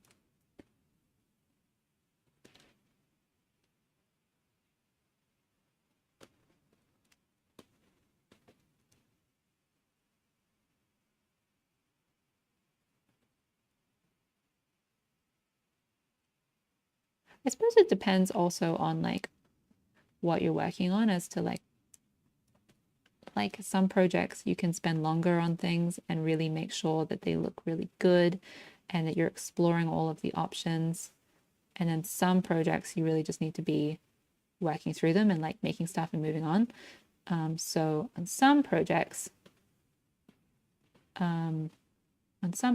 you got to keep it moving and you got to be like, this is pretty good and let's move on to the next thing. Because of various budget, time scale reasons. And yeah, on some projects you get to really sink into the drawing more and really explore and figure it out. And I think those tend to be like bigger projects tend to have a bit more budget, so you can spend a bit more time on things, but really it's case by case. What time is it for me? Hello. Hello, Millie Cat Art. What time is it for me? It is 2:26 on Wednesday afternoon. 2:26 Wednesday afternoon.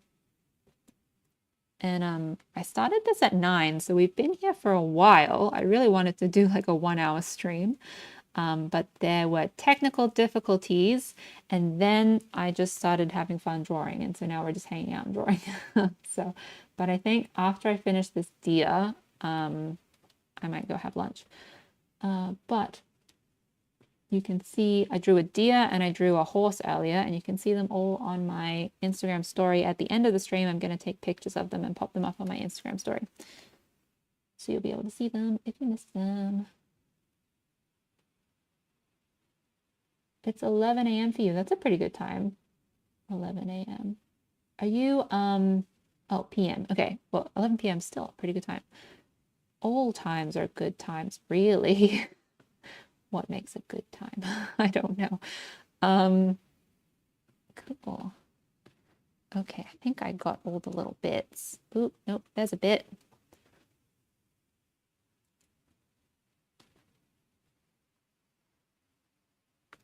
Part of why I really enjoy streaming, but part of why I really want to do more of streaming, in addition to the fact that I enjoy it and this has been really fun and it's nice to hang out with you all. And it's nice to just have time to just draw something for fun and not to be like trying to be like super productive all the time. I feel like a lot of my drawings recently I've been trying to be productive, trying to work towards something bigger, whereas this is fun because it's just really fun to draw a little deer. Just fun. Hang out and draw a little deer. But part of why I want to do live streams more regularly is because I really want to be able to monetize my YouTube channel. Because being in Australia, we cannot monetize TikTok. It won't let us. We don't have that option. So I really want to like work on my YouTube and post more regularly and share my art, but also share like tips and like give you help with like drawing different things that might be tricky. Give you like how I would approach things. So yeah, I really want to work on my YouTube. But I can't monetize it until I reach a certain amount of views. And like, I'm so grateful with how many people are following me. Like, it's so nice and really exciting to see that people are liking my art and liking my videos. And that's really exciting, but I've only made 2 long form videos, and I need to get like 4,000 hours of watch time on long form videos. So having only 2 long form videos so far that's not quite enough to achieve that goal. But I think live streams count towards that goal. And also because the live streams will be saved as a long video, you can watch them later. So I think it's going to be a fun way to be able to achieve that goal, to get those 4,000 hours of watch time, and then maybe be able to make some money on my videos and have a little bit of income coming in from YouTube, which is the goal, because having income as an artist is tricky. Yes, her name is Tulip. Thank you so much for watching. Have a really great sleep. Thank you for staying up and watching. We'll try and do this again sometime, and I'm gonna make a post, and I'll try and schedule it at least a day in advance so that you have time to see it. If we do another one of these, maybe next week. But yeah, thank you so much. Have a great sleep. This one is almost done. We are getting there. Okay, so that's the base layer. So now clipping to that, I'm going to fill in various details like the eyes. That's messy, but we can clean that up. Got white eyes. And also I need to know what color are deer? Like fawns? They have like a pattern.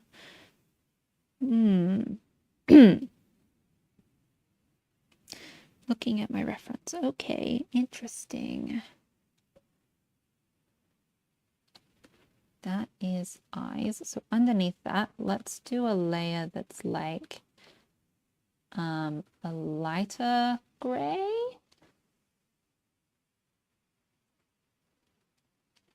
And they have like light sort of where eyeshadow would go.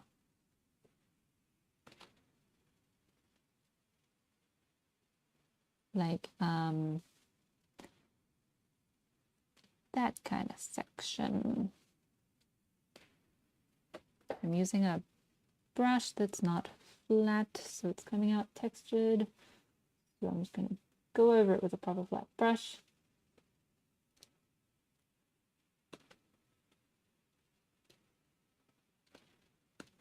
Cool. And now what else? So they've got there's sort of a like a light patch under the chin here, which kind of comes down to the front. This is a cool pen. This is a it's called a real G pen. I don't know what that means, but the G is real on this pen. And it's got a nice texture to the edge of it, and it's a nice flat color, which I really enjoy for it filling in. I have erased too much on this eye. Fill that back in.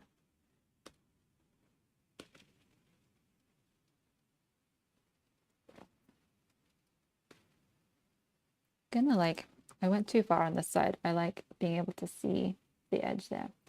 Cute, cute. Oh my gosh. Hello, little dear. Light inside the ears, which is not in the line art, but that's fine. Something, yeah.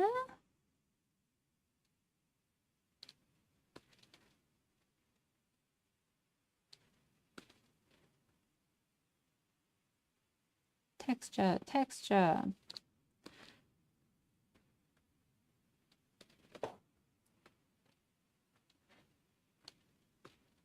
And just a little bit extra there. Oh my gosh, I really like those little dots I just added. Okay, and now in this ear. So this is the inside of the ear.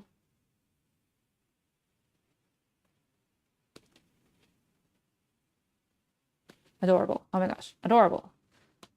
Tulip the deer. Tulip or not tulip.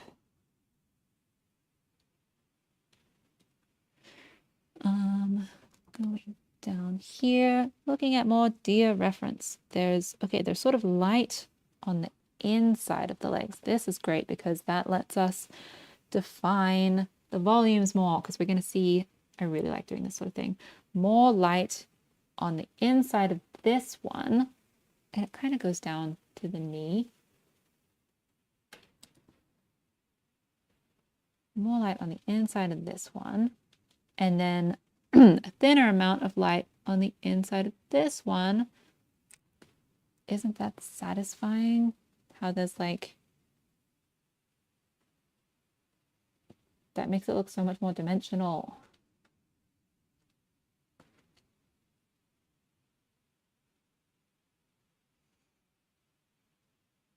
Can I do a horse? Would you believe I did a horse right before this one? And when I finish this one, I will be popping them up as I'll take a photo and pop them up on my stories on Instagram. So if you check me out over there, you will be able to see the horse. I drew an Arabian horse, which are cool. They're very sort of flashy, kind of showy kind of horses. I feel like I'm gonna do this up to about here. Are these called hearts? I feel like I'm remembering that. Is it because of like a little heart shape? Like on their bums, there's like a little heart shape. Because of this color that I'm painting in right now, which we will not be able to see on this one. But I feel like I remember like deers are called hearts or something. Or is that like female deer or is that old deer?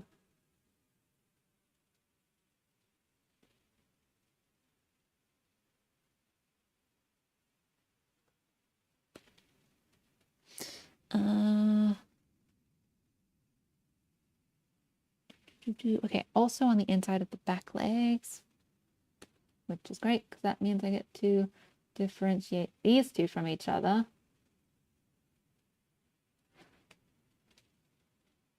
Let's have this go down the knee just a little bit, and then this one doesn't go that far because this leg's more turned. Okay, let's zoom out and see if that looks good. I think I like that. The tail, fluffy tail friend. I am getting quite hungry. To be candid, I am getting quite peckish.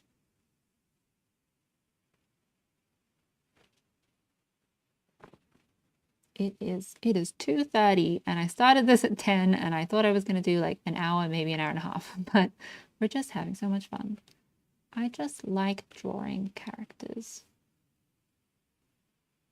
My laptop being like the way that I've been drawing for a few years now is on my laptop with the stylus that came with my laptop, basically drawing on the screen. And it's been working really well, except like the whole time, but more so recently, it glitches and the pen doesn't connect to the screen. And so it feels like every few minutes, it will just like the pen will not react with the screen anymore.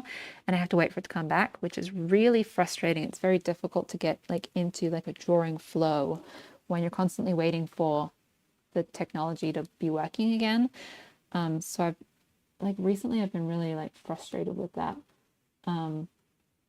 But I have gone back to my old drawing tablet, which it's a Cintiq companion hybrid. So you can use it as a Wacom Cintiq, or you don't have to have it plugged into a laptop and it will run on Android, so more like a phone than a laptop. Or like right now, I've figured out that if you don't plug in the HDMI cord, you can use it just like a regular tablet, like an Intuos tablet, like not with the screen. And it is not laggy at all. And so it's really satisfying. This is the first time in a while that I have been able to draw for multiple hours and not have to wait for the technology to be working. And yeah, it's really nice. It's very nice feeling. I'm just going to get rid of this because I feel like this little bit of light here is just a bit too thin and it's not a committed decision. So I'm just going to get rid of it.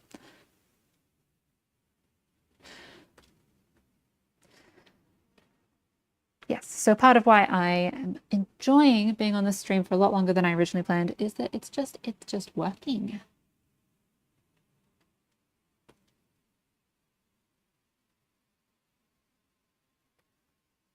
Okie dokie. Now we're gonna need I'm gonna put some darkness on the nose. So that's yeah, that's gray. So we're gonna go not all the way to black because the lines are black and I don't want to lose the lines. Or do I? No, I do. I think I do. We're gonna go full black and we're just gonna fill this in black, and I will put a little bit of shine along the top to bring back that line that we are now losing in the middle.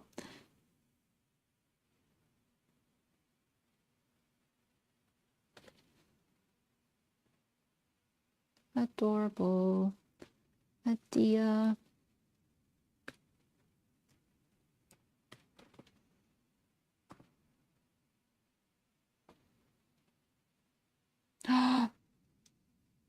Have I seen Epic the Musical? Yes, I have. I have been listening to it a lot recently. I showed it to my fiance the other week and he likes it too. And I was like, yes, win. I really love it when I show him a musical and then he listens to it later and I'm just like, yes, success, another success. Yes, I really like it. It's very good. It's very catchy. Yep. Actually, I'm going to see Hadestown this weekend, which part of my mission this week is I have to listen to the music of Hadestown because I like going to a musical and knowing how it goes and how the songs go so that I don't have to be like following the story for the first time when I'm seeing it live. I feel like you can see more when you already kind of know what's going to happen and you don't miss as much. So this week I need to listen through Hades Town because I've never listened to it before, so that I can go and see it later this week. And I'm really excited about it because everyone says it's really good and I have no idea what it's about, but I imagine liking Epic will set me up for liking Hades Town because everyone says it's really good. I love musicals and I cannot believe like it's just one that's completely slipped under the radar for me. I've just like never listened to it. I don't know, it's never just come up. So yeah, I'm really excited. Who's my favorite character in Epic? Oh, I like so many of them. I think favorite, oh gosh, I like Cersei because the artist who drew Cersei in the animatics, Cersei is such a good drawing. I really love that artist. Their animatics are really good. I don't know anything about them, but to me it reads like professional storyboard artists. It's just like, the camera angles.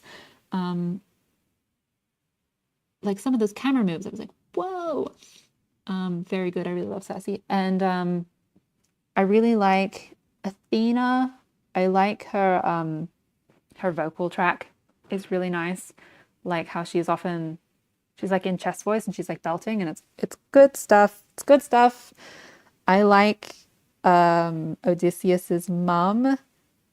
Her part, so sad. Cried multiple times every time that comes up. But the way she sings, the accent that she sings with is so sweet and I love it. It's very nice. It's perfect for a mum character as well. And like, did he cast his mum to sing that? Isn't that delightful? And oh my gosh, there's so many bits that I like. I love when Penelope sings that she's been waiting and she just repeats it and it goes up and she's belting and it's louder and it's louder and it's just like the yearning in that is so good. Like, that she's been waiting and vocally incredibly challenging. Gosh, I have so many thoughts. Gigi, yes, the artist. Yes, Gigi. I love the way Gigi draws Cersei.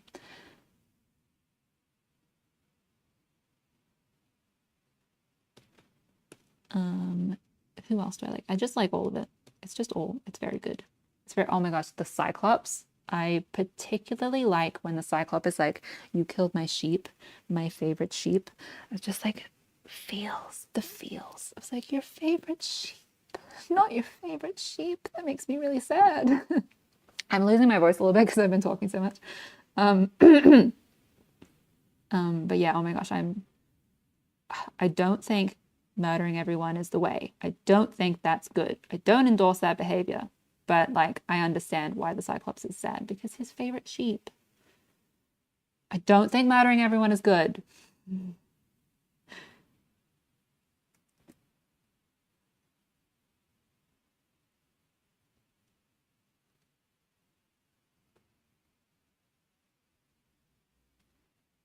Just trying to figure out the inside of his ear a little bit. It's kind of, I think there's like a corner here. Maybe I'm supposed to do like a corner. That doesn't look right. I know that's what's in the reference, but I don't think that's what I'm going to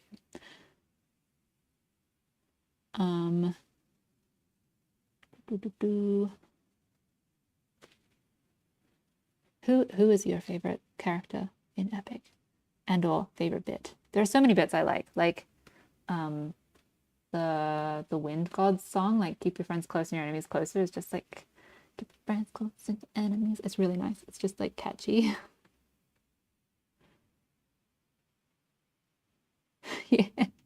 Yeah, just aggressively smack a few people, but like if you could just keep it within livable limits of the species, and also like I don't know, I don't recommend what the Cyclops does. I will not come here on a public stream and be like, that Cyclops was making good decisions. I don't think so. But oh my gosh, his favorite sheep. His favorite sheep. Of all the sheep, he seemed to have quite a few sheep.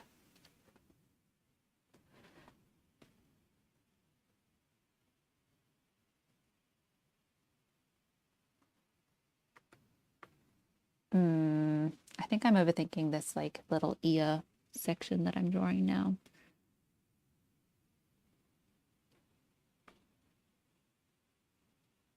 Yeah, that's saying Apollo only showed up for 5 seconds in God Games. I love Aphrodite, but she's such a small part. I want more Aphrodite. You're a little high and mighty. Oh, it's so good.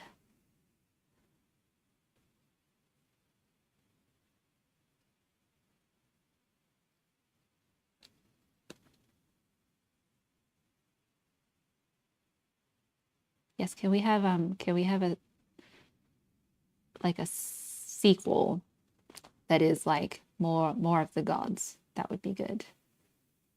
Aphrodite spin-off.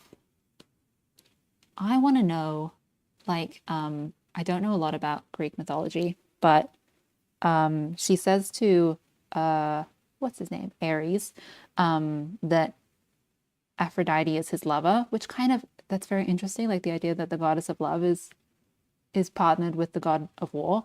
That's so interesting. But yeah, I want to know how they got together. Like what how does the goddess of love fall in love with the god of war? I think like thematically that's so interesting and I want to know that story.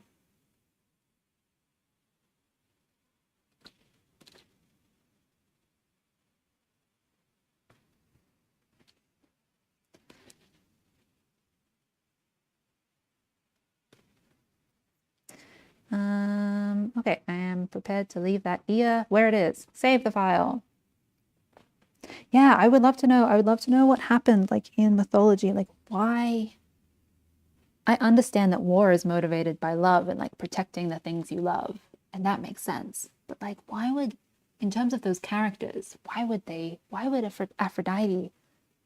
I don't know. I want to know. Gonna just move this line down a little bit.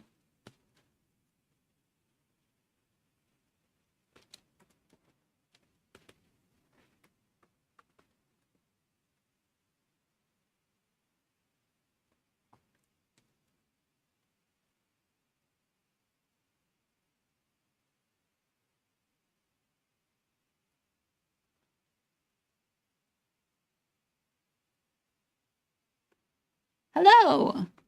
Oh, look. I'll show you the deer. Look, it's Tulip the deer. Um Aphrodite is married to Hephaestus. Hephaestus is also in the song. What? I must find out more.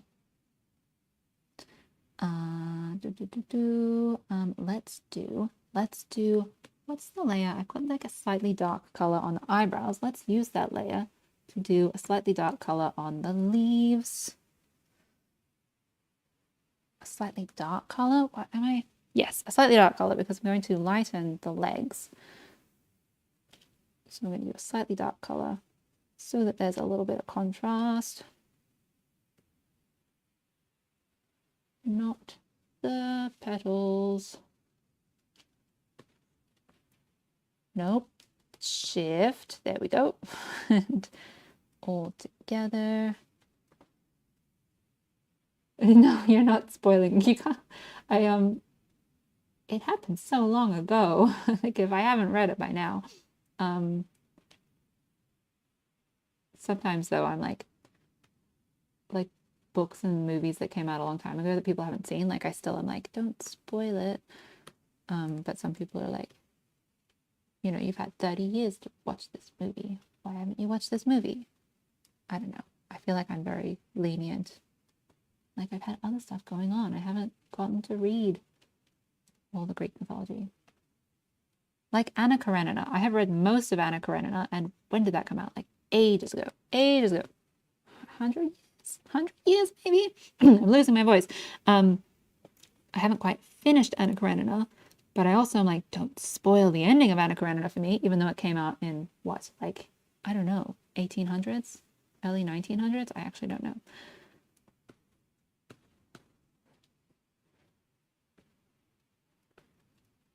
I have been streaming for ages. I know. I'm going to finish this deer and then I'm going to have a break and have lunch. I really did not mean to stream for so long, but I'm just having such a wonderful time. And as I was just mentioning before, my technology is, for the first time in a long time, actually working. So it's really nice to just sit and draw and hang out for a bit. But it is a lot of talking. And also, I'm just going to get a cup of water. I will be like 20 seconds. I'm just going to get some water.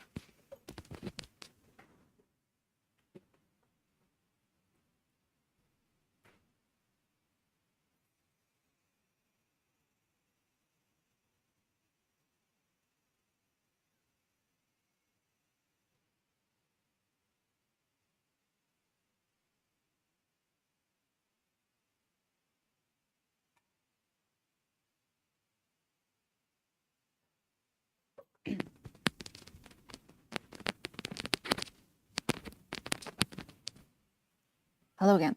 I have my water now. Yay, I'm so glad you're having fun. This has been really fun. Streaming is a bit nerve-wracking because obviously it's like a little bit performative and a little bit like, look at me, look at my drawing. But it's been really fun to hang out with you all.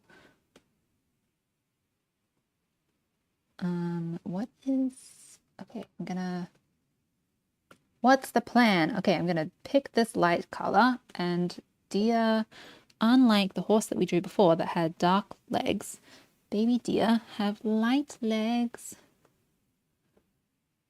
So I'm gonna do just a little bit of lightness.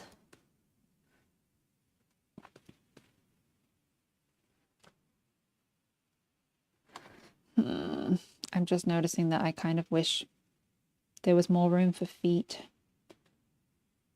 The solution is probably more leaves.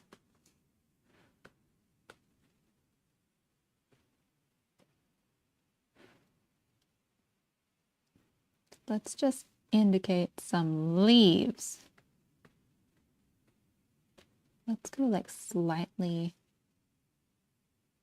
darker, maybe, and indicate just like, okay, that's looking so much better. So I just feel like I didn't draw, because I didn't draw the foot because it's not in my reference. So I put leaves over where the feet are, but I feel like it looks like there are no feet. So just drawing in a bit more foliage to hide the fact that there is no foot. Just gonna like fill, maybe I'll just fill in the whole area.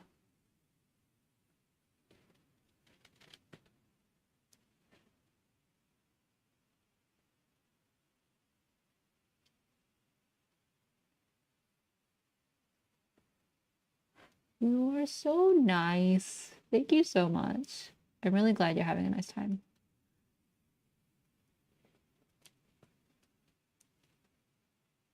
Just gonna more like leafy shapes. We're just like glossing over. Don't look too closely. There are feet. There are.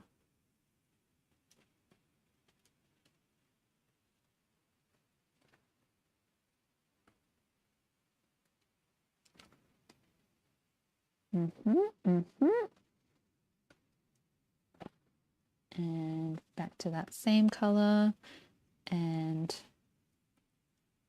just do some like extra leafy shapes so that it doesn't look like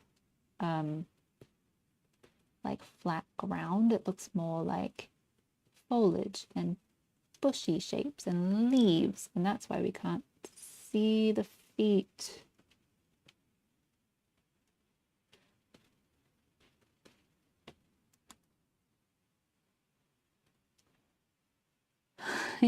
I'm so sorry for distracting you, but I also don't know what you were supposed to be doing, so I'm very sorry. maybe write like a little note, and you'll see the note, and you'll think, oh yeah.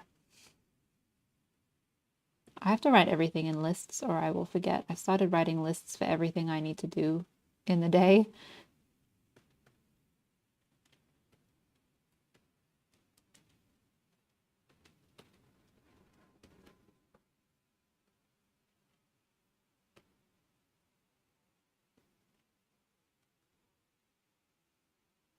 Aw, thank you.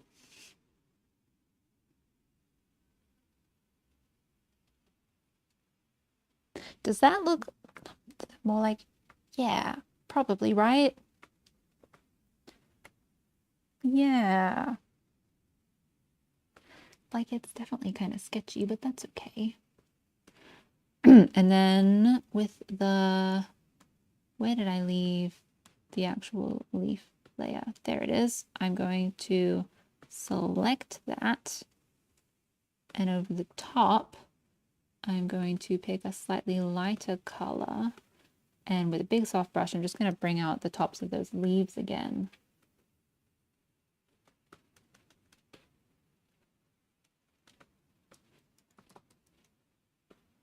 I would love to stream more often. Yes, I need to figure out, like, I want to do like a regular time that I do a stream so that everyone knows when it's happening, so you're not going to like miss it. I'm not exactly sure when that will be, but I will endeavor to do like a schedule at least a day in advance so that there's like a chance to see that it's happening and you can like hopefully plan to join if you would like to.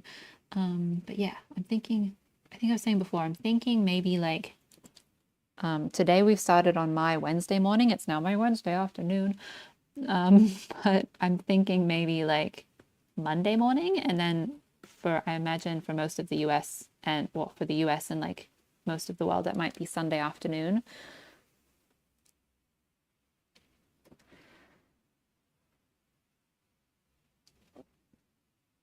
Okay. Back to Dia patterns. We'll come back to the ground in a little bit, maybe. Okay, Dia also have whoa, what layer was that? A normal layer, not a vector layer.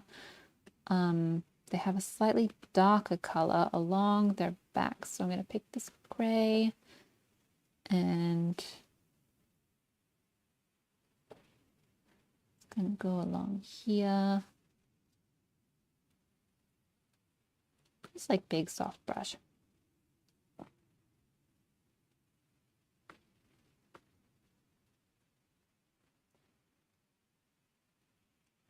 And back of the head.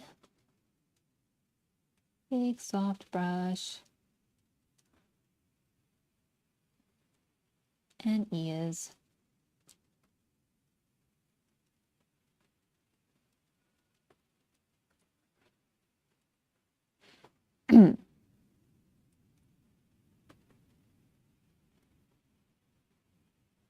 Cool. Yeah, this time. Good. That's good. I'm glad that that works this time.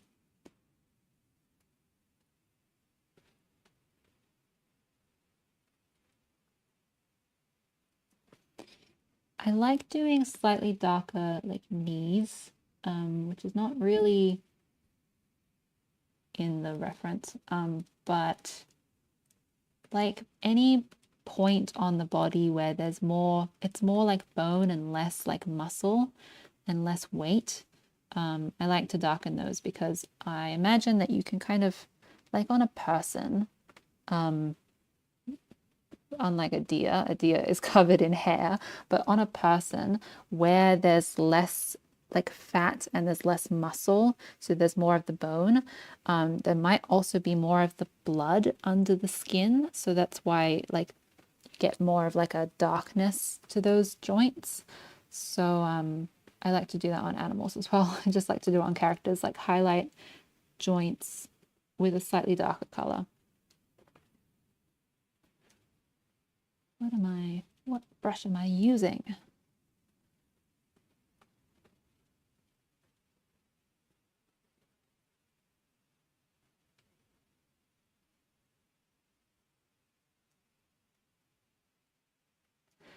So now I'm going to select this and use the soft brush more specifically on the muzzle. Whereas before it was just kind of left over from painting the back.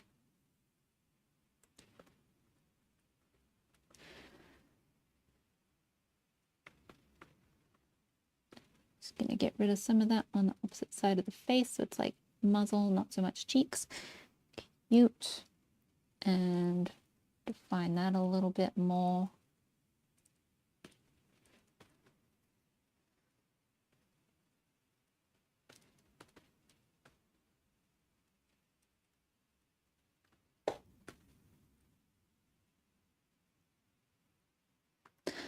I'm going to, this is a bit tricky. I'm going to select the leg, but not the tummy, and just darken the top of the leg a little bit. A big brush, like that.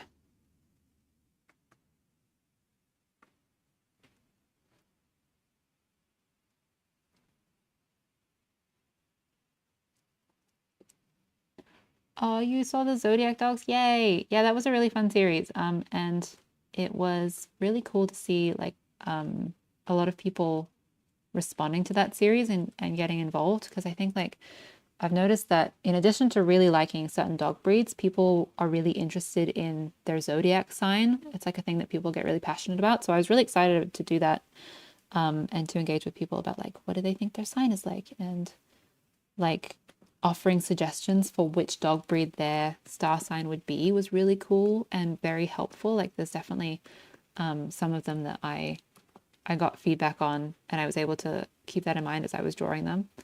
So that was really cool. Yeah, it's really exciting to have people like responding and to get that feedback on the art, and to be like, I'm drawing and people are seeing it, and people are giving me their feedback, and it's like we're all together. Like that's really fun.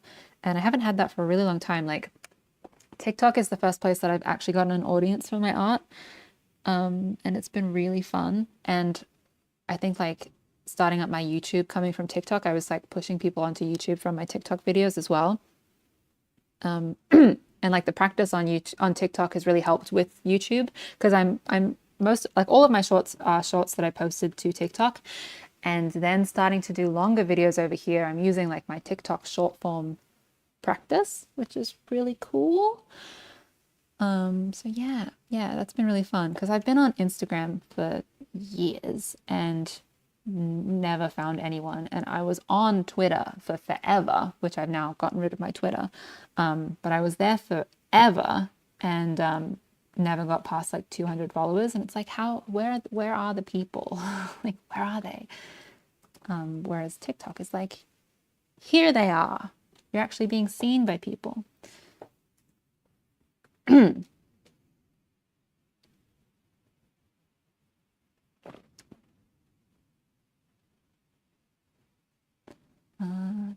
So okay, I'm gonna do the same brush that I used for the dapples on the horse earlier. I'm gonna use for the spots, and deer have this cute little like line of spots, little horns. They have like a little line. I'm just gonna make sure that the brush is the right shape. Nope, other way. So it's like slightly long in the direction that I'm drawing. That's cool. Particle size a little bit bigger. Particle size yet bigger again. I love this brush. I really love this brush. It's such a good part of Clip Studio. I should be sponsored by Clip Studio, because I love this program, and I will tell anyone that I'm not sponsored. I just really like it.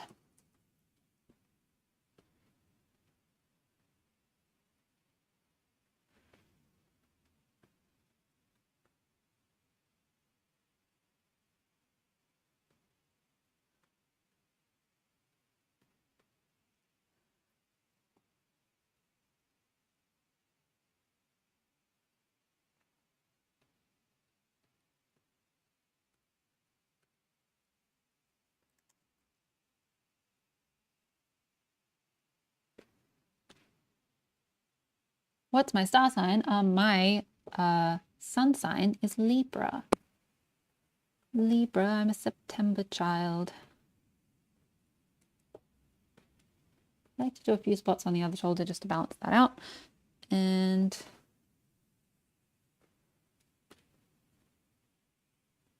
recently I've been really learning more about my rising sign though, which is Capricorn, because I saw someone say that it used to be that your star sign was your rising sign rather than your sun sign. And I thought that was really interesting. And in fact, the rising sign tells you about all of the house placements in your birth chart because it's the first one and then the rest come in order. I think depending on the system that you're using, I'm not entirely sure. But if you know the rising sign, you know all of the houses, where if you know the sun sign, you only know the sun sign. It's just like one planetary placement.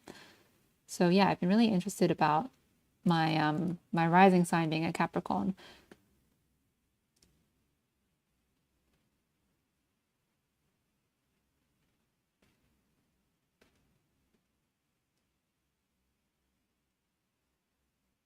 I don't know if I like this little thing I'm doing on the neck here. I think I'm just gonna, maybe I'll just do like separate rather than joined.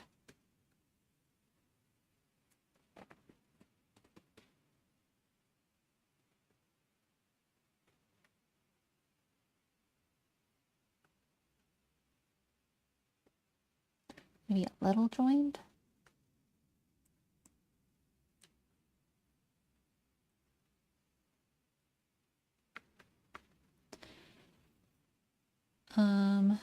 Cute.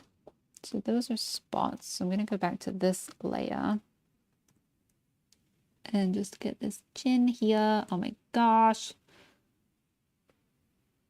And we need to do a shine. So for shine, I'm going to select white.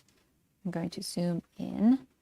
I'm going to do this over the top of everything because there are lines there that I just want to go on top of. And we're going to select, I like to select the band where the shine could be and then draw into it.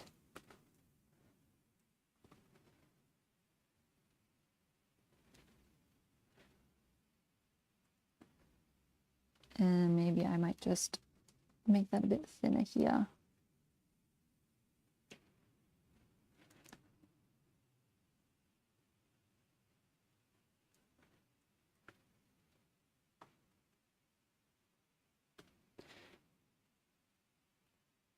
Sparkly eyes.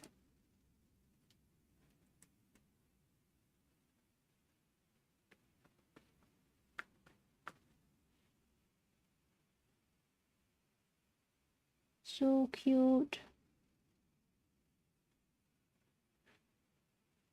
Yeah, cool. I spent so much time researching the different star signs, and now it's been a few months and I have forgotten so much of what I learned. I'm gonna do like a slightly darker outline around the ears because there's so much to the different star signs. If I'm trying to find, let's turn that layer off. I'm trying to go underneath that layer. So I'm gonna move this down. Cool.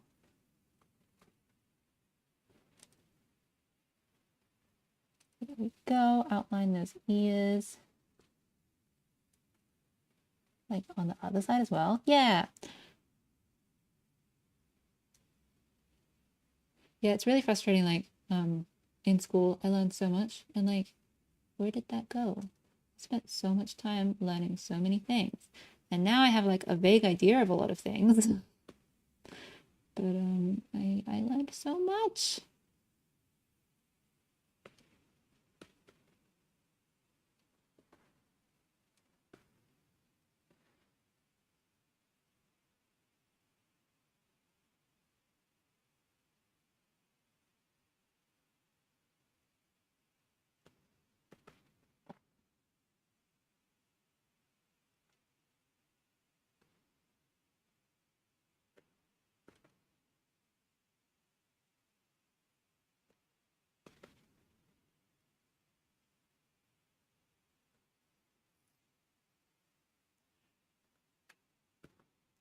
Is this? No. I was like, is this anything? No, it's not. Cute. Okay, this color, I'm going to make the tulips light so that they stick out. For tulip. Tulips for tulip. and save the file, don't forget. We just need to do cast shadows now, I think, and maybe a touch more on the ground.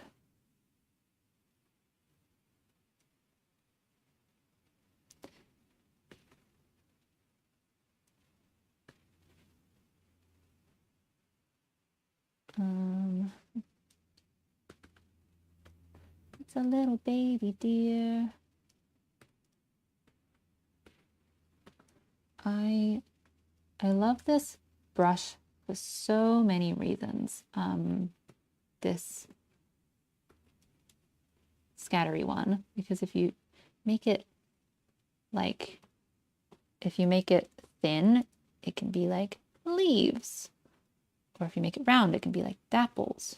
I think that might be too light. I think I should, I'm gonna keep doing this and see, it's just like a good scatter brush. I think what I'm gonna do is I'll start that again, move this above everything, and maybe it being on top will help like integrate things together a little more. So it's like,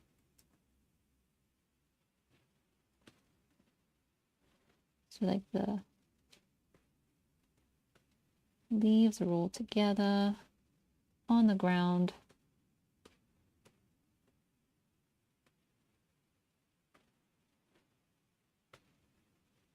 You feel like singing about this deer? Is it because of Bambi and Disney's singing, the whole singing thing? Bambi's not a musical, but it should be. I suppose it's got like that one that's like drip drip drop little April showers. That's a pretty good song.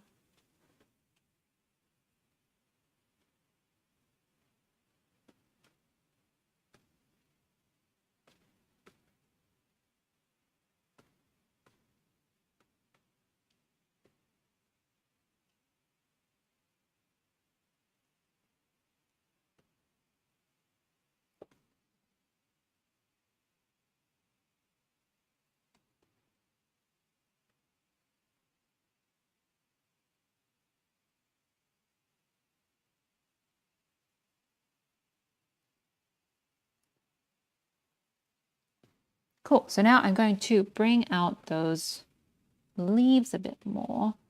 I think we can go a bit lighter. If I just select, and I've locked the transparency and I fill. That's just going to bring them out a bit more. Also, there were some of these that were just overlapping with the tulips, so I'll just erase those. A little bit of something getting lost in here.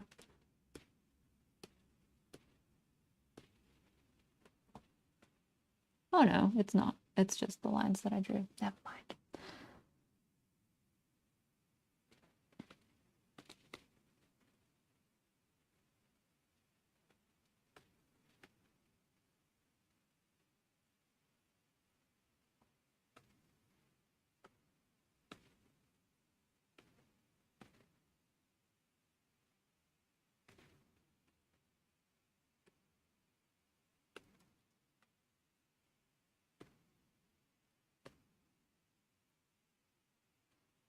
Select and fill, trying to make the leaves that I actually drew more obvious than the leaves that I'm just kind of indicating.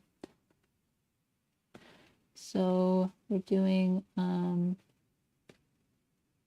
to like lower the contrast on the indicated ones and raise the contrast on the ones that I actually drew.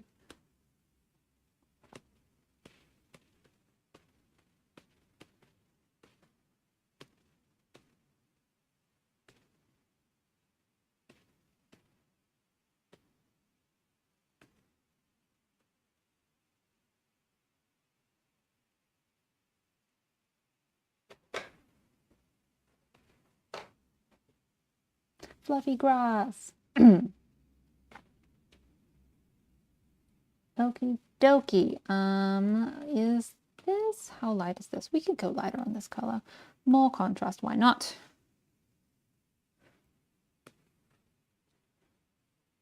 Fill that in. And this, similarly, fill that in.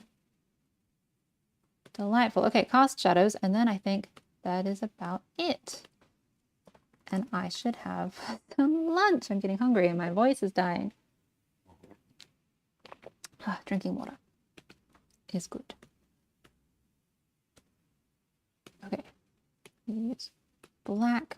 Don't need to use multiply if I'm just using black because that's the same thing. Okay, cast shadows, tops of faraway legs. This leg, because there's quite a bit of overlap, I'm just gonna like do that a lot lower.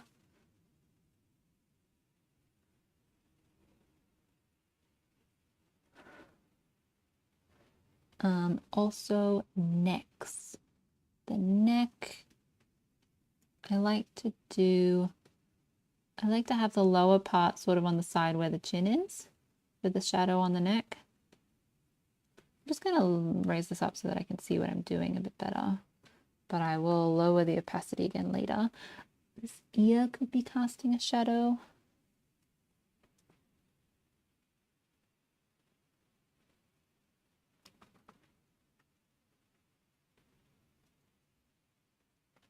And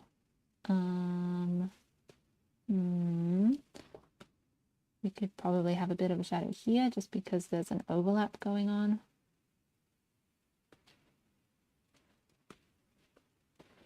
Maybe here?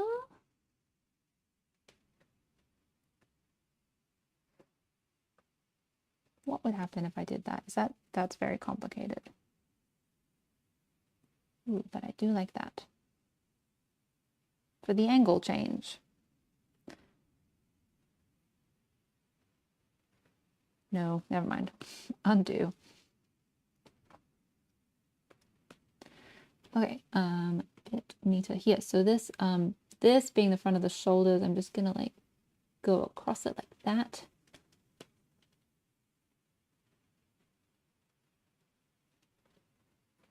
And underside of the belly.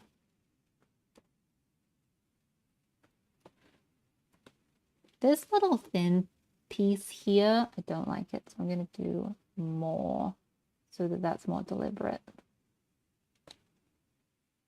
And follow that around on this side of the leg.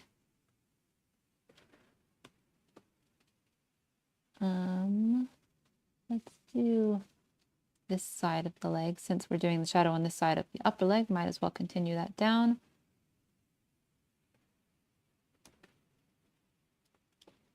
This one can be on the underside here.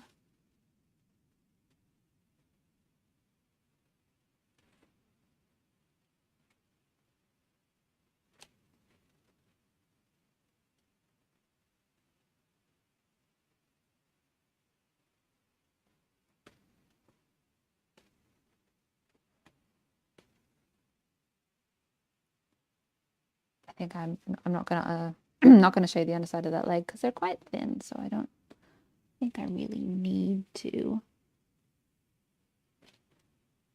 Underside of this joint and a little bit here.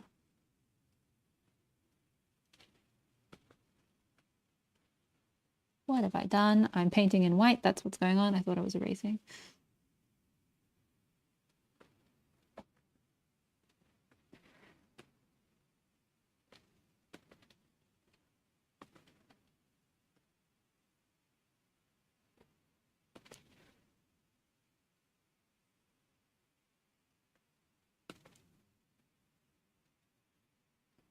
Maybe.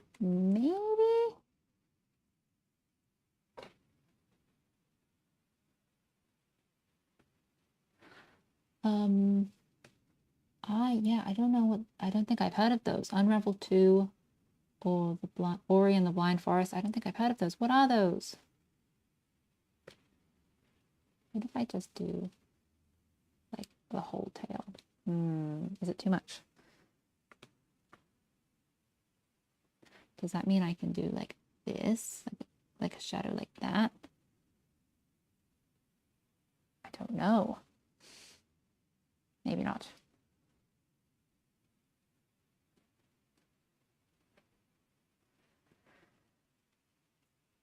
Let's do the, just a little bit on the eyes. It's always nice.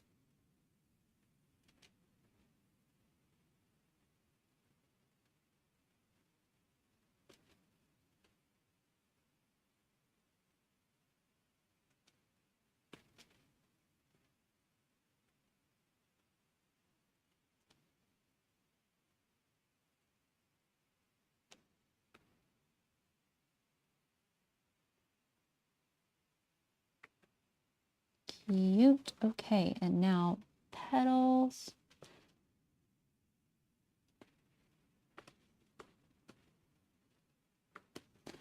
Just a little something on the petals, something on the stems. I think that's maybe done. It's quite. Wondering if I could get a bit more contrast if I just lightened one of these colors a little bit.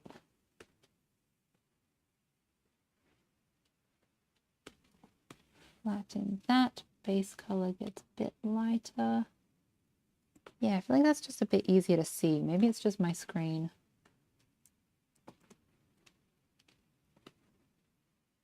Yeah, I think I like that better. Yeah, okay, cool. I think this deer might be done. Oh, games. Cool. Okay, games. I should look them up. I think we're done. So I think I'm going to go have lunch. Thank you so much for watching, everybody. The stream, we had technical difficulties at the start, and then we streamed way longer than intended. And this deer, I redrew the face like 4 times. But I'm really happy with where we ended up. So persevering is really good. So yeah, thank you so much for watching. Everyone's been so nice, and I really want to do more streams. So yeah, hopefully, like ideally, like a weekly stream would be fun. But we'll see. And so for next time, I'll try and schedule a stream at least a day in advance and like make a post about it, so there's a chance for everyone to know. Like, but hopefully the goal is to have like a regular streaming time so that we can all come together and know what time it's happening, and we're not going to be like missing it just because we didn't know. So yeah, cool. Thank you so much for watching. Okay, for everyone who's here right at the end, you can see I only got through 2 animals today. Let me just zoom in a bit more. So there was the deer, and I drew this horse. Now we've had some distance from the horse. I still like it. That's a good feeling. Sometimes you draw something and you go away and you come back and you're like, but I think I still like this horse, so that's good. Yay, we drew a horse and we drew a deer. Amazing. I'm going to pop photos of these up on stories, and okay, I'm going to go have lunch. Thank you so much for watching. Let's do this again. Now, how do I end the stream? Okay, there's an end stream button. I'm so new to this. Okay. Have a great rest of your day/night, everyone. Bye.